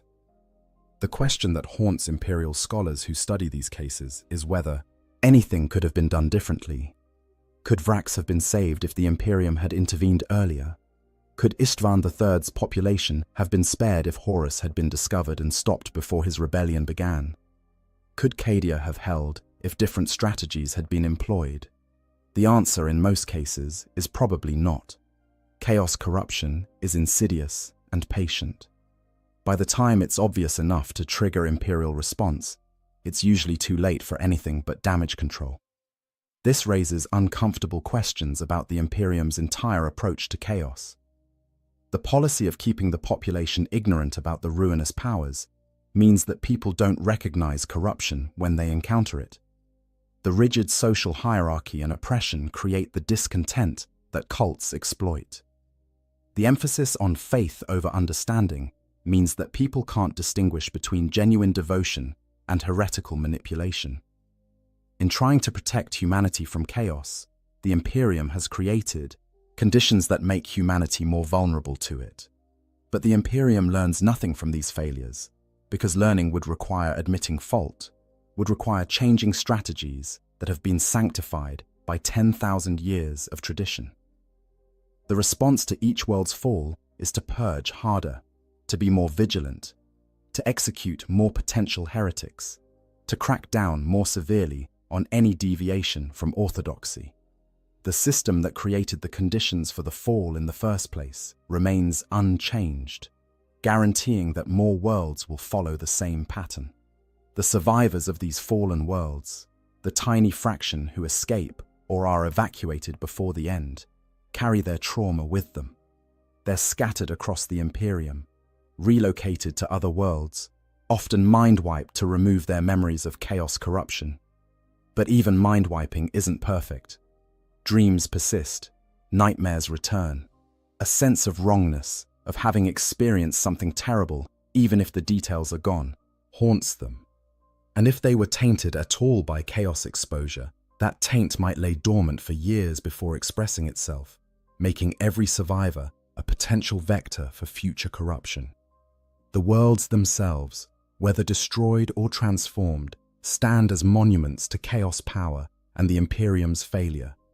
Dead rocks floating in space where billions once lived. Demon worlds pulsing with malevolent energy at the edges of real space. Quarantined zones that no Imperial vessel will approach. Each represents countless lives lost, souls consumed, potential extinguished. Each is a tragedy on a scale almost beyond comprehension. And yet the Imperium continues, because the alternative is worse. Surrender to chaos means the extinction of humanity as a species. Every world lost is mourned, but the fight continues. More soldiers are recruited, more worlds are fortified, more prayers are offered to the God Emperor. The machine of the Imperium grinds forward, powered by faith and fear and the blood of its citizens, because stopping would mean letting the darkness win. For the citizens of worlds not yet fallen, these tales serve as warnings. Remain vigilant, report suspicious activity, pray to the Emperor, trust in the Imperium's protection, don't ask questions, don't seek forbidden knowledge, obey the authorities, live in fear, because fear keeps you alert, and alertness keeps you alive. The message is clear. Chaos is always waiting, always watching, always seeking opportunities to corrupt and destroy. Only through absolute loyalty and constant vigilance can humanity hope to survive. But beneath the propaganda and the warnings, a darker truth persists. In the grim darkness of the far future, vigilance isn't enough. Worlds fall despite the best efforts of their defenders. Chaos finds ways to corrupt even the most faithful. And when your world is chosen as the next target, when the cultists begin their rituals and the barriers start to thin, no amount of prayer or loyalty will save you. You'll face the same impossible choices, the same horrors, the same inevitable doom as all the billions who came before you. And the Imperium will respond the same way it always has, with fire and death, and the cold calculation that some sacrifices are acceptable if they slow chaos advance. Conclusion: living on a world falling to chaos is an experience beyond the scope of normal human suffering. It's watching everything you know dissolve into nightmare. It's seeing the laws of reality fail.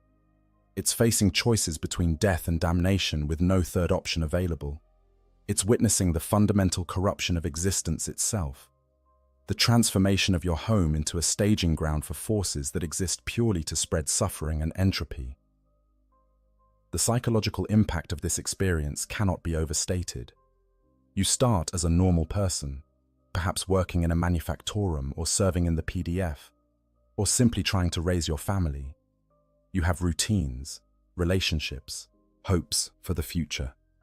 Then, slowly or suddenly, depending on how the corruption manifests, all of that is stripped away.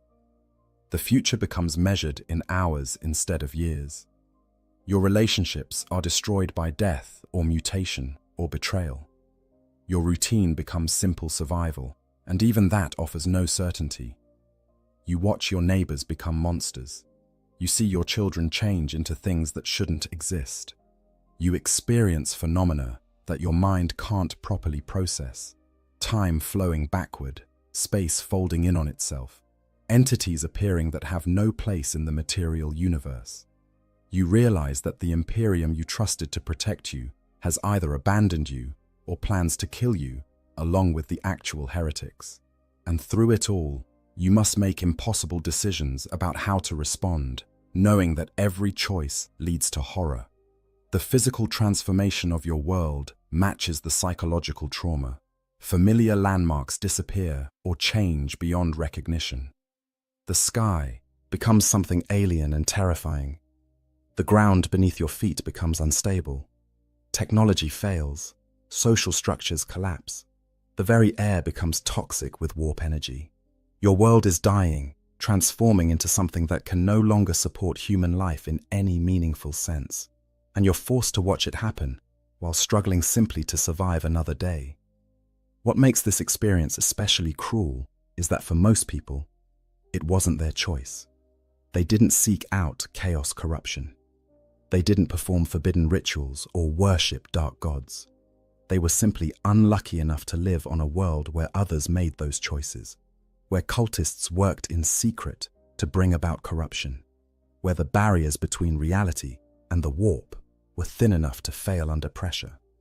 They're victims of circumstances largely beyond their control, punished for the sins of others, suffering for crimes they never committed.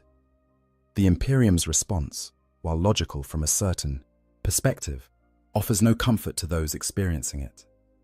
Being told that your entire world will be purged or destroyed to prevent chaos spread is cold comfort when you're one of the people marked for death.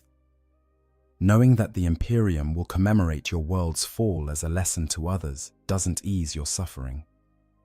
Understanding that your sacrifice might save other worlds doesn't make facing demon incursions or execution by the Inquisition any more bearable. This is the reality of the Warhammer 40,000 universe, a setting where entire worlds can fall into darkness, where billions can die in cosmic wars that most of humanity will never even hear about, where the forces of chaos grind endlessly against the Imperium's defenses, and where individual lives matter only as statistics in a war that has no end. The grimdark nature of the setting isn't just aesthetic choice, it's the fundamental reality that makes every story told within it carry weight. If you've made it this far in the video, thank you for taking this journey into one of the most horrifying scenarios the 40K universe offers. Understanding what happens when a world falls to chaos helps us appreciate why the Imperium is as brutal and authoritarian as it is, even if we can't condone all its methods. It shows us why vigilance against chaos corruption is treated with such deadly seriousness, why knowledge of the ruinous powers is so restricted, why the Inquisition exists, and why they have such terrible authority. If you enjoyed this deep dive into the horror of chaos corruption and want to see more Warhammer 40K lore content, please consider subscribing to the channel and hitting that like button. Your support helps me create more of these in-depth explorations of the grim darkness of the far future. And if there are other topics from the 40K universe you'd like me to cover, leave a comment below and let me know. Whether it's other aspects of chaos, different factions, specific battles, or character studies, I'm always looking for new topics to explore. Remember, in the grim darkness of the far future, there is only war. But there are also stories worth telling, lessons worth learning, and universes worth exploring. Thank you for watching, and I'll see you in the next video. For the Emperor. There are certain truths in the Imperium of Man that remain constant across 1,000,000 worlds and 10,000 years of history. The Emperor protects. Duty is its own reward. In death, service continues. But there is another truth, one whispered in the darkness of the Underhive, one that keeps even the most faithful awake in their sleep cycles. It is the truth that there are fates worse than death, horrors so complete and absolute that death would be a mercy long denied. To understand what it means to live on a hive world being consumed by tyrannids, you must first understand what it means to exist in one of humanity's greatest monuments and most terrible prisons. You must comprehend the scale of these towering arcologies, the billions upon billions of souls packed into structures that scrape the very clouds. You must feel the recycled air in your lungs, taste the corpse starch on your tongue, and know that everything you are exists only to feed the endless machine of imperial production. And then, when you understand what it means to barely survive in such a place, you must imagine something infinitely worse. You must imagine an enemy that sees your entire world not as a conquest, not as a prize to be taken, but as nothing more than food. Imagine an intelligence so vast and alien that it spans galaxies, directing countless billions of bioengineered horrors with a single purpose: to consume everything you are, everything you ever were, and everything you ever could be. This is the reality for those who find themselves on a hive world in the path of a tyrannid hive fleet. This is the slow descent into a nightmare from which there is no awakening, no rescue, and no escape. The tyrannids do not conquer, they do not occupy, they devour, and when they are finished, they leave behind only silence and stone. The Imperium catalogues approximately 32,380 hive worlds across its vast domain, though the actual number fluctuates as worlds are lost to Xeno's invasions, warp storms, or simple bureaucratic oversight. Each of these worlds represents a crucial component in the Imperial war machine, producing not just weapons and materials, but the most valuable resource of all: human beings. Billions upon billions of potential soldiers, workers, and servants of the Emperor, all concentrated in massive urban sprawls that can be seen from orbit. When the tyrannids come to such a world, they come to a feast beyond imagining. Every single inhabitant represents biomass to be harvested. Every structure, though made of metal and stone, sits upon foundations of organic waste and accumulated biological matter. The very air in these hive cities, recycled through organic filtration systems and breathing plants, contains nutrients that can be extracted and consumed. A hive world is not just a target for the tyrannids.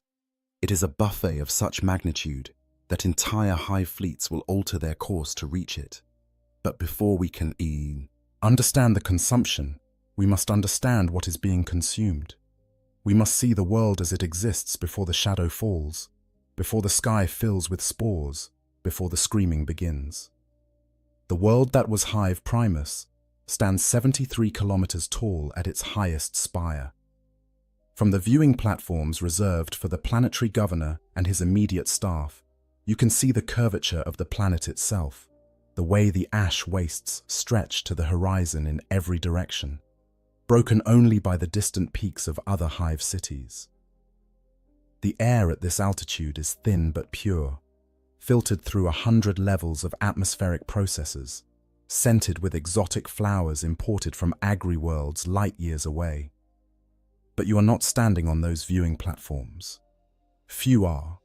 The population of Hive Primus numbers somewhere between 47 and 52 billion souls, and fewer than 10,000 of them will ever breathe air that has not passed through 10,000 other pairs of lungs. First, you work in Manufactorum Delta 779, 12 kilometers below the hive's crown and 18 kilometers above its foundations. Your shift began 14 hours ago and will continue for another 6.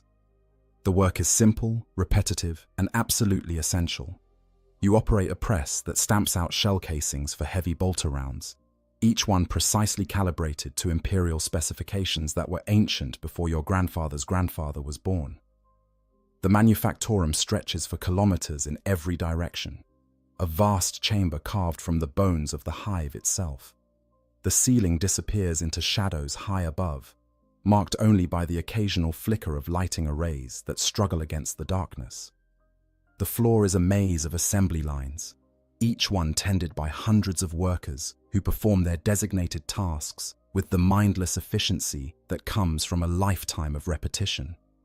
The noise is constant, overwhelming, a symphony of industrial fury that makes conversation impossible and renders thought difficult.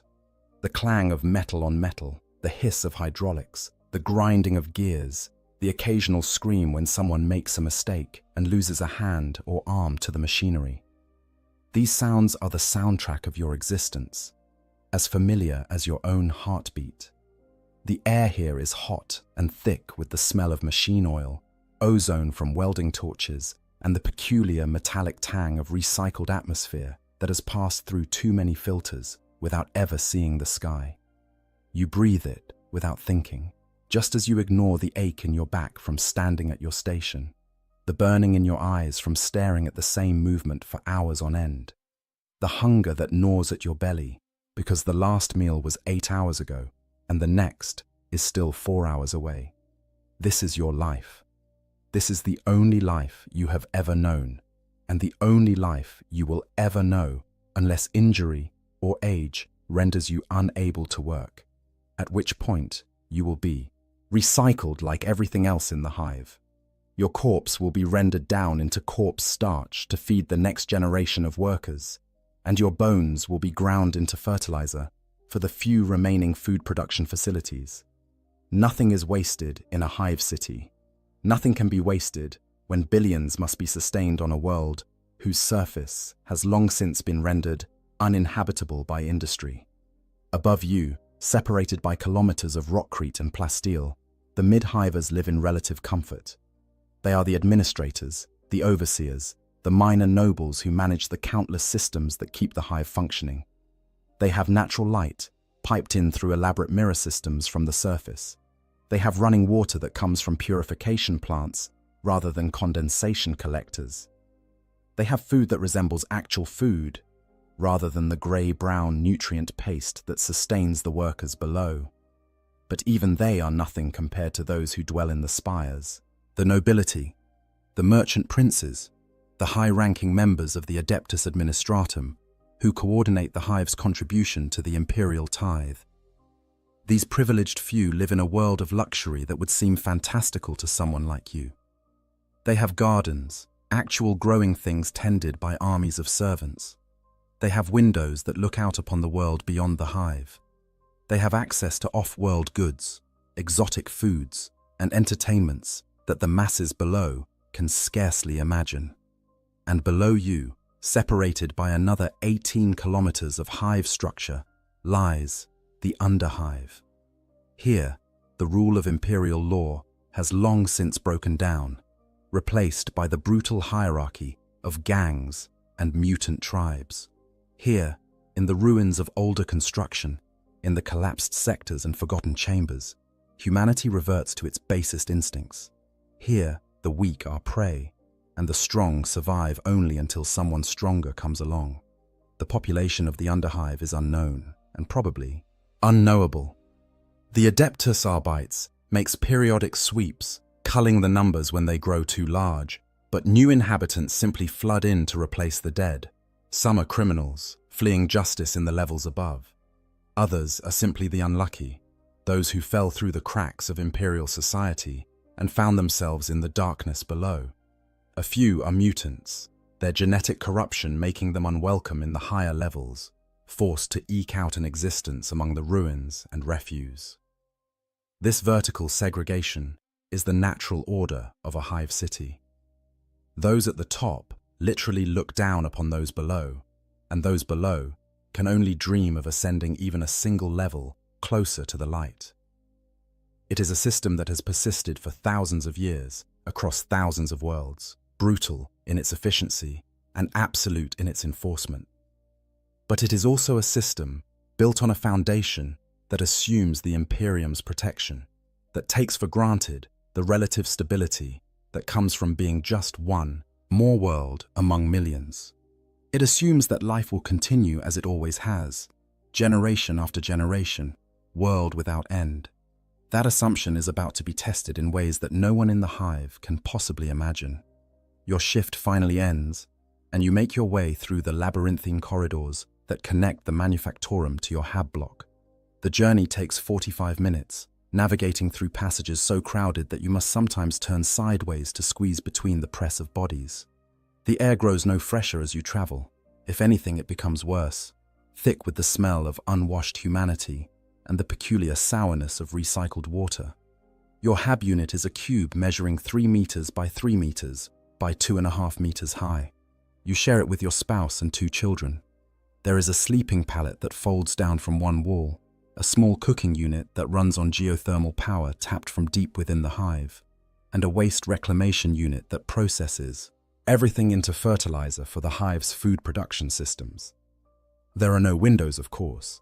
Windows are for those who can afford to have something to look at, and you are 18 kilometers above the surface and 12 kilometers below the spire.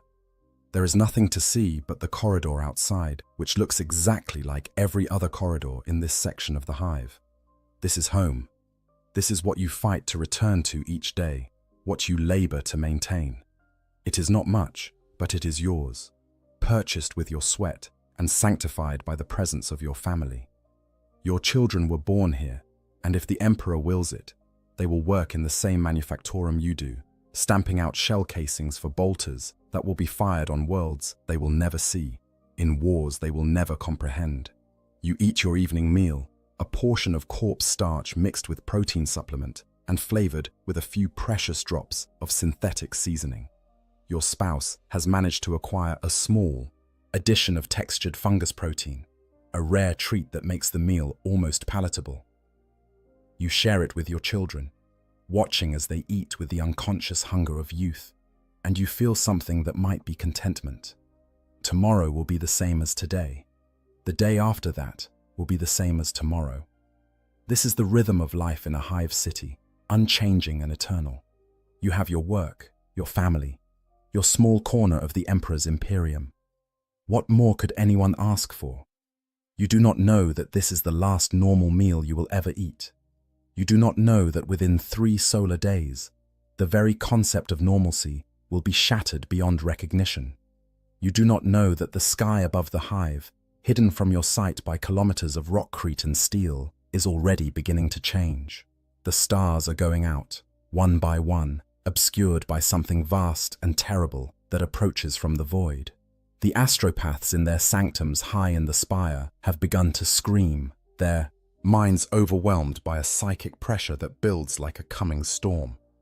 The navigators who guide ships through the warp have found their vision clouded, the Astronomican's light dimmed by an interference they cannot name or comprehend. And in the Underhive, in the deepest and darkest places, where even the gangers fear to tread.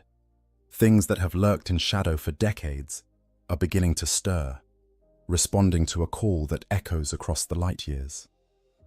The Genestealer cults, patient and prepared, feel the approach of their gods and begin their final preparations. The feast is about to begin. The shadow falls. The first sign that something is wrong comes not with violence or obvious threat, but with silence. The Vox systems that connect the hive to the wider world, that carry news from across the sector and beyond, that maintain the constant flow of information necessary for a world of 50 billion souls to function, begin to fail. At first, it is subtle. A delay in receiving the daily, astropathic transmissions from the sector capital, a slight degradation in the signal quality of off-world communications, the kind of thing that might be explained by solar flares or unusual warp currents. But it continues and it worsens. Within 2 days, all astropathic communication has ceased entirely. The messages that do come through are fragmented, incoherent, spoken by astropaths whose minds are clearly fracturing under some unseen pressure. They speak of a darkness in the warp, of something vast and hungry that blots out the light of the Astronomicon.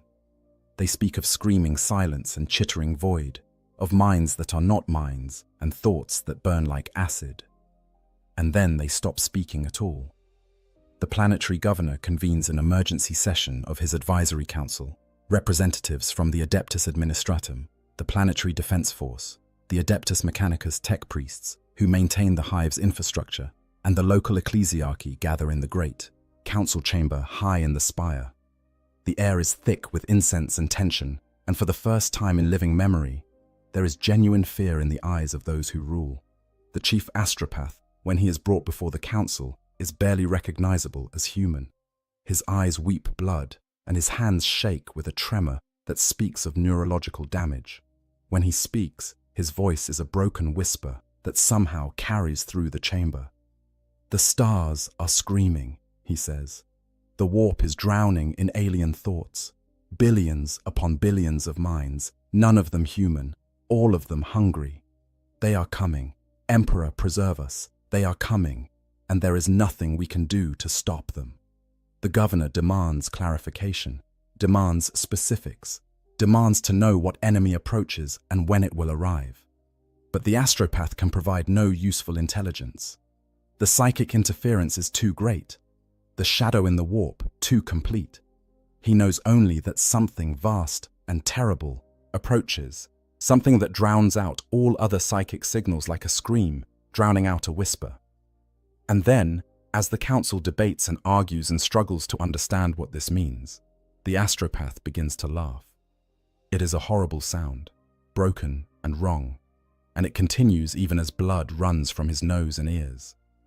His laughter ends only when his heart stops, the strain of whatever he has experienced proving too much for his enhanced physiology to withstand.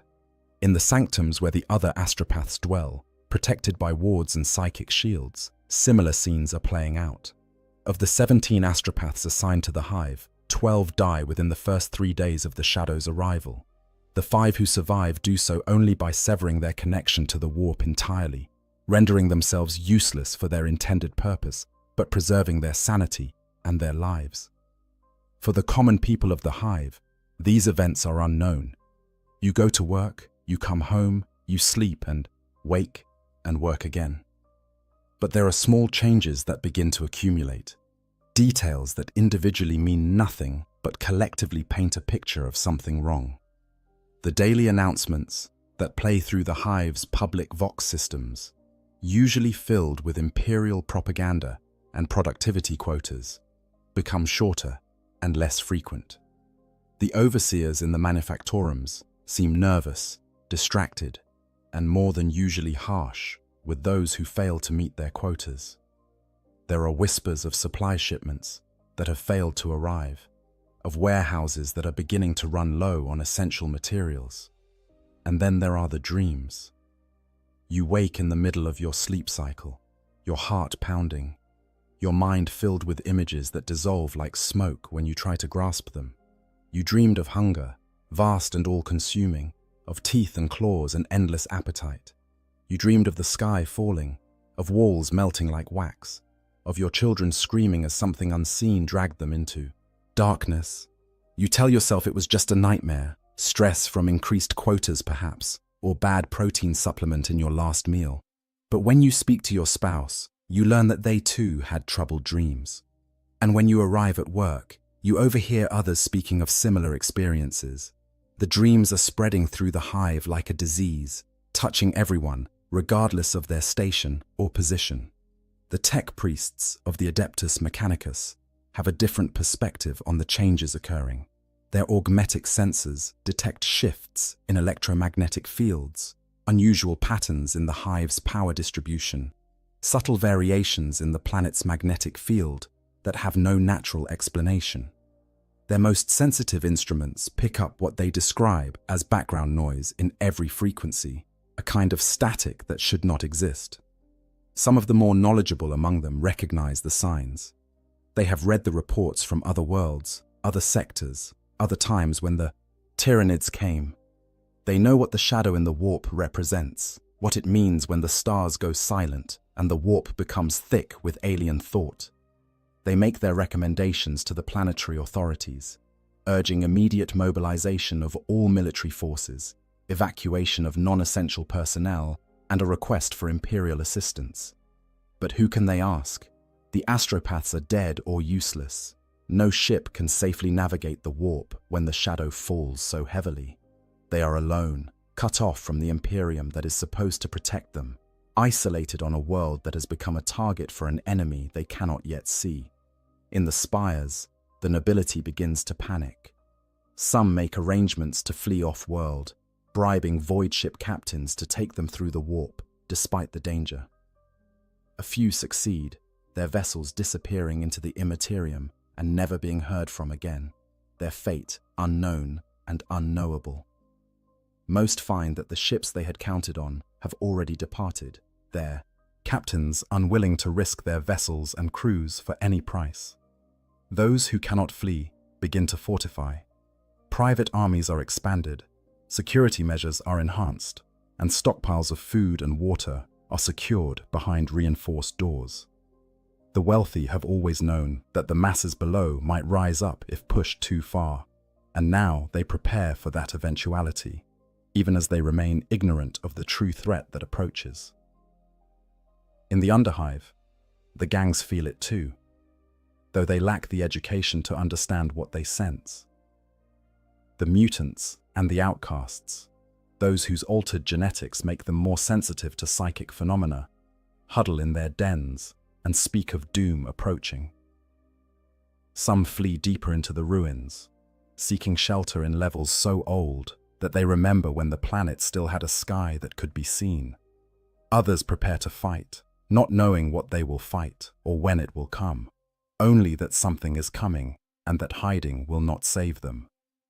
And in the deepest, most forgotten places of the Underhive, in chambers sealed for centuries and forgotten by all but a few, the Genestealer cults gather. They have waited for this moment for generations, ever since the first pure-strain Genestealer found its way into the hive aboard a merchant vessel and began its patient work of infection and reproduction. The cult has grown slowly, carefully, seeding itself throughout the hive's population. The first generation of hybrids were monstrous things, barely able to pass for human, relegated to the darkest corners of the Underhive. But each subsequent generation became more human in appearance, able to move freely through hive society, to take positions of minor authority, to spread the infection further. By now, the cult numbers in the hundreds of thousands spread across all levels of the hive. There are cultists among the factory workers, among the Adeptus Administratum clerks, among the enforcers of the Adeptus Arbites. There are even a few among the nobility, their genetic corruption hidden by wealth and privilege, their true nature known only to their patriarch and the alien will that guides them all. For years they have waited, preparing for the day of ascension, when their gods would come to deliver them from the oppression of the Imperium. They have stockpiled weapons in hidden caches throughout the hive. They have identified key targets, strategic locations that will need to be secured when the time comes. They have infiltrated the PDF and know the positions of every major defensive emplacement. And now, as the shadow in the warp grows stronger, as the psychic call of the Hive fleet echoes in their minds like a trumpet blast, they know their time has come. The Patriarch, ancient and massive, its psychic power swollen by decades of growth, sends out the signal that they have all been waiting for. The uprising begins. The enemy within it starts in the manufacturing districts, in the vast complexes where billions labor to produce the materials that feed the imperial war machine. Workers who have seemed normal, even exemplary, suddenly turn on their fellows with a savagery that is both shocking and coordinated. They move with purpose, with unified intent, targeting overseers and enforcers first, then anyone who attempts to resist. You are at your station when it happens, pressing out shell casings with the mindless efficiency of long practice. When the worker 3 stations down from you pulls a makeshift weapon from beneath their workstation and drives it into the overseer's throat. Before you can process what you have seen, before you can even react, 2 more workers rush the secondary overseer, bearing him to the ground with sheer numbers, their hands and improvised weapons rising and falling in a frenzy of violence. The manufactorum erupts into chaos. Some workers flee, running for the exits in blind panic. Others stand frozen, unable to comprehend what they are witnessing. And still others, more than you would, have believed possible, reveal themselves as part of the uprising, producing weapons and moving with coordinated purpose to secure the exits, to disable the Vox systems, to take control of the facility. You run. You do not think, you simply react, fleeing toward the nearest exit. Behind you, you can hear screaming, the sounds of violence and death. You see workers you have labored beside for years transforming before your eyes into something else, their human features twisted by an alien fervor that burns in their eyes like fever.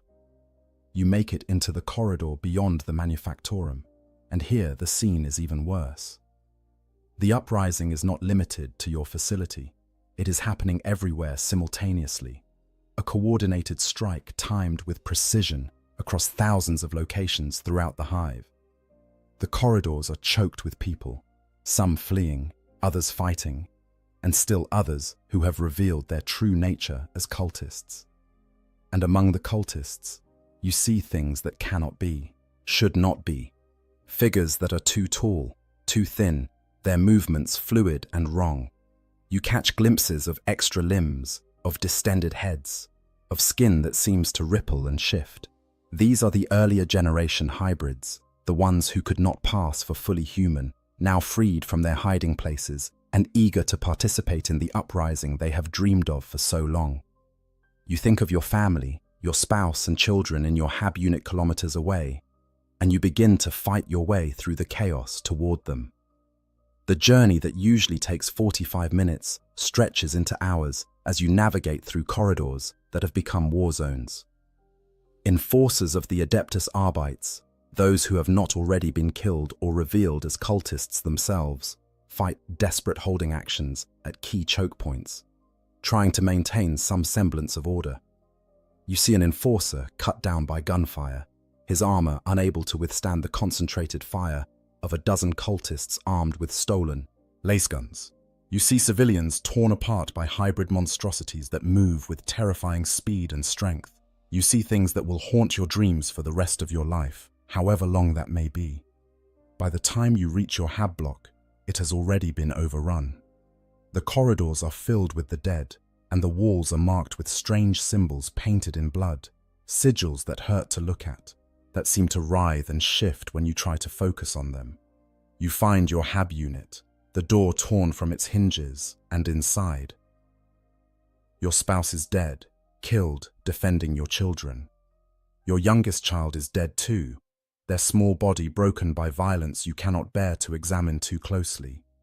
Your older child is gone, taken by the cultists, for purposes you dare not imagine. You fall to your knees in the ruins of your home, your hands covered in your spouse's blood. your mind unable to process the magnitude of what has been taken from you. The world has ended. Everything you worked for, everything you cared about, everything that gave your existence meaning, has been destroyed in a matter of hours. And this is only the beginning. Across the hive, similar scenes are playing out in countless hab blocks, manufactorums, and administrative centers. The Genestealer cult has struck with devastating effect, targeting the infrastructure and personnel necessary to mount an effective defense. Power stations are seized or sabotaged. Water purification plants fall under cult control. Communication hubs are destroyed or captured, cutting off different sections of the hive from each other and preventing coordinated response. The Planetary Defense Force attempts to mobilize, but finds itself fighting battles on 1,000 fronts simultaneously. Units deployed to restore order in one district find themselves ambushed from unexpected directions. Officers discover that their subordinates are cultists, turning their weapons on their own comrades. Armored vehicles are disabled by sabotage before they can even leave their motor pools. The PDF commander, a veteran of numerous campaigns against orcs and chaos cultists, has never faced an enemy like this. The cultists do not fight like normal insurgents.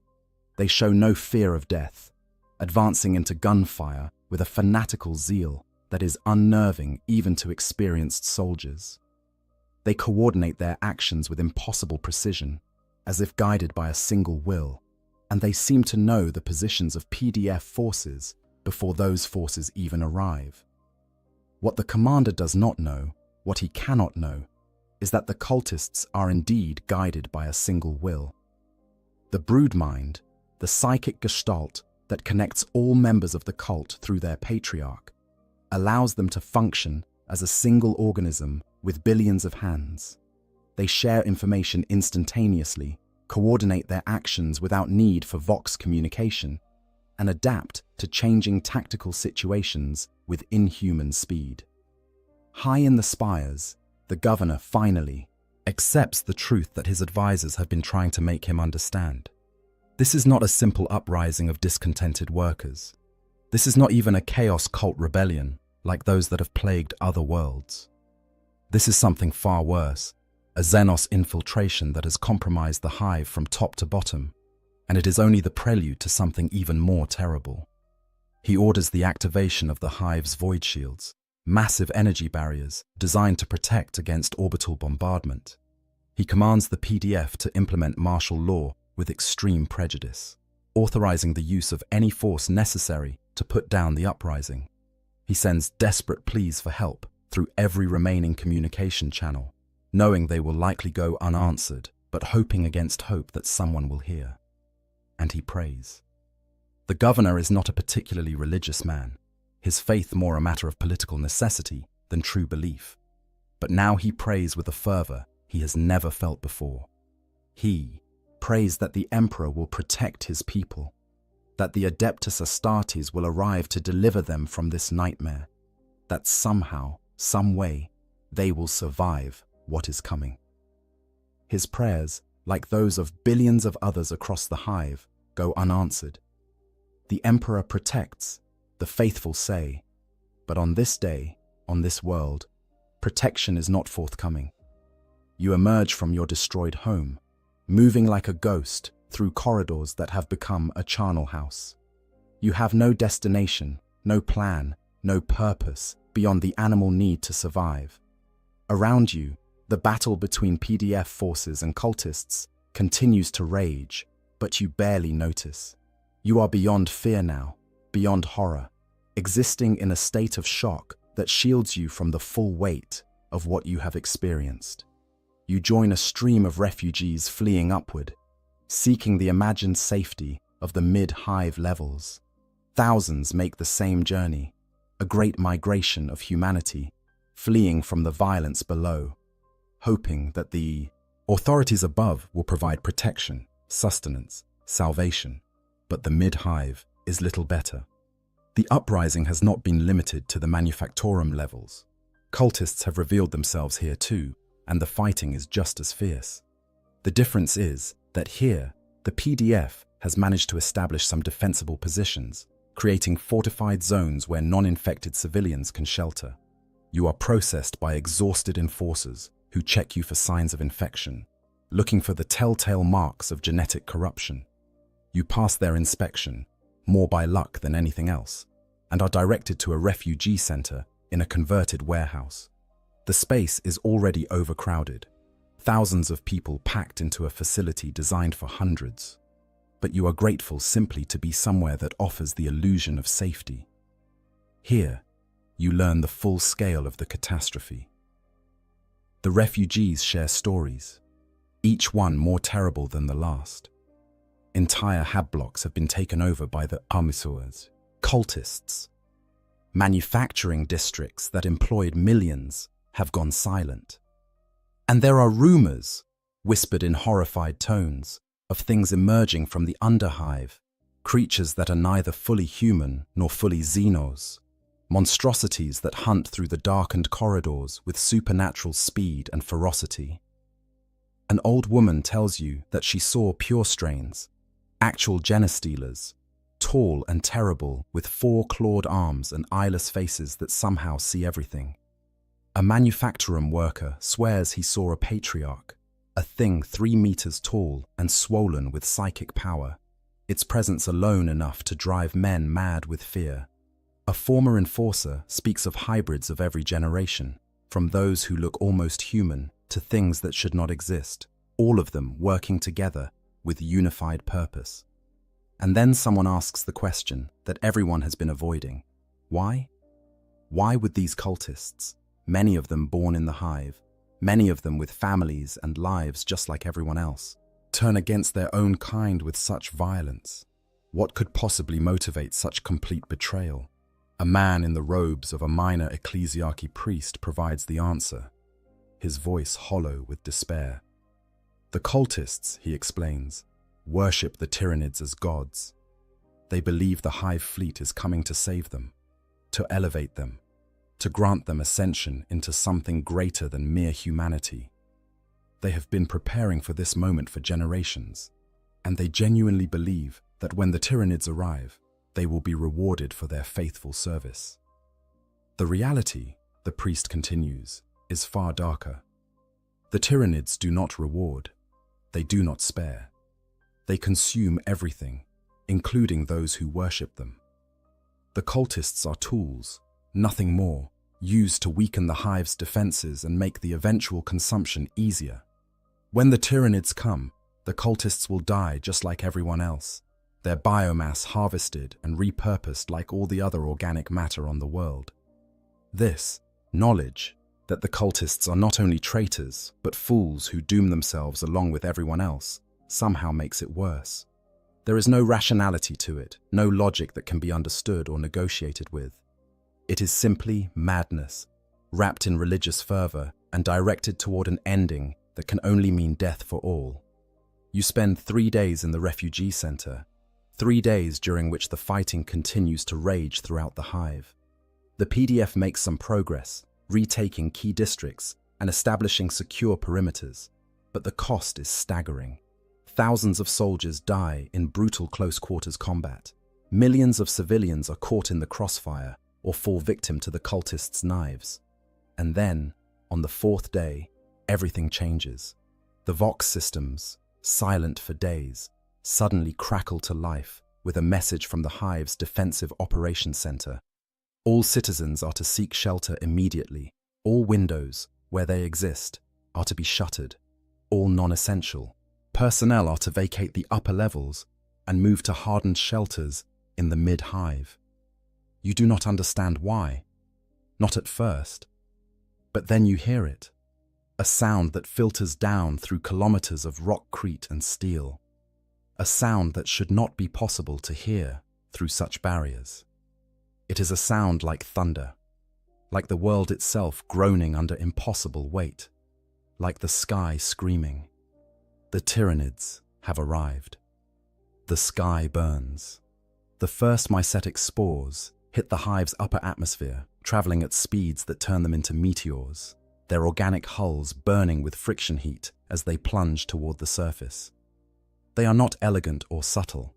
They are kinetic bombardment, disguised as biological invasion, massive pods of living tissue designed to survive atmospheric entry and deliver their cargo intact to the ground below.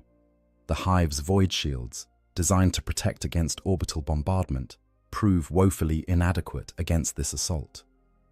The shields were built to stop energy, weapons, and explosive ordnance, not living projectiles that can adapt their trajectory mid-flight, that can sense the gaps in the defensive network and exploit them with unnatural precision.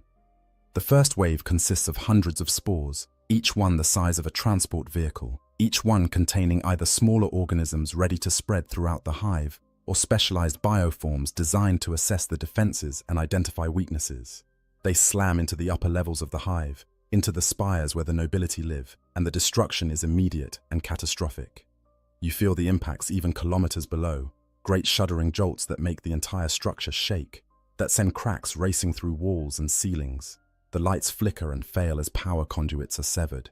Emergency lighting kicks in, bathing everything in a hellish red glow that seems appropriate for what is unfolding. The second wave is larger, thousands of spores falling like rain across the hive and the surrounding ash wastes. These ones carry the vanguard organisms, the tyrannid creatures designed to spread terror and begin the work of destabilizing the planet's biosphere. Lictors, tall and terrible, with chameleonic skin and killing claws. Gargoyles, winged horrors that fill the sky with their screeching cries. Hormagaunts, scuttling nightmare creatures that move with insectile speed and attack with mindless ferocity. But it is what the spores release into the atmosphere that is truly terrible. Microscopic organisms, billions upon billions of them, designed to begin the process of transforming the planet into something more suitable for tyrannid consumption. They are xenophagic viruses and bacteria, designer organisms that can survive in almost any environment and reproduce at frightening speed. These microscopic invaders have multiple purposes. Some attack the planet's native plant life, wherever such things still exist, altering their genetic structure to make them grow faster, larger, drawing nutrients from deep in the soil and concentrating them in easily harvested biomass. Others begin to change the atmospheric composition, breaking down complex molecules and releasing compounds that will eventually make the air unbreathable for humans, but perfect for tyrannid organisms. Still others are designed to attack animal life directly, including humans. They enter through the lungs with every breath, multiply in the bloodstream, and begin to break down cellular walls. The effects are not immediate, but within days, those exposed will begin to experience hemorrhaging, organ failure, and a slow, agonizing death as their bodies are literally dissolved from within. The hive's defensive batteries, massive laser cannons, and missile arrays, positioned on the upper levels, open fire at the descending spores with everything they have. The sky becomes a light show of lasfire and exploding ordnance, and many spores are destroyed before they can reach the surface. But there are too many. For every spore that is shot down, 5 more make it through, and each one that survives releases its cargo into the hive. In the refugee center where you have taken shelter, panic spreads as the structure shudders from repeated impacts. The ceiling cracks, and you can see daylight through the breach, actual sunlight that you have not seen since childhood, filtered through a sky that has turned the sickly purple-green of tyrannid corruption. An enforcer tries to maintain order, shouting that everyone must remain calm, that the PDF has the situation under control, that reinforcements are coming.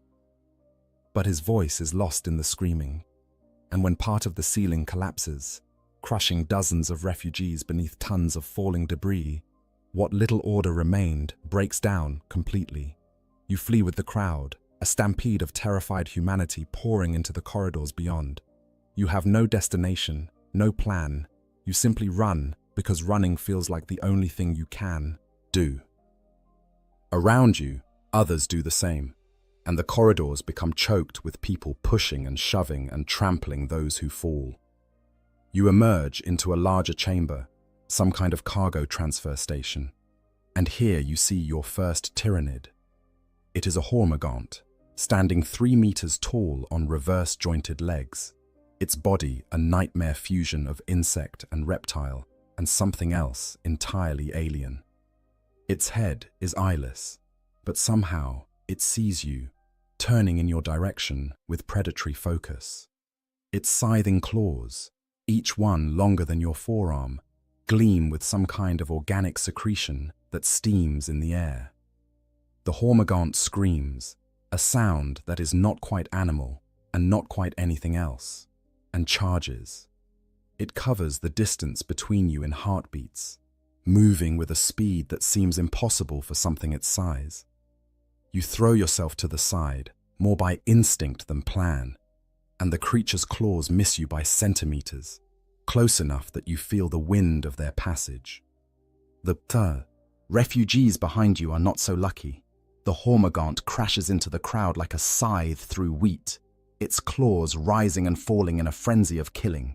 Blood sprays in arcs across the walls. Screams fill the air, and still more refugees pour into the chamber, fleeing from other horrors in other corridors, running straight into the killing zone. You scramble to your feet and run, not looking back, not thinking, just running. Behind you, the screaming continues, joined by more alien shrieks as additional hormigaunts enter the chamber. You can hear the wet sounds of tearing flesh, the crack of breaking bones, the gurgling cries of the dying. You find yourself in a maintenance shaft, some kind of access tunnel for the hive's infrastructure. It is cramped and dark, but it leads away from the killing, and right now, that is all that matters. You crawl through the tunnel, your hands and knees scraping on metal grating, your breath coming in ragged gasps. The tunnel opens into a service bay, and here you find other survivors, perhaps 20 people huddled in the darkness, trying to stay quiet, trying to stay hidden. They have barricaded the entrances with whatever they could find, creating crude fortifications from cargo containers and industrial equipment. An older man, his uniform marking him as some kind of mid-level administrator, takes charge with the kind of authority that comes from a lifetime of managing others. He organizes watch rotations, inventories the meager supplies they have, and tries to establish some kind of plan for survival. But even as he works, you can see the fear in his eyes, the knowledge that this sanctuary is temporary at best. You spend the rest of that day in the service bay, listening to the sounds of battle echoing through the hive's infrastructure. There are explosions, distant but powerful enough to make the walls shake. There is gunfire, the distinctive crack of laser guns, and the heavier roar of bolters. There are screams, human and alien both, a constant background noise that never quite stops. As night falls, not that you can see the difference in the darkness of the service bay, the sounds change. The gunfire becomes less frequent, the explosions more sporadic. But the alien sounds grow louder, closer. You can hear things moving through the corridors beyond your barricades, things that scratch at the walls and test the barriers with inhuman patience. The old administrator tries to keep everyone calm, but his authority is fragile, held together only by the shared need for organization in the face of chaos. When one of the survivors, a young woman barely out of adolescence, begins to sob uncontrollably, he tries to comfort her, but his platitudes ring hollow. What comfort can be offered when the world is ending? You try to sleep, but it is impossible. Every sound makes you jump. Every shadow seems to move with malevolent purpose. You find yourself thinking about your family, about your spouse and children. Dead, now, and perhaps lucky for it. At least their suffering is over.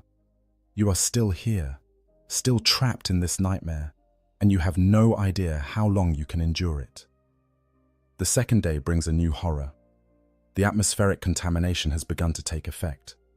Those who breathed the spore-laden air during the initial bombardment start to show symptoms. It begins with coughing, a wet, hacking sound that brings up blood. Then comes the fever, burning through bodies already weakened by stress and lack of food. Finally, the hemorrhaging begins, blood weeping from every orifice as cellular structure breaks down. In the confined space of the service bay, disease spreads quickly. The administrator tries to quarantine the sick, but there is nowhere to put them, no way to separate them from the healthy.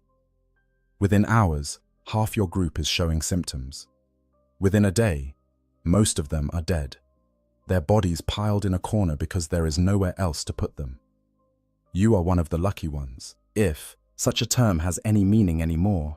You show no symptoms, your exposure to the contamination apparently minimal.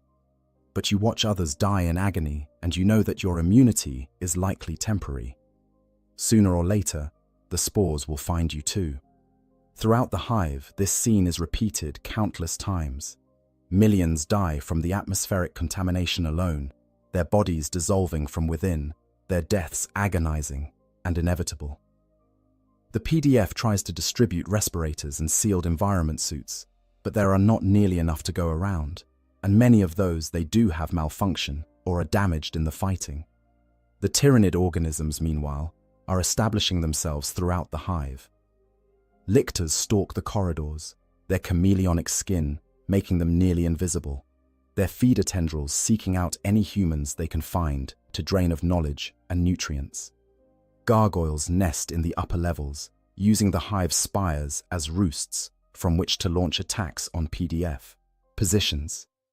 And the hormagaunts, those mindless killing machines, sweep through the hive in vast swarms, overwhelming defensive positions through sheer numbers.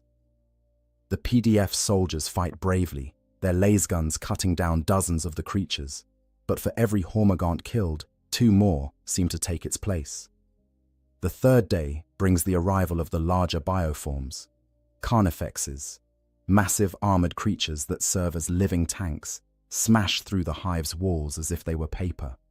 Warriors, tall and terrible, direct the smaller organisms with cold intelligence, their minds linked to the hive mind and serving as synaptic nodes that coordinate the attack. And with these larger creatures come the real terror. The PDF's heavy weapons, plasma cannons and lascannons that could destroy armored vehicles, prove only partially effective against tyrannid bioforms that can adapt and evolve in real time. A weapon that kills carnifexes one day finds the creatures resistant to it the next. There, carapaces having thickened or altered to deflect the specific type of damage. The governor, still barricaded in his palace high in the main spire, receives reports of the carnage unfolding below. Entire districts have gone silent. Millions are dead or missing. The PDF is fighting desperate holding actions, but losing ground with every hour. And worst of all, the Genestealer cults, which had seemed to go quiet after the initial uprising, are now active again, attacking PDF positions from behind, sabotaging defenses, and generally making coordinated resistance impossible. He makes the decision that no planetary governor ever wants to make. He sends out a final message on all remaining channels, a message that he knows will likely never be received by anyone who could help. The message is simple. The hive world is under tyrannid attack. Defenses are failing. Immediate military assistance is required, or all will be lost.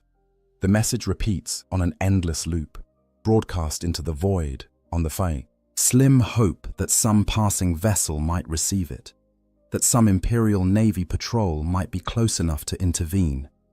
But in his heart, the governor knows the truth. They are alone. The shadow in the warp blocks all astropathic communication. Even if a rescue force was dispatched immediately, it would take weeks to arrive, and they do not have weeks. They probably do not even have days. The desperate defense. In the command bunker deep beneath the primary hive, Marshal Tyron of the Planetary Defense Force stares at tactical displays that tell a story of mounting catastrophe. The hololithic projections show the hive in cross-section, and nearly a third of it is highlighted in red, indicating areas that have fallen to the tyrannid advance or are no longer in contact with command. Marshal Tyron is a career soldier, a man who has spent 40 years in the PDF, rising through the ranks through a combination of competence and political acumen. He has fought orcs, put down chaos cult, uprisings, and defended against Dark Elder raids. But he has never faced an enemy like this. The Tyranids do not follow conventional military doctrine. They do not have supply lines to cut or command structures to decapitate. They do not retreat when faced with superior firepower, and they do not require rest or resupply.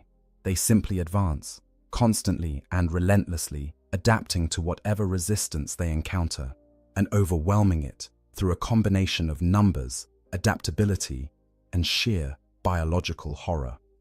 His forces, once numbering in the millions, have been reduced by half in the first 3 days of fighting.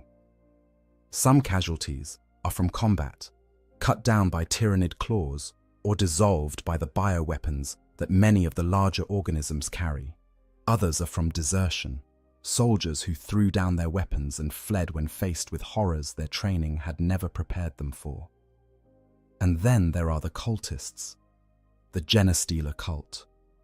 Uprising cost him tens of thousands of troops in the initial chaos, and now those same cultists are fighting alongside the Tyranids, their knowledge of the hive's layout and defenses making them devastatingly effective as guides and saboteurs. He has had to implement brutal security measures, executing suspected cultists on sight, but he knows that more lurk hidden among his own forces, waiting for the moment to strike. His communication systems crackle with reports from across the hive, each one worse than the last. A company of PDF troopers holding the central processing plant has been overrun by a wave of Hormagaunts, estimated at 10,000 strong. The defensive batteries in the northern spire have gone silent, their crews likely dead or fled. A Carnifex has broken through into the mid-hive levels and is currently rampaging through residential districts, killing everything in its path. Marshal Tyren makes his decisions with the cold efficiency of long experience.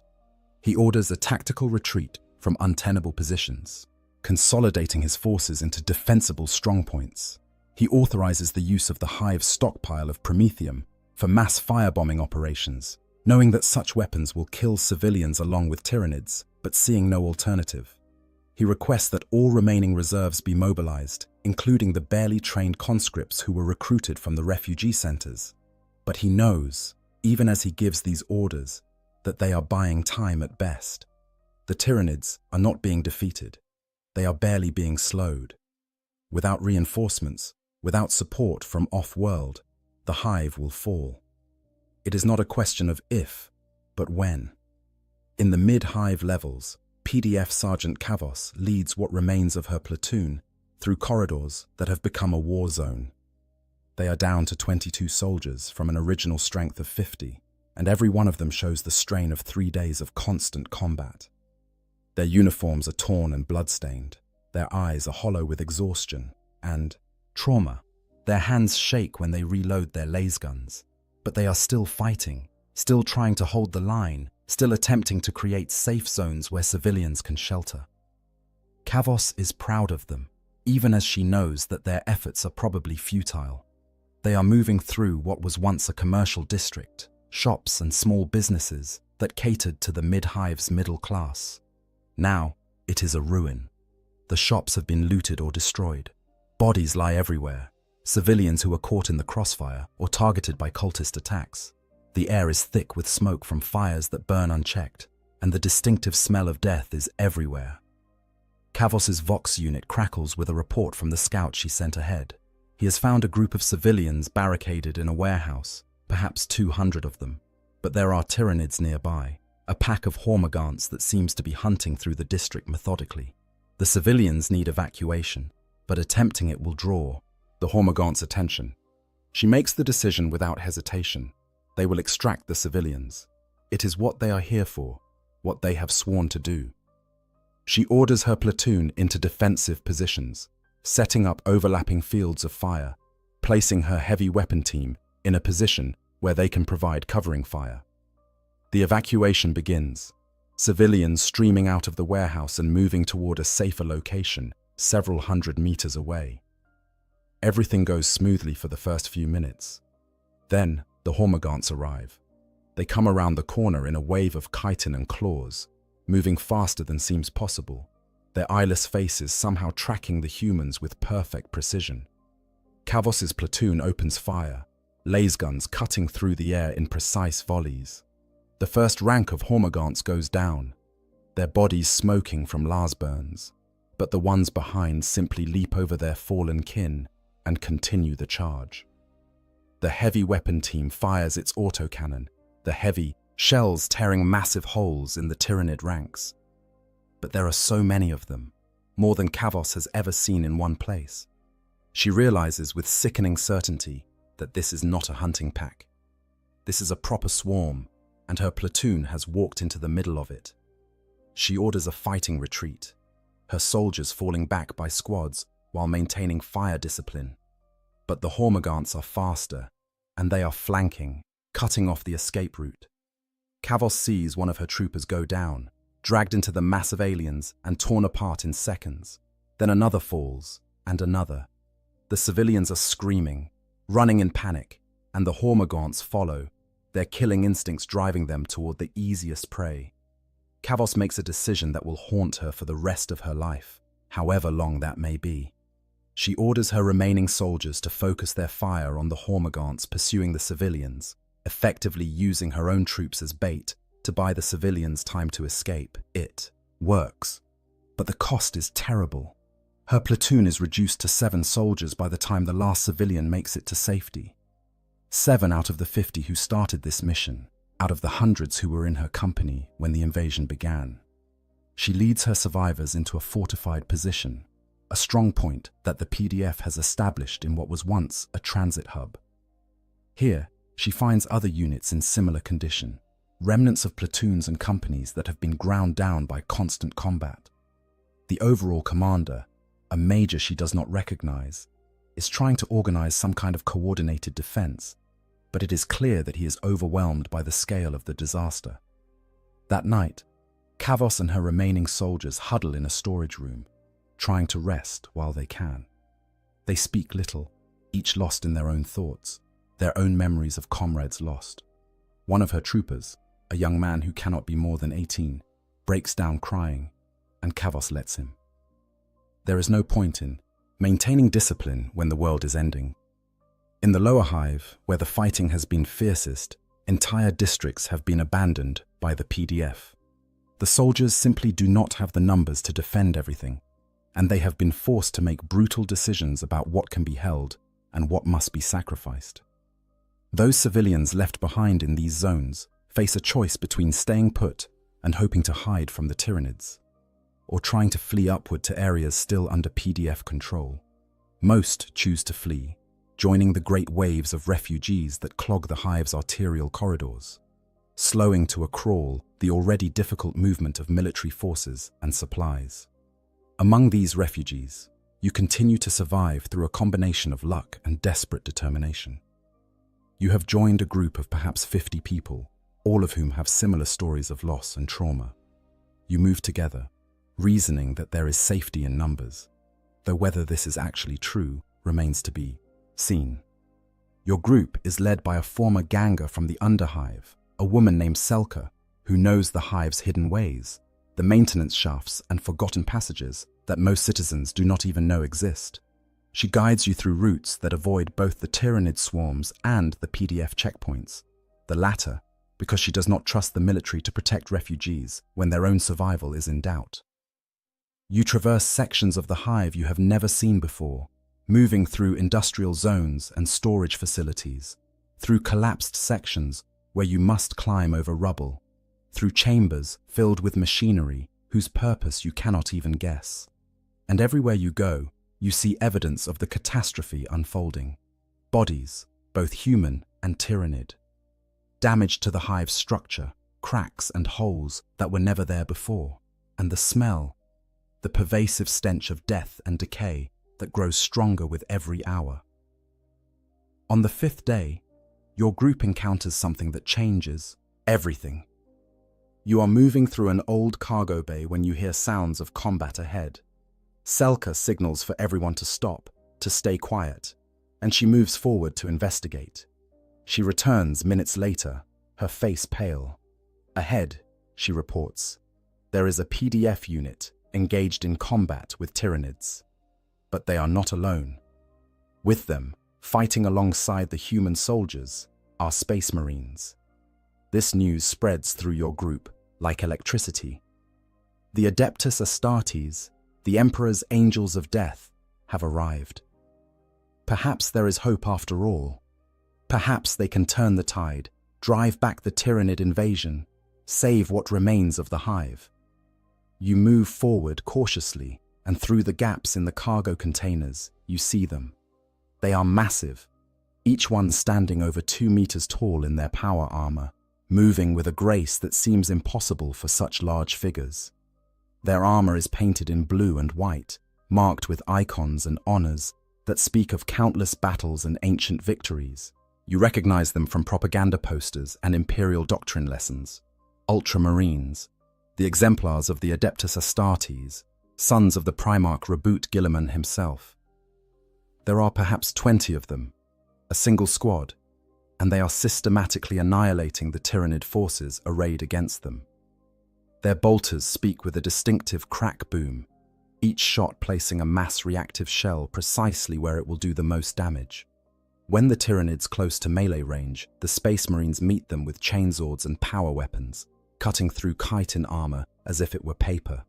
You watch a Carnifex, one of the massive armored creatures that you have seen smash through rockcrete walls, charge a Space Marine. The Marine does not retreat or even seem concerned. He plants his feet, raises his bolter, and puts 3 shots into the creature's head at point-blank range. The Carnifex's head explodes in a shower of gore, and the massive body crashes to the ground at the Marine's feet. He steps over it without pausing and continues firing at the next target. The battle lasts perhaps 10 minutes from start to finish, and when it is over, dozens of Tyranid corpses litter the cargo bay. Not a single Space Marine has fallen. They begin to reload their weapons with mechanical efficiency, and their squad sergeant notices your group watching from behind the cargo containers. He approaches, and up close, he is even more intimidating. His armor is scarred from countless battles, his helmet displaying a stern death's head insignia. When he speaks, his voice is amplified by his armor's vox systems, resonating with authority. He identifies himself as Sergeant Marius of the Ultramarines' 3rd Company.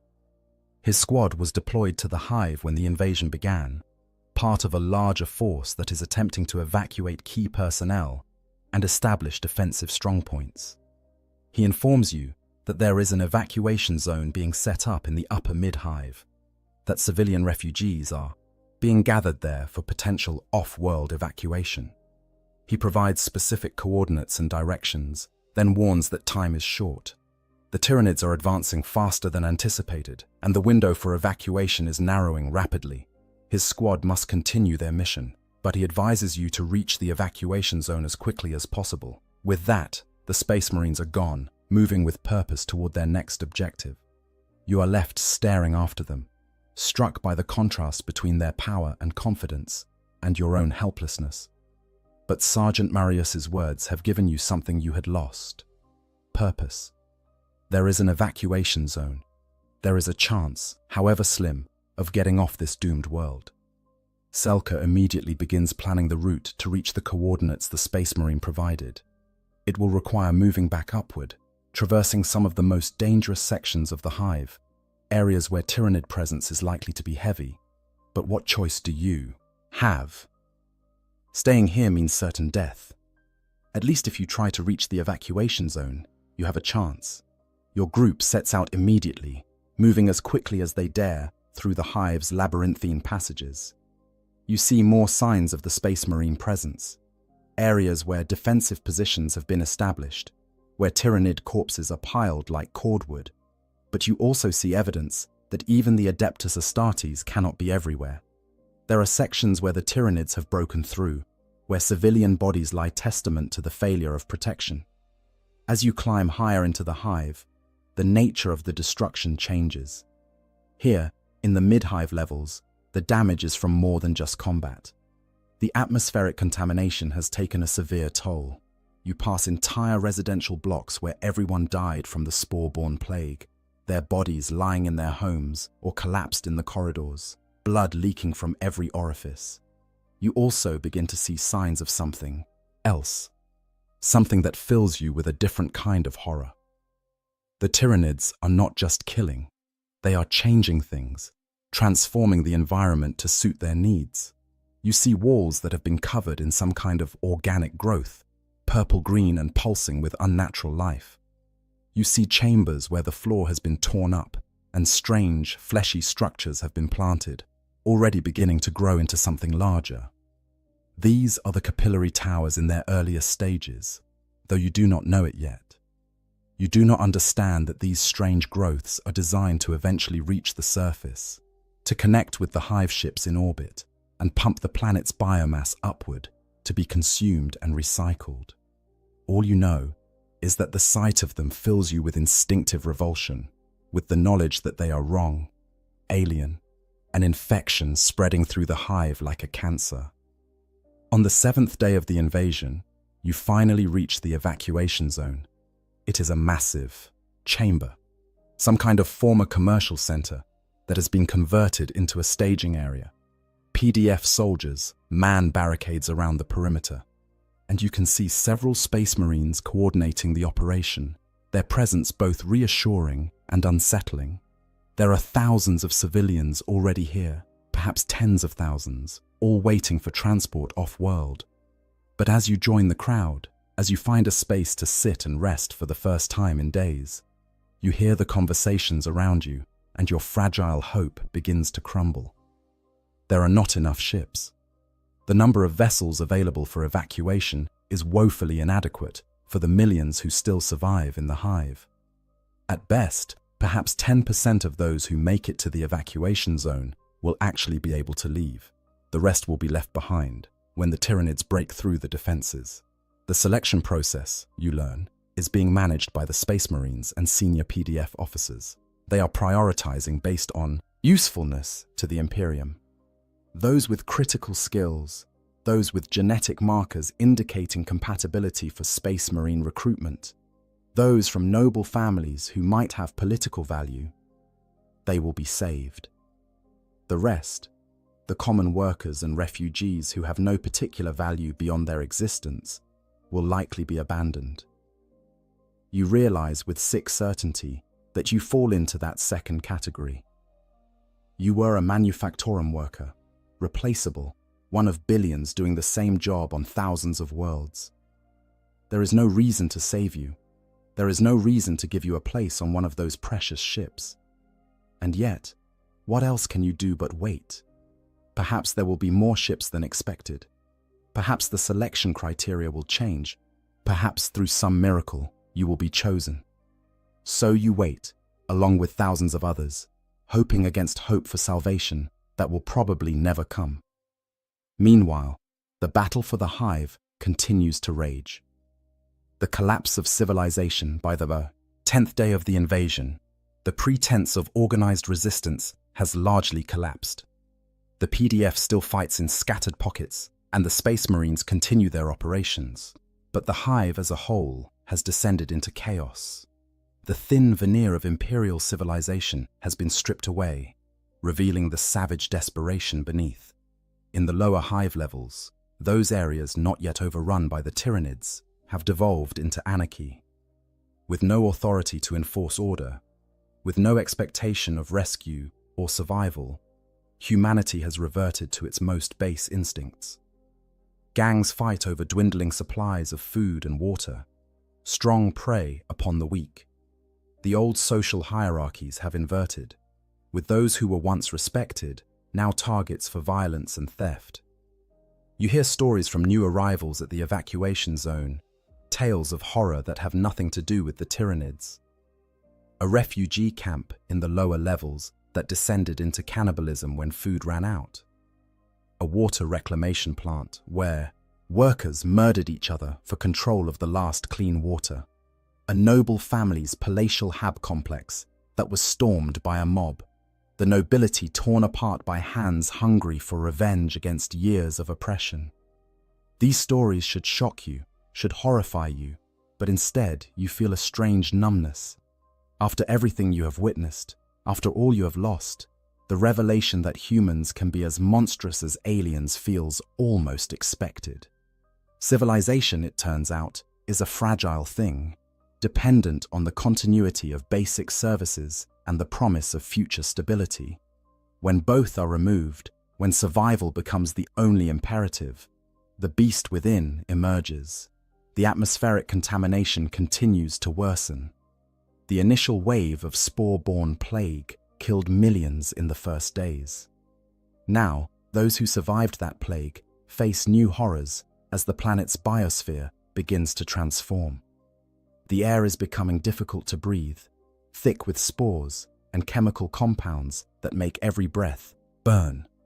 Those without respirators or environmental suits begin to show symptoms of oxygen deprivation, their lips turning blue, their thinking becoming sluggish. The water supply, always a critical concern in a hive city, has become actively dangerous in many districts. The tyrannid organisms have infiltrated the water reclamation plants, and the fluid that comes from the taps is now contaminated with biological agents that accelerate cellular breakdown. Those desperate enough to drink it anyway find themselves dying in agony within hours, their bodies literally dissolving from the inside out. Food becomes the most precious commodity, more valuable than gold or weapons.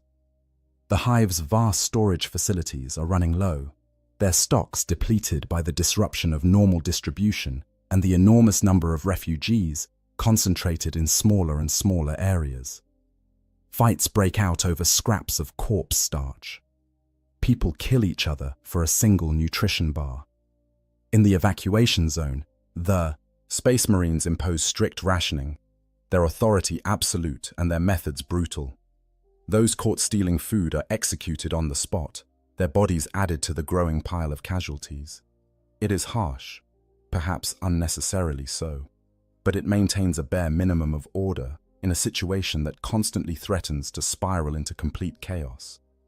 You receive your daily ration, a portion of grey paste that tastes of nothing and everything, and you eat it mechanically, no longer capable of feeling hunger or satisfaction, merely consuming because your body requires it. Around you, others do the same, each lost in their own private hells, each trying to hold on to some fragment of hope or purpose. In the upper levels of the hive, in the spires where the wealthy once lived in luxury, the situation is different but no less terrible. Here, the Tyranids have established what imperial observers would call digestion zones, areas where the process of biomass collection has begun in earnest. The Kasson, beautiful gardens, those carefully maintained pockets of greenery that were a symbol of the nobility's status, have been transformed into nightmares. The plants have been infected by tyrannid spores and now grow with terrible speed, their roots digging deep into the hive's foundations, their leaves and fruits swollen with nutrients extracted from the rock itself. But these are no longer plants in any recognizable sense. They are hybrid organisms, part earth flora and part alien biology, and they exist only to be harvested and consumed. Ripper swarms have begun to appear in significant numbers. These are small, maggot-like creatures that exist for one purpose: to consume biomass and return it to the reclamation pools that have begun to form throughout the hive. They flow through the corridors like living carpets, devouring everything organic in their path, from bodies to food stores to the very rats and vermin that once infested the underhive. The Rippers are not intelligent, not individually, but they are directed by the hive mind, their movements coordinated within human precision. They sweep through a district systematically, missing nothing, consuming everything, and once they have gorged themselves on biomass, once their bodies are bloated to the point of immobility, they crawl to the nearest reclamation pool and throw themselves in, adding their own substance to the nutrient-rich gruel that will eventually be pumped into the hive ships above. The reclamation pools are perhaps the most horrifying aspect of the tyrannid consumption process. They start as small puddles of caustic fluid, appearing in places where tyrannid organisms have vomited up pre-digested matter, but they grow quickly, fed by a constant stream of biomass both living and dead. You see one from a distance, peering through the smoked glass of an observation window in the evacuation zone. It is enormous, filling what was once a cargo bay with viscous purple-green liquid that steams and bubbles like acid. Things move in it, partially dissolved forms that might have been human or tyrannid or something else entirely. And at the edges of the pool, you can see rippers crawling in, their mission complete, their bodies fuel for the greater hunger. From the center of the pool, a structure is beginning to grow. It is called a capillary tower, though you do not know this, a living pipeline that will eventually reach through the hive's structure all the way to the surface and beyond, connecting to the hive ships in orbit. The tower is still small, perhaps 10 meters tall, but it grows visibly, adding height with every hour that passes. The sight fills you with a deep, existential horror. This is what awaits your world. Not mere destruction, but consumption. Every living thing, every biological component, every molecule of organic matter will be broken down and absorbed. The tyrannids will strip the planet of its biosphere, its atmosphere, its oceans, leaving behind only a barren, rock devoid of anything that could support life. And you, if you cannot escape, will be part of that process. Your body will be consumed by rippers or dissolved in a reclamation pool. Your biomass will be pumped into a hive ship and used to create new tyrannid organisms that will go on to consume other worlds. You will become part of the enemy, your very substance repurposed for the destruction of your own species. This knowledge, this understanding of your true situation, breaks something inside you. You have already lost your family, your home, your identity as a productive member of imperial society. But this is different. This is the loss of meaning itself, the revelation that your entire existence, everything you have ever done or been, amounts to nothing more than fuel for an alien appetite. You sink to the floor of the evacuation zone, your back against a cargo container, and you begin to laugh. It is not a pleasant sound, more like sobbing than genuine mirth, but you cannot stop.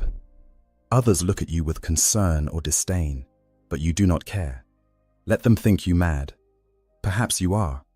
Perhaps madness is the only rational response to a situation like this. On the 14th day, the tyrannid assault on the evacuation zone begins. It starts with the power failing, the lights going out across the vast chamber, plunging thousands of refugees into darkness, broken only by emergency lighting and the occasional glow of a lumen strip.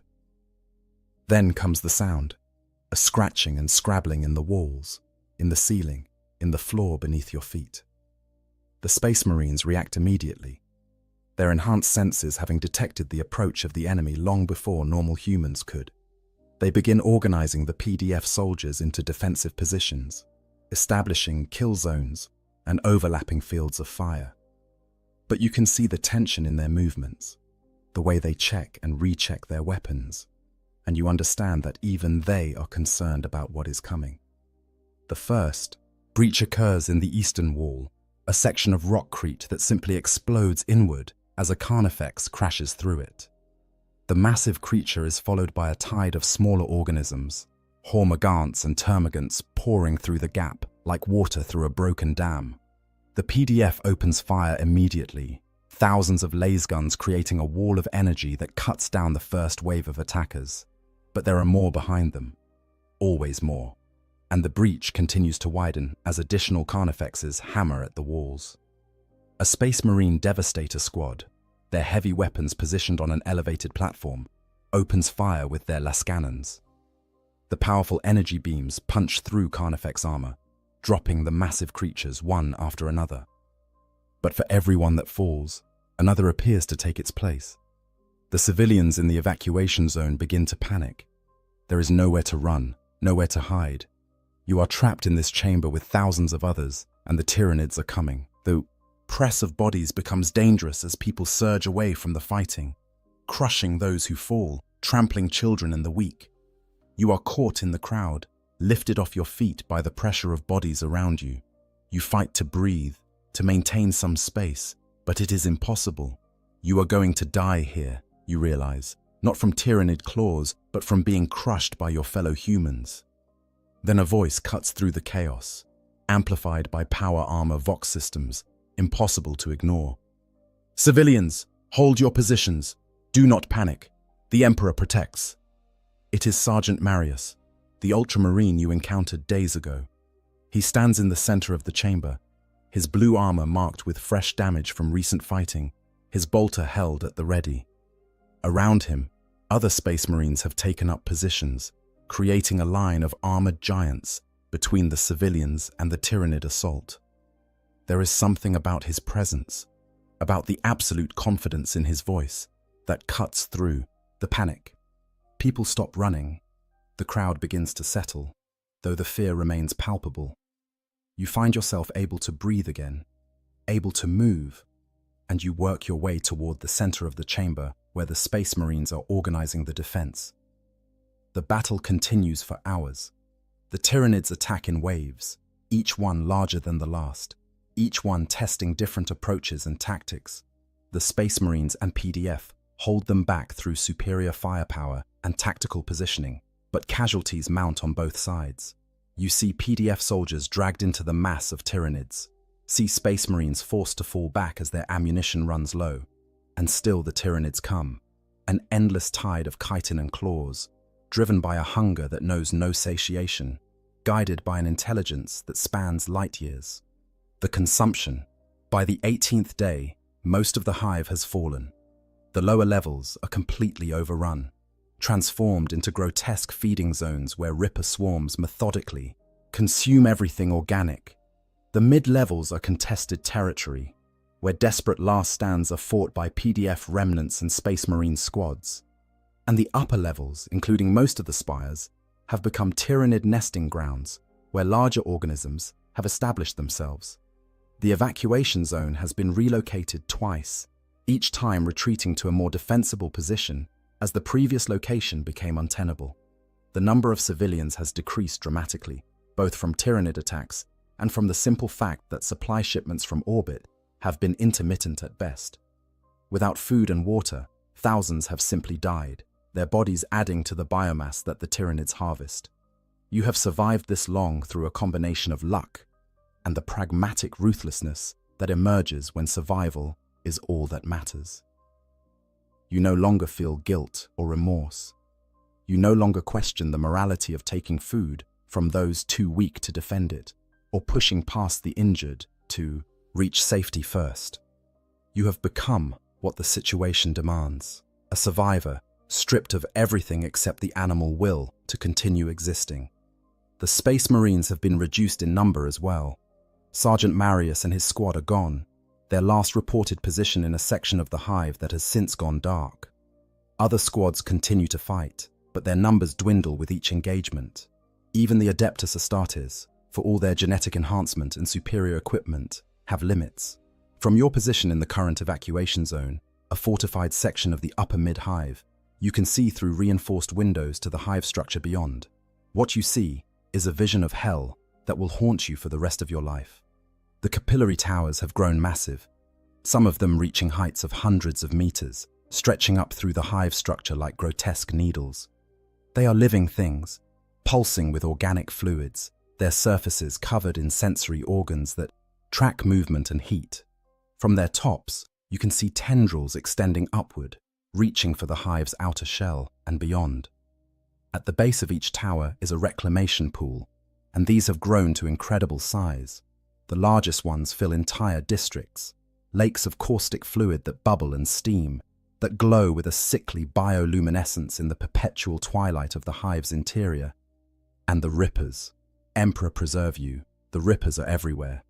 They flow through the hive like a living tide, consuming everything in their path. You watch them devour entire hab blocks, the structures themselves partially organic from centuries of biological buildup, all of it fuel for the insatiable hunger. The process is methodical, almost mechanical in its efficiency. The Rippers consume, they gorge themselves until they can barely move, and then they crawl to the reclamation pools and throw themselves in.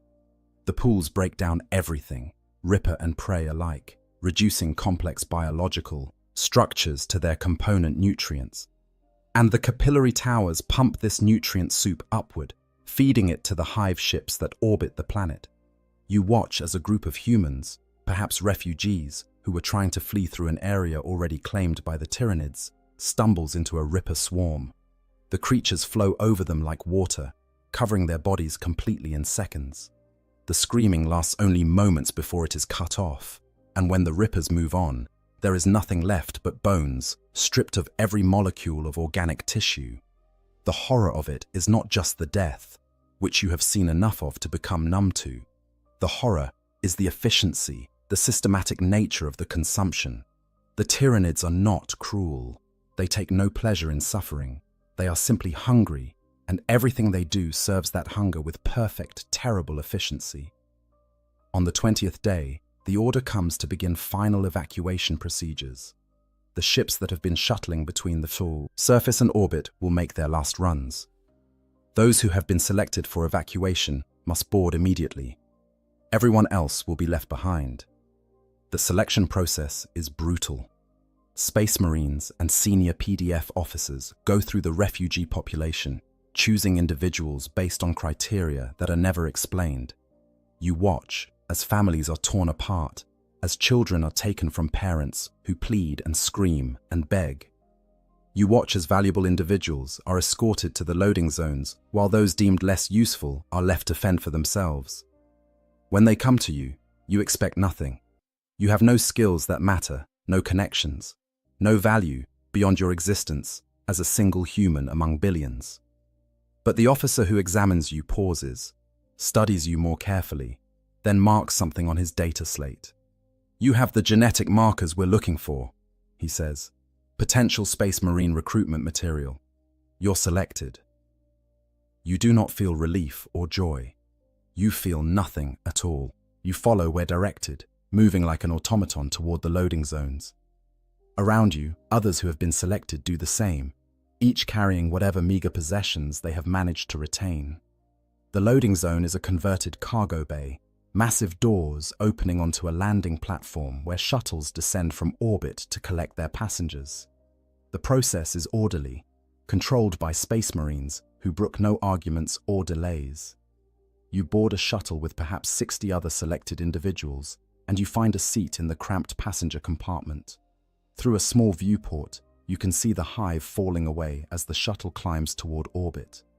From this altitude, you can see the full scale of the catastrophe. The hive is marked with fires and structural damage. You can see Tyranid organisms moving on its surface, impossibly large creatures that dwarf the buildings around them. And in orbit, you can see the hive ships, massive organic vessels that blot out the stars. Their bioarchitecture alien and terrible. The shuttle shakes as it passes through the atmosphere, and you close your eyes against the sight. You do not want to see anymore. You do not want to witness the death of your world. The final days. The ship that receives you is an Imperial Navy transport, one of the few vessels brave or desperate enough to remain in system despite the Tyranid presence. You are processed with mechanical efficiency, assigned a berth in a crowded compartment with dozens of other refugees, given basic provisions and told to await further instructions. For the first time in weeks, you are safe. The Tyranids cannot reach you here. The shadow in the warp still presses against the minds of the ship's navigators and astropaths, but they are trained to endure such pressure, and the vessel's Geller fields provide some protection. You should feel grateful. You should feel blessed to have escaped when billions were left behind. But instead, you feel hollow, empty, as if everything that made you who you were has been stripped away, leaving only a shell that continues to function out of habit rather than purpose. In the compartment, you meet others who escaped. They share stories in quiet voices, tales of horror and loss that mirror your own. A woman who watched her children torn apart by hormagaunts. A man who saw his entire district consumed by Ripper swarms. A former noble who survived by pure chance when her family's palatial estate was one of the first areas evacuated. Each story is different in its details, but identical in its essence. Each person has lost everything. Each has been fundamentally broken by what they experienced. And each struggles with the guilt of survival, the knowledge that they live only because they were deemed valuable enough to save, while millions of others were abandoned to their fates. Through the viewports, you can see the planet below. The hive is barely visible now, a small point of light on a world that is rapidly transforming. The atmospheric processing is nearly complete. The air composition changed to suit tyrannid organisms rather than human life. The oceans are being drained, their water pumped into the hive ship's storage organs. Even from orbit, you can see the massive capillary towers, grown so large that they pierce the atmosphere entirely, connecting the surface directly to the fleet above. A Navy officer provides briefings on the situation, though the information is heavily censored to avoid panic. The tyrannid invasion of your hive world was not an isolated incident, he explains. Hive Fleet Leviathan has launched assaults across multiple sectors. Dozens of worlds have been attacked, and many have already fallen. The Imperium is responding, but the response is inadequate to the scale of the threat. Space Marine chapters are being deployed. Imperial Guard regiments are being redirected. Navy battle groups are engaging the Hive fleet in void combat. But the Tyrannids are endless. Their numbers beyond counting. And for every bioship destroyed, more emerge from the darkness between the stars. Your world, the officer continues, has been deemed lost. The evacuation was a limited operation designed to save valuable personnel and genetic material. The bulk of the population, those billions who remained in the hive when the evacuation ended, will be consumed. Their biomass will fuel the hive fleet's continued advance into imperial space. There is discussion of exterminators, of using cyclonic torpedoes or virus bombs to sterilize the planet and deny its biomass to the Tyrannids. But the Navy does not have the resources for such an operation, and even if they did, the Tyrannid fleet in orbit would prevent any approach close enough to deploy such weapons, so your world will be consumed. There is no rescue coming for those left behind. There is no last-minute salvation. There is only the slow, methodical destruction of everything that existed on that planet, the reduction of billions of years of evolution and thousands of years of human civilization to nothing more than nutrients for an alien hunger.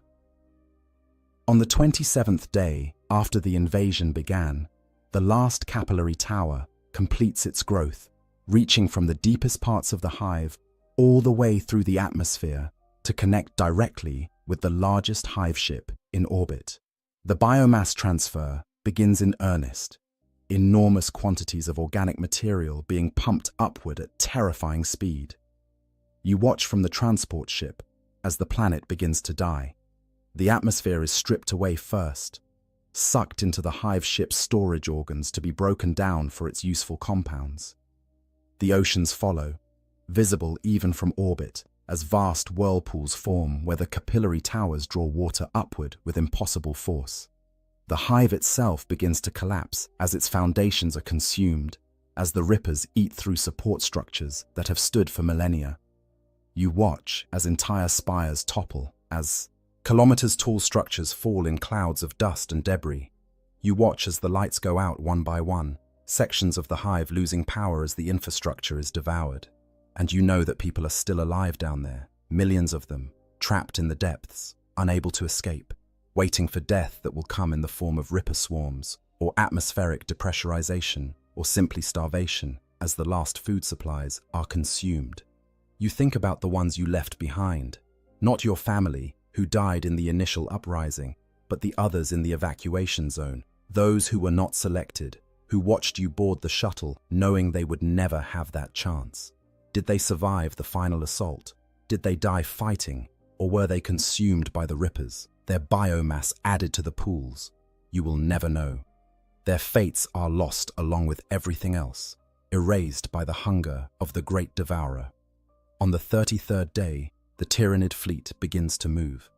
The planet has been consumed as thoroughly as it is going to be. There is no atmosphere left, no oceans, no biosphere. The hive is a ruin.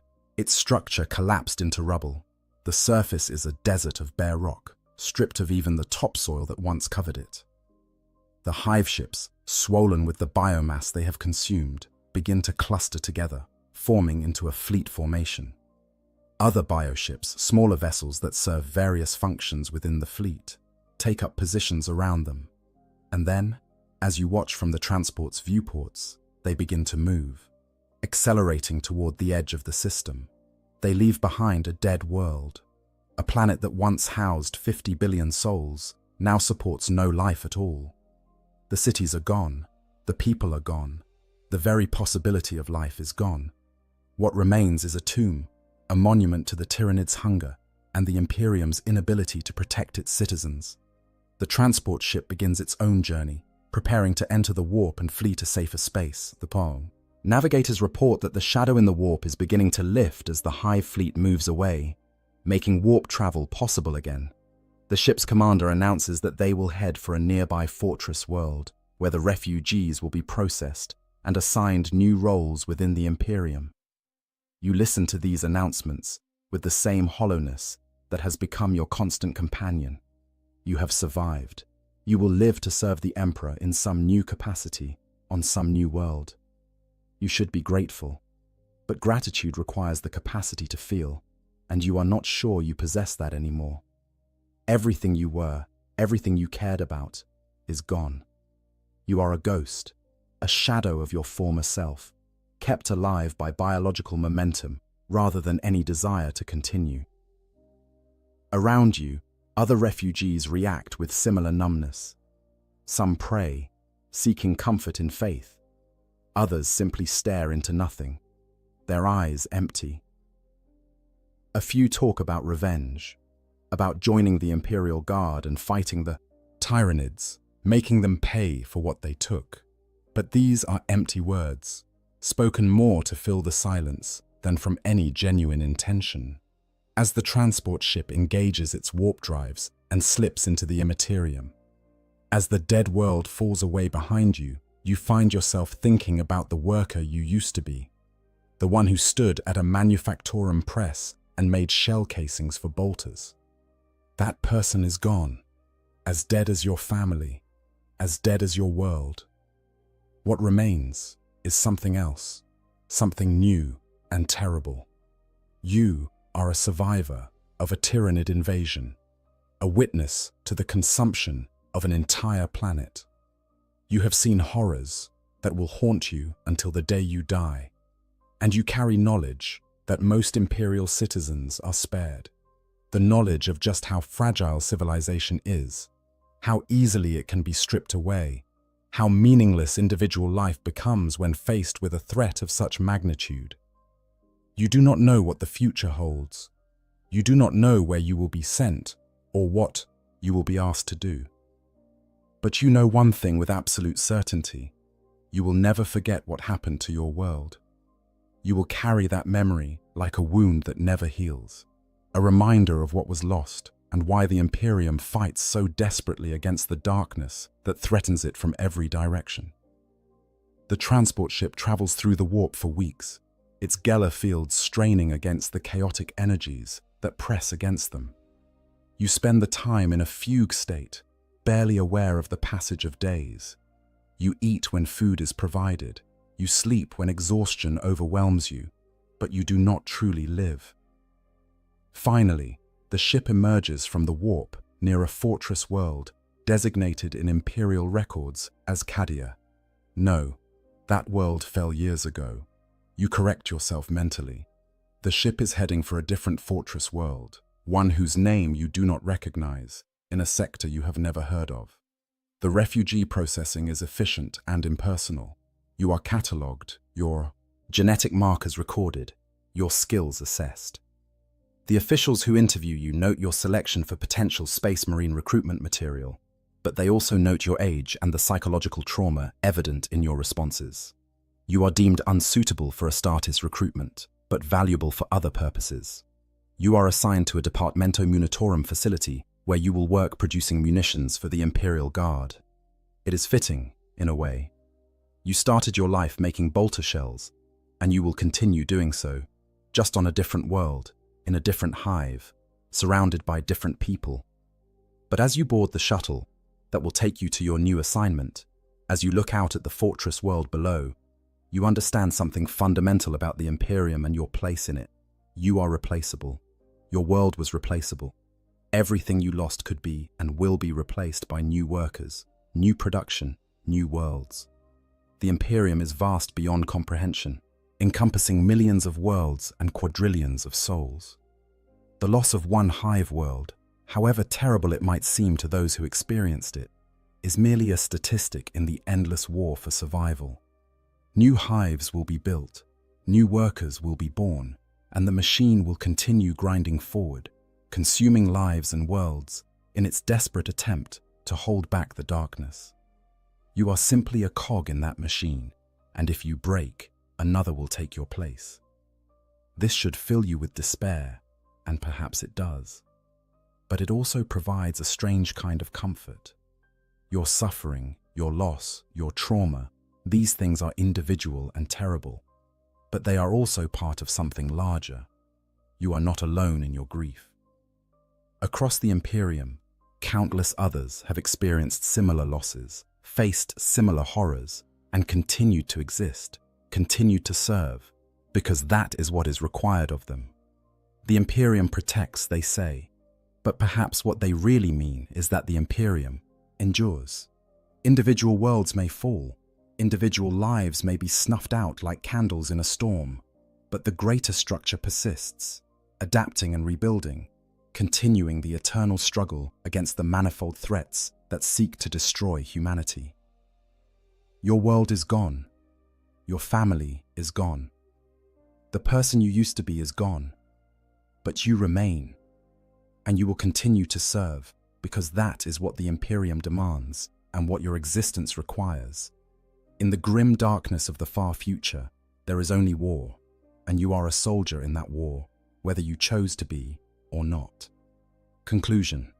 The story of a hive world consumed by Tyranids is, in many ways, the story of the Imperium itself in miniature.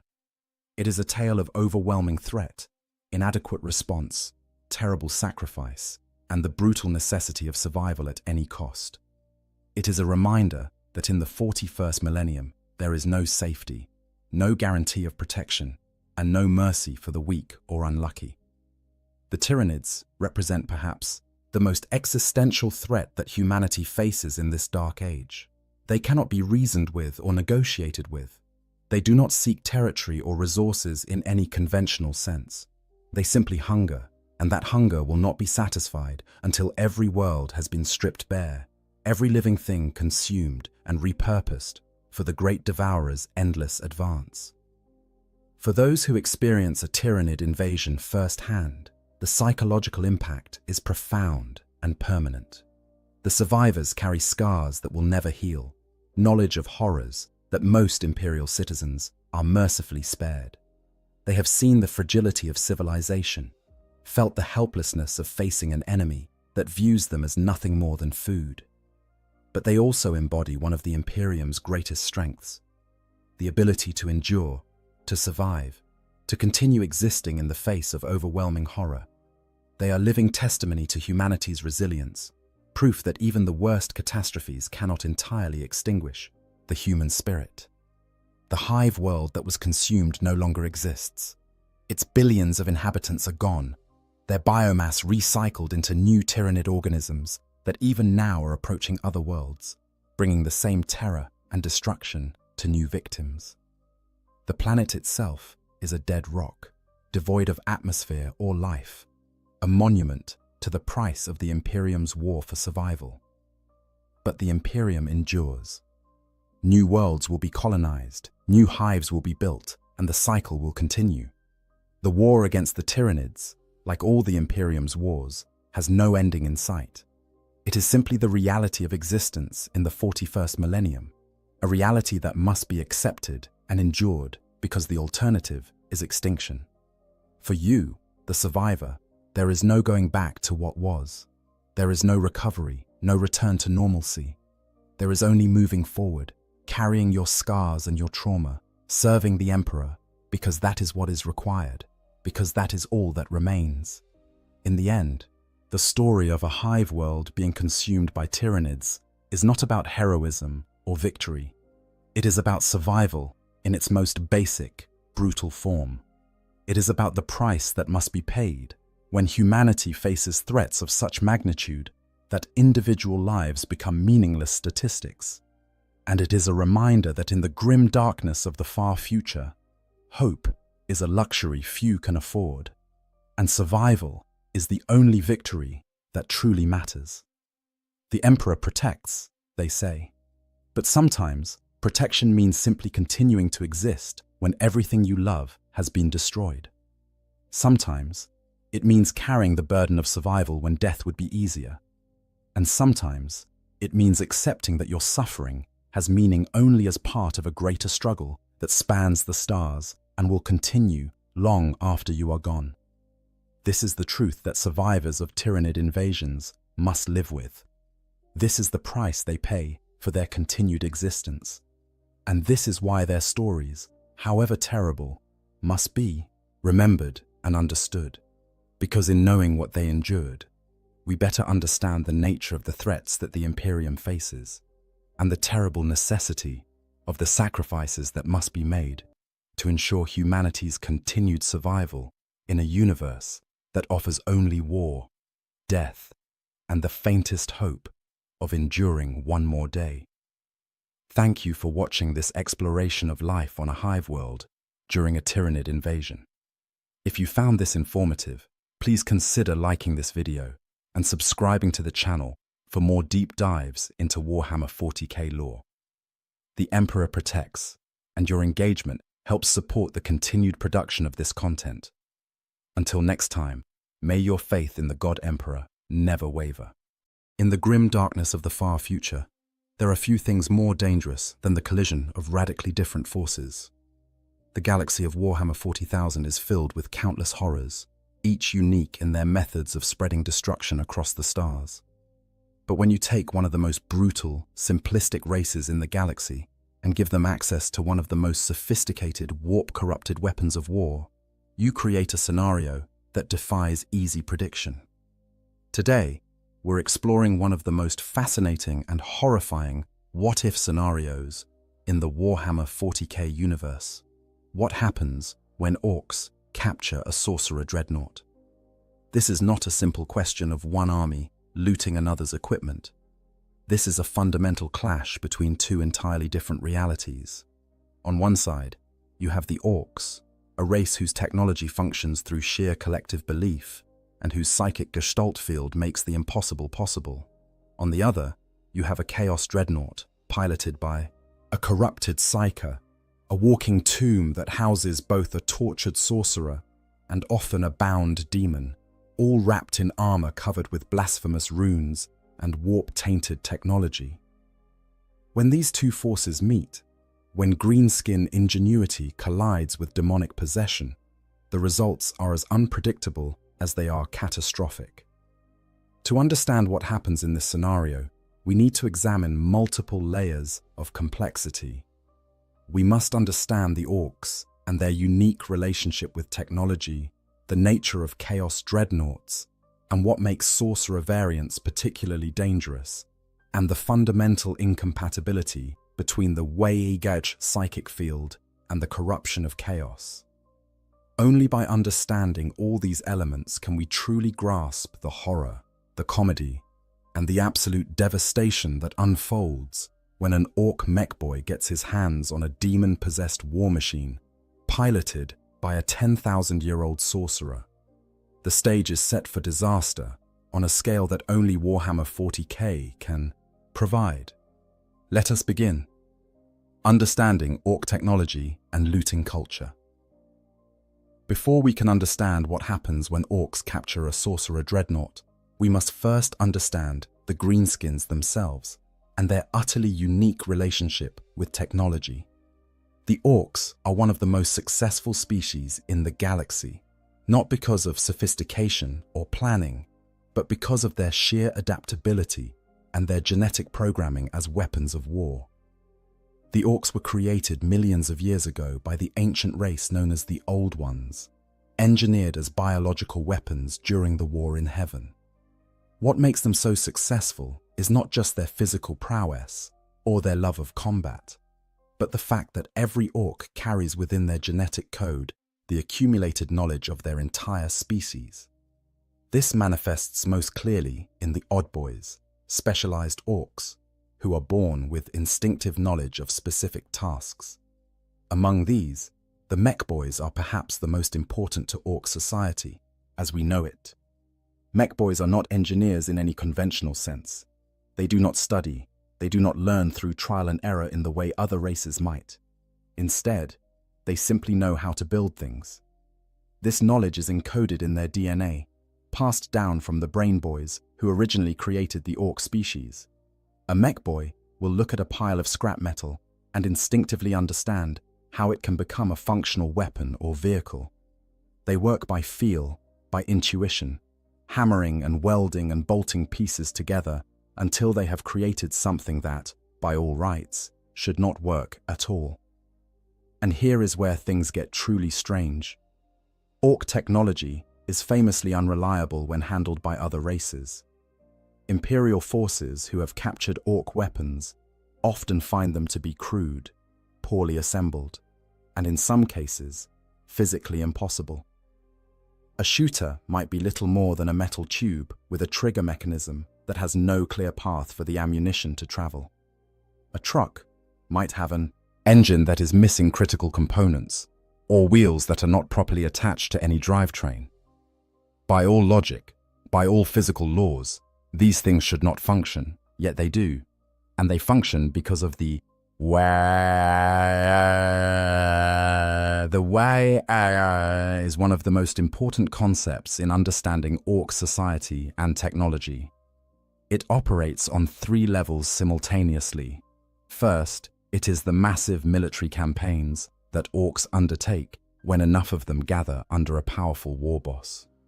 Second, it is the collective psychic field that all Orcs generate simply by existing in proximity to one another. Third, it is the reality warping effect that this psychic field creates.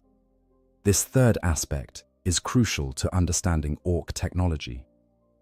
The Way-a-Jish field does not simply make Orcs stronger or more aggressive, though it does do both of those things. It actually alters reality itself to match Orc expectations. If enough Orcs believe that red vehicles go faster, then red vehicles do go faster.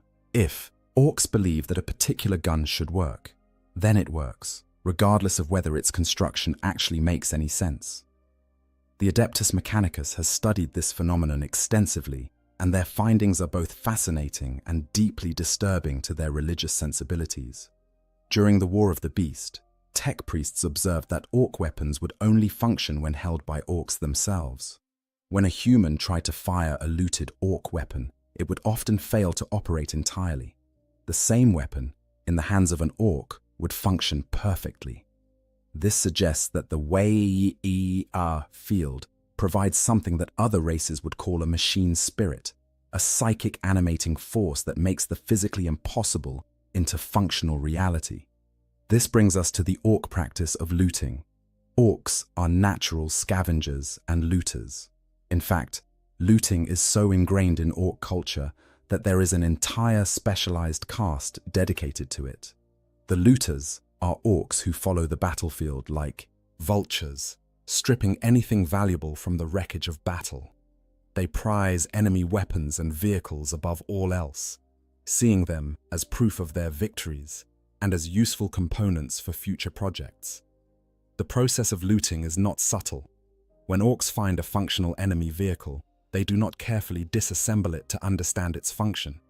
They tear it apart with their bare hands, ripping out anything that looks valuable or interesting.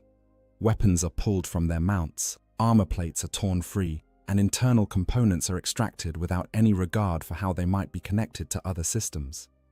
To an observer from the Imperium or any other organized faction, this appears to be mindless vandalism, and in many ways, it is. But then the looted components make their way to the mech boys, and something remarkable happens. The mech boy will look at this pile of disconnected, damaged components and immediately begin to see possibilities. That Imperial battle cannon could be mounted on a truck. That targeting system could be welded to a big shooter. That armor plating could be bolted onto a deft dread. The mech boy does not need to understand how these components were originally designed to function. They simply know, instinctively, how to make them work in new and horrifying ways. The results of Orc looting are vehicles and weapons that are simultaneously terrifying and absurd. A looted Lehman Russ tank might have had all of its original weapons replaced with Orc equivalents, its armor reinforced with mismatched plates bolted on at random angles, and its engine improved with modifications that would make any tech priest weep with rage. The inside might be barely large enough for an Orc crew to squeeze into, the controls might be simplified to the point of being dangerous, and the entire vehicle might be painted in garish colors that serve no tactical purpose whatsoever. And yet it works.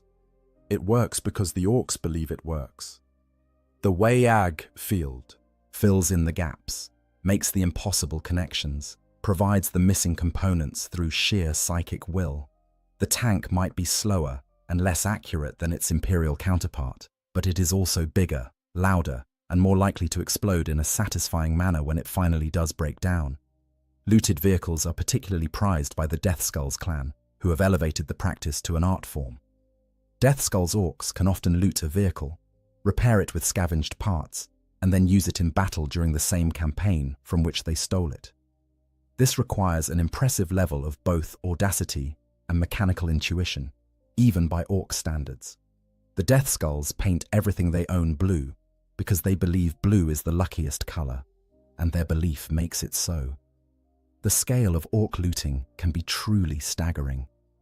There are legends among the Imperium of an Orc looter called Grabber Gutsbag, who supposedly looted Imperial Titans. Titans are walking cathedrals of war, some standing over 100 feet tall and mounting weapons capable of leveling cities. The idea that an Orc could not only capture one of these god machines but make it work is almost too horrifying to contemplate. Yet, in the Warhammer 40k universe, with the power of the WAG behind them, even this becomes possible. But looting is not just about vehicles and weapons. Orcs will loot anything they find useful or interesting. Armor, tools, ammunition, even bits of decorative trim if it is shiny enough. Everything gets torn apart, hammered into new shapes, and incorporated into the growing mass of Orc technology. The more successful a WAGH becomes, the more sophisticated its arsenal becomes, not through innovation, but through endless iteration and modification of captured equipment. This creates a self-reinforcing cycle. As Orcs win battles, they capture more equipment. More equipment means more raw materials for the mech boys. More modifications mean more unique and powerful weapons. More powerful weapons mean more victories. And all the while, the WAG field grows stronger with each success, with each Orc who hears of the fighting and joins the horde, until you have a force that can threaten entire sectors of space. It is into this culture of crude ingenuity, violent modification, and reality-warping belief that we must imagine a Chaos Sorcerer dreadnought falling. The Orcs do not understand what they have found. They do not comprehend the dangers of chaos corruption or the complex rituals that bind demons into metal shells. They see only a really big, really tough fighting machine that probably has some excellent gubbins inside. And with that simple observation, they set in motion a chain of events that will test the very limits of what the WAG field can accomplish. The nature of chaos, dreadnoughts, and hellbrutes. To understand the catastrophe that unfolds when Orcs attempt to loot a sorcerer dreadnought, we must first understand exactly what a chaos dreadnought is, and more importantly, what it is not.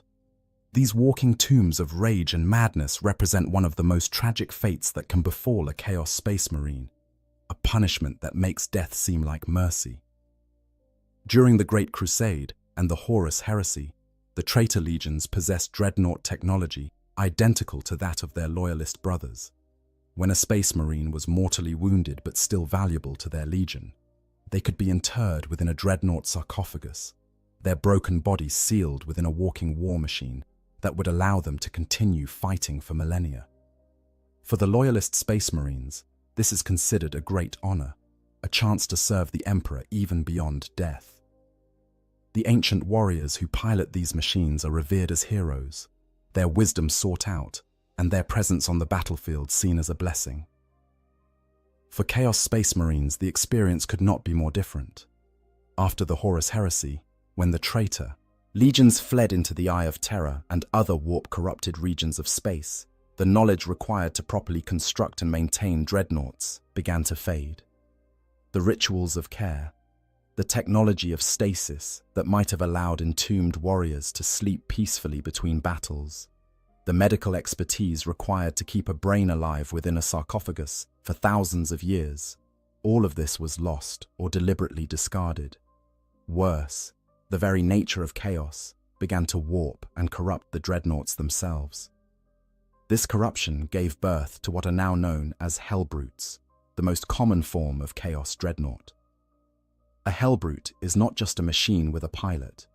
It is a fusion of metal and demonic flesh, a thing that defies the normal laws of reality.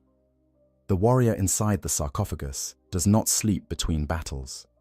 Instead, their sarcophagus is disconnected from the Hellbrute's body and hung in special chambers, surrounded by warding runes that barely contain the demons that claw at the imprisoned Marine from the other side of reality. The Marine inside is not at peace. They are awake, aware, and suffering. They have been awake for centuries, perhaps millennia, with nothing but their own thoughts and the whispers of chaos for company. The body that was once theirs has long since fused with the interior of the sarcophagus, flesh melding with metal until the two are inseparable. The pain is constant. The madness is inevitable. When the Hellbrute is activated and reconnected to its mechanical body, the Marine inside is given brief moments of release through violence. They fight with a fury born of desperation, knowing that when the battle ends, they will be returned to their isolation and torment. This makes Hellbrutes incredibly dangerous, but also unpredictable. They have been known to attack their own allies in the midst of battle, so consumed by rage and madness that they can no longer distinguish friend from foe. Unlike loyalist dreadnoughts, Hellbrutes are not honored relics to be preserved. They are manufactured in grotesque daemon forges by warpsmiths and the Dark Mechanicum. The sarcophagi used are parasitic in nature, designed to accelerate the fusion of flesh and metal, to enhance the suffering of the Marine inside. This is not accidental cruelty, it is deliberate design. The more the pilot suffers, the more rage they can channel in battle, the more useful they become as weapons. The physical form of a Hellbrute reflects this corruption. Where loyalist dreadnoughts are noble and carefully maintained, Hellbrutes are twisted mockeries. Their armor plates might appear to be made of demonic flesh rather than metal. Faces might appear in the metal, screaming silently. The weapons might leak ichor or drip with warp-tainted energies. The entire machine exudes an aura of wrongness that can unsettle even hardened warriors. Older Chaos Dreadnoughts, those that date back to the Horus Heresy itself, sometimes retain more of their original form. These Ferrum Infernus patterns are relics from an age when the traitor legions still possessed the technology to create proper dreadnoughts. They are less overtly corrupted than Hellbrutes, but this does not make them less dangerous. The Marines inside have been conscious for 10,000 years. They have witnessed the long decline of their legions, the slow descent into madness and desperation. Some have maintained their sanity through sheer force of will, becoming tactical geniuses whose experience spans millennia. Others have become monsters, their personalities eroded by time until nothing remains but rage and the desire for oblivion. These ancient dreadnoughts are extremely rare and valuable. Each one represents a warrior who fought alongside the Primarchs, who participated in the Siege of Terror, who remembers a time before the Imperium became the stagnant tyranny it is today. They cannot be easily replaced. When one is destroyed, it represents a permanent loss to whichever warband possessed it. And then there are the Sorcerer Dreadnoughts, the rarest and most dangerous variant of all. Sorcerer Dreadnoughts, psychic power entombed. The creation of a sorcerer dreadnought represents one of the greatest technical and occult achievements of the traitor legions, particularly the Thousand Sons. For centuries after the Horus Heresy, the problem seemed insurmountable. How do you preserve the psychic powers of a mortally wounded sorcerer when you seal them within a dreadnought sarcophagus? The difficulty is multifaceted. A psyker's connection to the warp is deeply tied to their physical brain and body. When you reduce a human being to little more than a brain and a few organs suspended in amniotic fluid, you risk severing or damaging that connection. The intense trauma of the injuries that necessitate dreadnought internment, combined with the psychological horror of being sealed in a metal tomb, could easily drive a psyker insane or burn out their powers entirely. For a regular space marine, this is merely tragic. For a sorcerer of the Thousand Sons or another psychic-focused legion, it represents the loss of their most valuable asset. The solution came from Magnus the Red himself, the daemon primarch of the Thousand Sons. Magnus, who had delved deeper into the mysteries of the warp than perhaps any being save the Emperor himself, developed what he called the Osiren device. This psychometric barrier lattice was designed to crown the sarcophagus, protecting the sorcerer's brain while simultaneously enhancing and focusing their psychic abilities. The technology was incredibly difficult to construct and based on principles that even the most learned psi-arcanists of the Imperium could barely comprehend. The Osiren device essentially created a protected psychic resonance chamber. The sorcerer's consciousness remained fully functional and fully connected to the warp, but the barriers prevented the worst effects of corruption and madness that normally accompanied dreadnought internment. More than that, the device actually amplified the sorcerer's powers, using the dreadnought's reactor and systems to boost psychic abilities beyond what they had been capable of in their mortal flesh.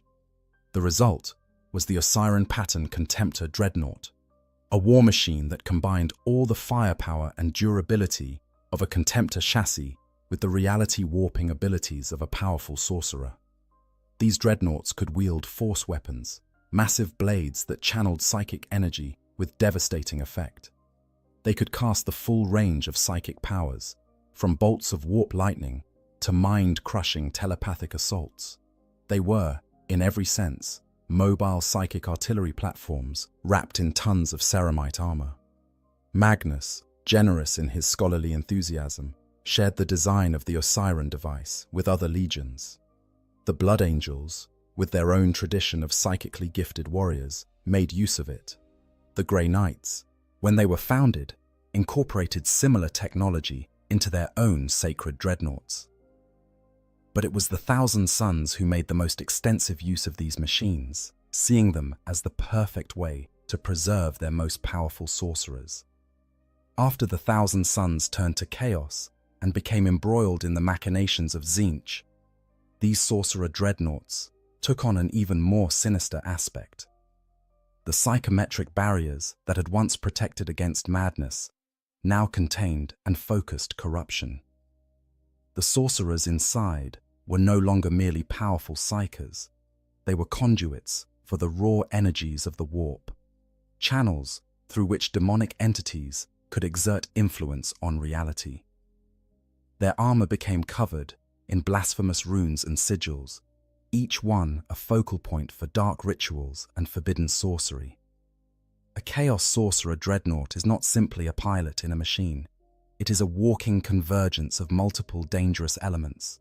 The sorcerer inside is often ancient beyond mortal comprehension, having existed since the Horus Heresy or before. They have spent thousands of years studying forbidden lore, making pacts with demons, and delving into mysteries that would shatter the minds of lesser beings. They are no longer entirely human, if they ever were. Their consciousness has been stretched and warped by millennia of exposure to chaos, until they are as much warp entity as mortal. The dreadnought chassis itself is corrupted. The metal is not simply metal anymore. It has been exposed to the warp for so long that it has taken on properties that defy physics. It might be harder than it should be, lighter than its mass suggests, or respond to the pilot's thoughts in ways that normal machinery never could. The armor is covered in runes that serve multiple purposes. They enhance the sorcerer's powers. They provide protection against enemy psykers. They bind demonic entities to the chassis, and they serve as focuses for ritual magic. And in many cases, there is a daemon bound within the machine itself. Sorcerer dreadnoughts, particularly those of Tzeentch, often have lesser warp entities imprisoned within their systems. These demons might power certain weapons, enhance the machine's speed or strength, or provide additional psychic abilities. They are bound by complex rituals and warding runes, forced into service against their will. This makes the dreadnought not just a vehicle with a pilot, but a prison containing at least two sentient entities, one mortal and one demonic, existing in a state of permanent conflict and cooperation. The weapons of a sorcerer dreadnought reflect this dual nature. A force blade, already a weapon that channels psychic energy, becomes something else entirely in the hands of a millennia-old sorcerer bound to a demon. It does not simply cut through physical matter, it slices through reality itself. It can sever souls from bodies, open rifts to the warp, or channel bolts of warp lightning that can melt through the heaviest armor. The combi weapons and heavy weapons mounted on the chassis are similarly enhanced, their ammunition often inscribed with curses or soaked in warp-tainted energies. The psychological impact of encountering a sorcerer dreadnought on the battlefield cannot be overstated. Even before it begins to fight, it radiates an aura of wrongness. Reality seems to bend around it. Shadows fall in directions that make no sense. Temperature fluctuates without reason. Those with even minor psychic sensitivity feel physically ill in its presence.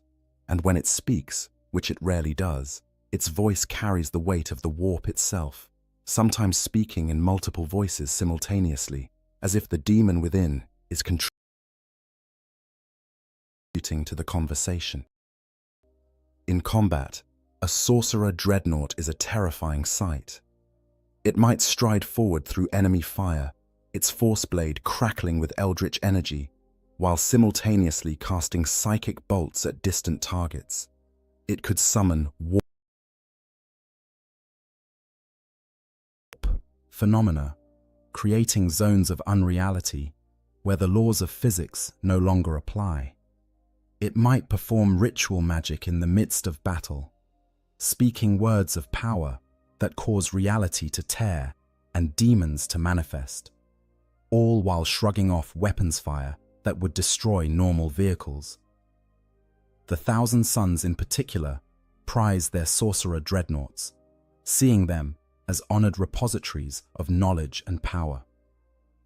When one of these ancient warriors falls in battle, it is a loss that cannot easily be replaced. The sorcerer inside possessed wisdom accumulated over thousands of years. The dreadnought chassis itself was a masterwork of forbidden technology. The rituals and bindings that held the whole thing together were unique, crafted specifically for that individual sorcerer's needs and abilities. This is what makes the prospect of orcs capturing one of these machines so particularly horrifying. They have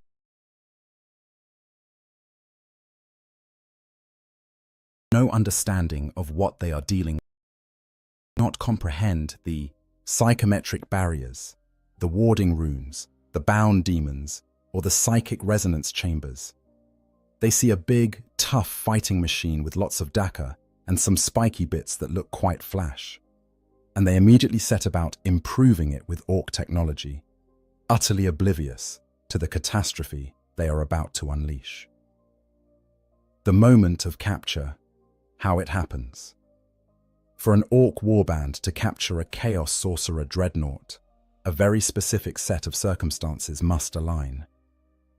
These war machines are rare, precious to their owners, and extraordinarily difficult to disable without destroying them entirely. Yet in the vast, chaotic galaxy of Warhammer 40,000, impossible events happen with surprising regularity, and orc ingenuity combined with sheer bloody-minded persistence can overcome obstacles that would stop more sophisticated races in their tracks. The most likely scenario for such a capture begins with a three-way battle. Orcs thrive in chaos. And nowhere is there more chaos than when multiple factions collide in the same war zone. Imagine a chaos warband assaulting an imperial world, their forces including a precious sorcerer dreadnought, an ancient relic of the Thousand Suns piloted by a sorcerer who has walked the galaxy for 10,000 years. The Imperials fight desperately, throwing everything they have at the traitors. And then the Orcs arrive. Orcs are drawn to war like moths to flame. The psychic resonance of large-scale combat calls to them across the void, the wag field pulling them toward battles that promise the kind of excitement they crave.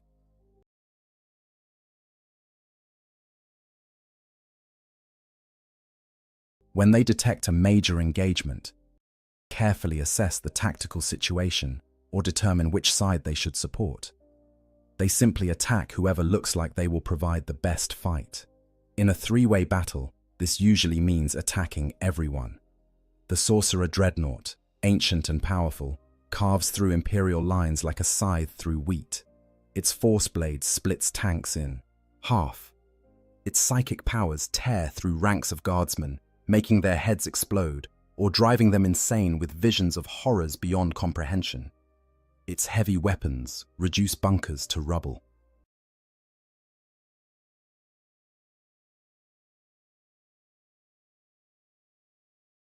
For thousands of years, this warrior has fought in battles across the galaxy, and its experience shows in every movement, every shot, every swing of its massive blade. But even the most powerful warrior can be overwhelmed by sheer numbers, and Orcs have numbers in abundance. They crash into the chaos lines in a green tide of roaring bodies, crude guns blazing, choppers raised high. They do not fear the dreadnought. They do not understand the warp-tainted horror of what they are facing. They see only a really big enemy that is crumping a lot of other gits, which means it must be good at fighting, which means it will be fun to fight. Dozens of Orcs throw themselves at the Sorcerer Dreadnought. The ancient warrior cuts them down with contemptuous ease, each swing of its force blade sending half a dozen greenskins flying in pieces. But there are always more. Orcs are fearless to the point of insanity, and the bigger and scarier the enemy, the more eager they are to test themselves against it. They attack from all sides, firing wildly, throwing stick bombs, and simply trying to climb onto the dreadnought to hit it with hammers. The sorcerer inside might be ancient and experienced, but even they cannot account for Orc unpredictability. Orcs do not fight by conventional tactics. They do not form proper battle lines or employ sensible strategies. They simply mob the enemy with overwhelming force, trusting that sheer numbers and natural Orc toughness will see them through. In this case, their instinct serves them well. The Sorcerer Dreadnought, engaged with multiple threats, might not notice the Orc Big Mech moving into position with a shock attack gun, one of the most unreliable yet devastating weapons in the Orc arsenal.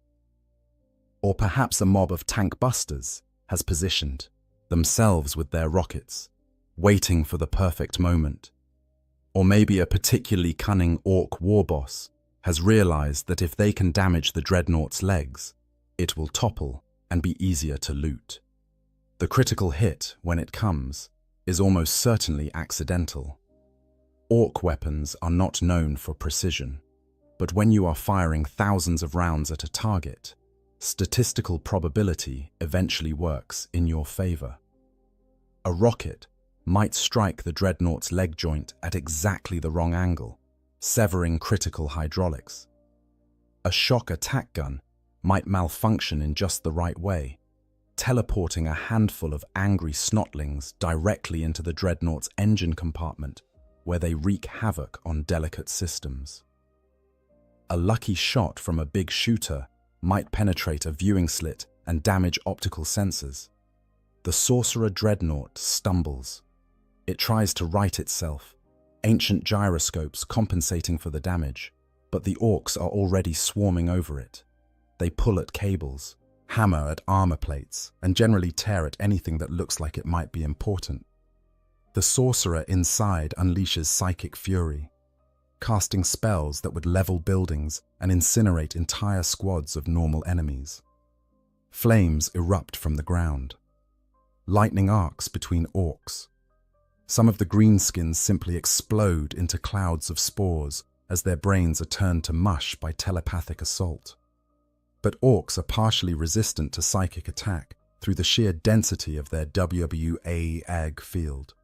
A psychic assault that would instantly kill a human might only daze an orc, and a dazed orc is still an orc, still swinging, still fighting. The more orcs that gather around the dreadnought, the stronger their collective field becomes, providing a kind of inadvertent shielding against the worst of the sorcerer's powers. Eventually, through sheer persistence and an overwhelming expenditure of orc bodies, critical damage is achieved. Perhaps the dreadnought's power core is breached. Perhaps its targeting systems are destroyed. Perhaps the sorcerer inside, exhausted from millennia of warfare and now facing an enemy that seems immune to reason and fear, makes a mistake. The mighty war machine crashes to the ground, its systems failing, smoke pouring from ruptured seals. The orcs immediately descend on it like scavengers on a corpse. They do not kill the sorcerer inside, mostly because they do not realize there is a sorcerer inside. They see a beaten enemy vehicle that has stopped moving. In orc logic, this means it is time for looting. They tear off weapon mounts, pry open access panels, and begin the process of disassembly that precedes any serious looting operation. The sarcophagus containing the sorcerer, embedded deep within the dreadnought's chassis and protected by multiple layers of armor and warding runes, survives the initial looting. The orcs do not recognize it for what it is. They see a weird metal box covered in spiky symbols, and they decide that it probably contains something important or valuable. Rather than trying to open it on the battlefield, which would require actual work, they simply tear the entire compartment free and drag it back to their camp. Inside the sarcophagus, the sorcerer is trapped. Their consciousness remains intact, their psychic powers still potent, but they are disconnected from the dreadnought systems and unable to interact with the physical world. They are aware of being moved, of orc voices shouting in their crude language, of the jolting journey back to the orc settlement. They try to reach out psychically to either summon aid from their warband or to strike at their captors, but the warding runes that protect their mind also limit their ability to project their power outward without the dreadnought systems to amplify it. And so, a 10,000-year-old sorcerer of chaos, a warrior who has stood beside demon primarchs and witnessed the fall of entire civilizations, finds themselves being dragged through an orc camp by greenskins who are arguing about whether the shiny box would look better mounted on a truck or sold to a big mech for a bag of teeth. It is a humiliation beyond measure, and it is only the beginning of their nightmare. Initial looting. The mech boys' first examination. When the orcs drag their prize back to their settlement, it makes its way through the standard chain of orc property acquisition until it finally reaches the workshop of a mech boy. This journey itself might take days or even weeks, during which the sarcophagus containing the ancient sorcerer is kicked, dropped, used as a seat, and generally treated with all the care one might give to a particularly heavy piece of scrap metal. The workshop of an orc mech boy is a place of controlled chaos. To an outside observer, it appears to be nothing more than a massive junkyard, with piles of scavenged components, broken vehicles, and half-finished projects scattered everywhere. The air is thick with smoke from forges and the stink of promethium. Gretchens scurry about, some carrying tools, others desperately trying to avoid being stepped on by their larger cousins. The sound is constant, hammering, welding, the roar of engines being tested, and the occasional explosion when an experiment goes wrong. The big mech, who receives the dreadnought sarcophagus, is, by orc standards, something of a genius. They have an instinctive understanding of mechanical systems that borders on supernatural. This understanding comes not from study or learning, but from genetic memory encoded by the brain boys millions of years ago. The mech looks at machines and simply knows how they work, or at least how they can be made to work in an orky fashion. When the sarcophagus is brought before them, The mech's first reaction is excitement. This is clearly high-quality loot, the kind of thing that does not come along every day. The metal is strange, harder than normal ceramite, and it is covered in symbols that even the mech cannot decipher. More importantly, it is clearly from a very big, very tough fighting machine, which means it probably contains very good components. The mech begins their examination by circling the sarcophagus, studying it from all angles. They tap it with a wrench, listening to the sound it makes. They poke at the runes, trying to determine if they are decorative or functional. They identify various connection ports and cable housings where the sarcophagus would have interfaced with the rest of the dreadnought, and they begin to form a rough understanding of its purpose. "This here is where the pilot sits," the mech might explain to gathered orcs who have come to watch. "And all these cables, they connect the pilot to the big walkie-killie thing. And these weird spiky symbols, they're probably just for show, make it look scary-like." This assessment is, of course, catastrophically wrong. The runes are not decorative. They are warding symbols, carefully inscribed, ritual protections that contain the psychic power of the sorcerer inside and keep bound demons from escaping. But the mech has no context for understanding such things. In their experience, symbols are usually just painted on to make things look flashier. They have no concept of warp corruption, no understanding of psychic resonance, and no idea that the box they are examining contains a conscious, malevolent intelligence that is currently contemplating ways to destroy them all. Inside the sarcophagus, the sorcerer is fully aware of what is happening. They can hear the orcs, though understanding their language is difficult without access to psychic powers for translation. They can feel the vibrations as the mechs hammer and pry at their prison. They are enraged at the indignity of their situation, but they are also calculating. They have survived for 10,000 years by being clever as well as powerful. They begin to plan. The first thing the sorcerer tries is reaching out, psychically, to any nearby chaos forces. Surely their warband is searching for them. Surely rescue is coming. But their efforts are stymied by two factors. First, the warding runes that protect their mind also limit their ability to broadcast psychic signals. Second, and more critically, the Way-Age field generated by the orc settlement interferes with warp communications in ways the sorcerer has never encountered before. The WAG field is not like normal psychic interference. It does not block or absorb psychic energy in the way that a psychic null or a Geller field might. Instead, it warps and redirects it in unpredictable ways. When the sorcerer tries to send out a distress call, they find their psychic message bouncing around inside the WAG field like a ball in a closed room, unable to escape but also unable to dissipate. It is frustrating and deeply unsettling. This is not an experience they have ever had before. Meanwhile, the mech has moved on to the practical problem of opening the sarcophagus.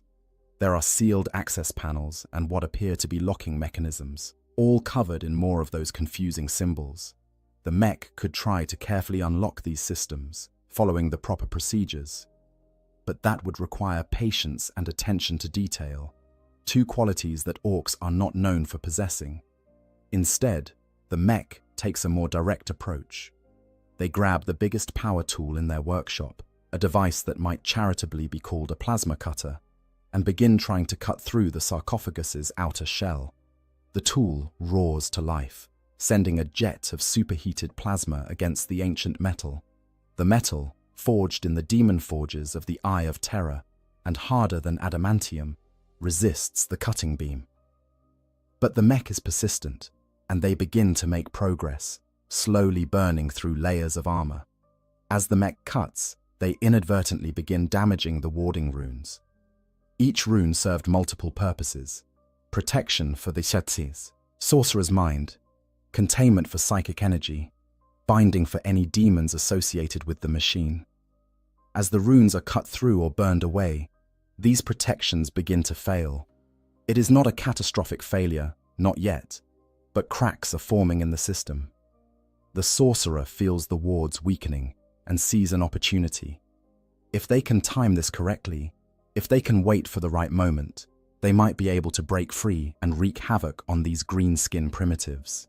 They begin gathering their psychic power, preparing to unleash it the moment the sarcophagus is opened. But the mech, following orc logic, does not actually open the sarcophagus in any conventional sense. Instead, having cut through what they believe is enough of the outer shell, they simply grab the whole thing and start hitting it with a hammer. Specifically, they start hitting it with a big hammer, a weapon roughly the size of a small tree that would crush a normal human flat. The impacts are tremendous, shaking the sarcophagus and rattling the sorcerer inside. Each impact sends shockwaves through the carefully balanced systems that keep the sorcerer alive. Amniotic fluids slosh in their tank. Life support systems strain against the violence being done to their housing. The sorcerer, who has endured millennia of suffering, who has survived battles that would break lesser beings, finds themselves being literally beaten like a stubborn piece of machinery that will not cooperate. And here is where things get truly bizarre. The WAG field begins to interact with the sorcerer's own psychic emanations in unexpected ways.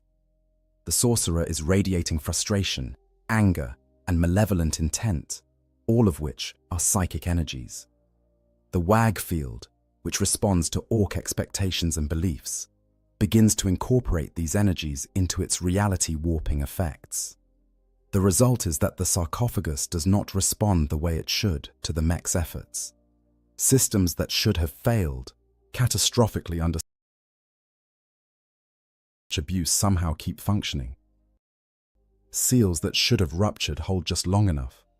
The whole contraption remains intact through sheer, improbable luck, which is exactly what the orcs expect to happen because, of course, good loot does not break that easily. Finally, after what feels like an eternity of being hammered on, cut, pried at, and generally abused, the sarcophagus's outer casing gives way. The mech triumphantly pulls away a large section of armor plating, revealing the inner workings of the system. They peer inside, expecting to find valuable components, interesting gubbins, or possibly a pile of shiny loot. Instead, they find a nightmare. The interior of the sarcophagus is a tangle of tubes, cables, and organic matter that has fused with mechanical components in ways that defy easy explanation. At the center of this horror is what is left of the sorcerer's physical form, a brain suspended in amniotic fluid, connected to what might be parts of a spinal column, some organ meat that serves unclear purposes, all of it linked to the dreadnought's systems by cables that seem to disappear into flesh without clear boundaries. The mech stares at this for a long moment.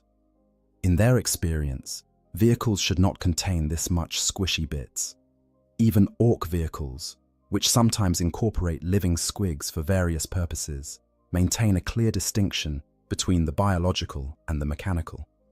This is something else entirely, and even the mech's instinctive understanding of machinery is not sure how to process it. "What does Zog is this?" the mech says aloud, voicing a question that few orcs ever ask about anything. Around them, other orcs have gathered to look at the opened sarcophagus, and they too seem unsettled by what they are seeing. This is not normal loot. This is something weird, even by the standards of orcs, who have fought across dozens of worlds and seen countless strange things. And in that moment of confusion, the sorcerer strikes. The demon within, warp entity versus WAG field. The moment the sarcophagus is breached, multiple things happen simultaneously. First, the remaining warding runes, already weakened by the mech's crude attempts to open the container, fail completely. Second, the sorcerer inside, who has been gathering psychic power and waiting for an opportunity, releases it in an explosive burst of warp energy. Third, if the dreadnought had a demon bound to its systems, that entity also seizes the moment to act. The psychic blast that erupts from the open sarcophagus should, by all rights, kill every orc in the immediate vicinity. The sorcerer is ancient, powerful, and absolutely furious. They channel their rage into a wave of destructive force that would normally reduce mortal minds to catatonic husks, boil blood in veins, and cause heads to literally explode from psychic pressure. This is the full might of a chaos sorcerer who has studied forbidden lore for 10,000 years, unleashed without restraint or mercy. But something unexpected happens. The Warg field interferes. The psychic blast hits the Warg field like a wave hitting a wall. Except the wall is not solid. It is more like a thick gel that absorbs and disperses energy. The Warg field does not block the psychic attack in the way a Geller field or a psychic null might. Instead, it warps and redirects it, diluting its potency across hundreds or thousands of orc minds, rather than focusing it on a few targets. The orcs in the immediate vicinity of the sarcophagus do feel something. Their heads hurt. Some of them see strange flashing colors or hear voices that are not there. A few of the smaller orcs, Gretchen mostly, collapse unconscious or begin babbling incoherently. But none of them die. None of them go catatonic. The effect is uncomfortable and confusing, but it is survivable. This is not what the sorcerer expected. In their entire existence, going back thousands of years, they have never encountered a psychic defense quite like this. It is not a defense at all in the traditional sense. It is more like their power is being spread too thin to be effective, diluted across too many targets to achieve the concentration needed to kill. It is as if they are trying to stab someone with a knife, but the knife keeps bending away from the target no matter how hard they thrust. The demon, if one is present, faces a different problem. Demons are creatures of the warp, beings of pure psychic energy, given form and purpose by the emotions and beliefs of mortal creatures. They exist in real space only through tremendous effort, either by possessing a physical form or by being bound into one through sorcerous rituals. The bound demon in a chaos dreadnought is typically imprisoned within the machine's systems, forced to power weapons or enhance capabilities against its will. When the warding runes fail and the demon finds itself suddenly free, its first instinct is to manifest in real space and wreak havoc. But the Wag field interferes with this process as well. The demon tries to draw on the warp to give itself physical form, but the Wave field is already saturating the local area with psychic energy. It is like trying to pour water into a glass that is already full. The demon's essence simply will not fit in the available psychic space. Worse, from the demon's perspective, is that the Wag field has its own peculiar flavor. Demons are sustained by specific emotions.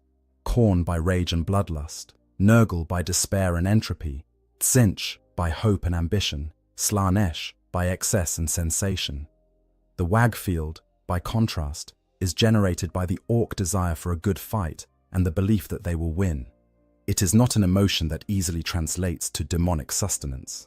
The demon tries to manifest anyway, forcing itself into reality through sheer will. It begins to take form, perhaps as a creature of writhing tendrils and too many eyes, if it serves Tzeentch, or as a rot bloated horror, if it serves Nurgle. The orcs, who moments ago were confused and unsettled by the sorcerer's psychic attack, now see something they understand much better, a weird monster that needs to be crumped. Dozens of orcs immediately open fire. Shooters rattle, rockets fly, and choppers are raised for combat. The demon, still struggling to fully manifest in the hostile psychic environment of the Wayag field, finds itself under physical attack before it has even fully formed. Bullets and rockets tear through its half-formed substance. Orcs charge forward with characteristic fearlessness, swinging their weapons at a creature that exists only partially in real space. Under normal circumstances, a demon of any significant power could shrug off such attacks. Physical weapons have limited effectiveness against warp entities unless they are specially blessed or psychically active. But the demon is weakened by the interference of the Wag field, and the orcs are attacking in such overwhelming numbers that even limited effectiveness adds up. It is death by 1,000 cuts, quite literally. The demon screams, a sound that exists on both psychic and physical levels, and tries to retreat back into the warp. But retreating is not easy. The Wag field, which prevented it from fully manifesting, now makes it difficult to de-manifest. The demon finds itself trapped in a partially physical state, visible and vulnerable, being torn apart by crude weapons wielded by creatures that should not be able to harm it at all. Meanwhile, the sorcerer inside the sarcophagus is facing their own crisis. Their psychic attack failed. The demon, if there was one, is clearly not going to provide the distraction they had hoped for. The orcs are now aware that something dangerous is happening, but instead of fleeing or approaching with caution, they are getting more excited. From the sorcerer's perspective, listening to the orc voices and feeling the vibrations of combat, the greenskins seem to think this is all great fun. The sorcerer tries a different approach. Instead of a broad psychic blast, they focus their power on a single target, the big mech who opened the sarcophagus. They reach into the mech's mind with all their skill and force, attempting to overwhelm their consciousness, turn them into a puppet, or simply cause their brain to shut down entirely. The psychic assault hits the mech's mind like a battering ram. For a moment, the mech staggers, their vision swimming with images that make no sense. Vast libraries of forbidden knowledge, cities of brass burning in the warp, the laughing faces of demons. But then, the Wag field reasserts itself. The mech's mind, already simple and direct by design, proves surprisingly resistant to manipulation. There is just not that much complexity there to corrupt or control. More importantly, the mech is surrounded by hundreds of other orcs, all contributing to the Wag field, the Wa. Collective psychic energy of the greenskins provides a kind of buffer, a resistance to the sorcerer's mental invasion. It is like trying to pick a lock while someone keeps jostling your arm. The sorcerer has the skill and the power, but the constant interference of the YGR field makes precision work nearly impossible. The mech shakes their head, dispelling the visions, and looks down at the open sarcophagus with new understanding. "This thing's got some kind of weird zoggin psyker in it," they announced to the other orcs. This is both accurate and completely inadequate as a description of what they are dealing with, but it is enough for the orcs to understand that they need to be careful. Careful, in orc terms, means hitting it with something heavy until it stops being weird. The mech grabs their big hammer again and prepares to smash the entire sarcophagus into scrap metal. The sorcerer, sensing the impending destruction of their physical form, makes a desperate decision. They reach out not with destructive power, but with communication. Using what psychic ability they can muster through the interference of the WAGEH field, the sorcerer tries to speak to the mech. It is not verbal communication, more a projection of intent and meaning directly into the mech's consciousness. The message is simple. I can make you powerful. I can give you knowledge. I can help you build weapons beyond your wildest imaginings. The mech pauses, hammer raised. They are getting some kind of funny thoughts in their head, ideas about shiny new gubbins and really impressive weapons that would make all the other meeks jealous. They are not entirely sure where these ideas are coming from, but they are intriguing. This is the sorcerer's mistake. They are trying to tempt an orc with promises of power and knowledge, tactics that work well on humans or even on some space marines. But orcs do not think like other races. The mech is not interested in power for its own sake, or in forbidden knowledge. The mech just wants to build interesting stuff and see if it works. The ideas the sorcerer is projecting are appealing, but only because they sound like they would be fun to build, not because they represent any kind of corrupting influence. The mech lowers their hammer and thinks for a moment, which is a dangerous thing for an orc to do. Then they make a decision that will prove to be catastrophic for everyone involved. "Right," the mech says. "We's gonna keep this weird psyker box thing. Might be useful, yeah? But first, we's gonna make some improvements." The sorcerer, hearing this through their psychic connection to the mech's mind, feels a sensation they have not experienced in thousands of years, genuine dread. Not the theatrical dread of horror at corruption, or the religious dread of facing the divine, but the simple, visceral dread of knowing that something terrible is about to happen and being completely powerless to stop it. The orcs drag what is left of the dreadnought sarcophagus with its psychically screaming occupant deeper into the mech's workshop. The demon, if it survived the initial assault, is likely being chopped into pieces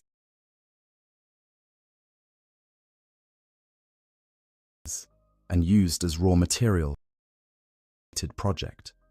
The warding runes that protected the sorcerer are gone.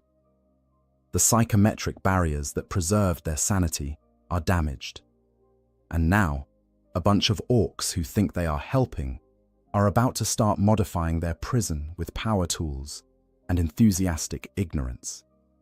For a being who has studied the intricacies of the warp for millennia, who has bargained with demon princes and stood in the presence of chaos gods, this is the ultimate nightmare. To be entirely at the mercy of creatures who have no concept of mercy and who think that hitting things with a hammer is an acceptable solution to every problem. Modification and improvement. Orky enhancements. What follows is a process that, if the sorcerer still possessed a physical body capable of such things, would cause them to weep with despair. The orcs begin their improvements with the kind of enthusiasm and complete lack of understanding that characterizes all orc engineering projects. The first problem the mechs identify is that the sarcophagus is not properly attached to anything. In its original configuration, it would have been integrated into the dreadnought's chassis, connected by dozens of cables and support systems. Now, it is just a heavily damaged box containing a brain in a jar and a lot of weird tubes. This will not do. The mechs decide that if they are going to use this thing, they need to mount it on something useful. The question becomes, what should they mount it on? The original dreadnought chassis is in pieces, scattered across the battlefield, or already looted for parts. The mechs have several options available in their workshop. A partially completed Def Dread, a looted Lehman Russ tank with its turret blown off, a converted truck that is missing most of its roof, or a completely scratch-built vehicle that the mechs have been working on that defies easy categorization. After much discussion and a few brief fistfights, the mechs decide to mount the sarcophagus on the Def Dread. This decision is based on sound orky logic. The Def Dread is also piloted by an orc in a box, so it makes sense that this weird, Humy psyker in a box would work the same way.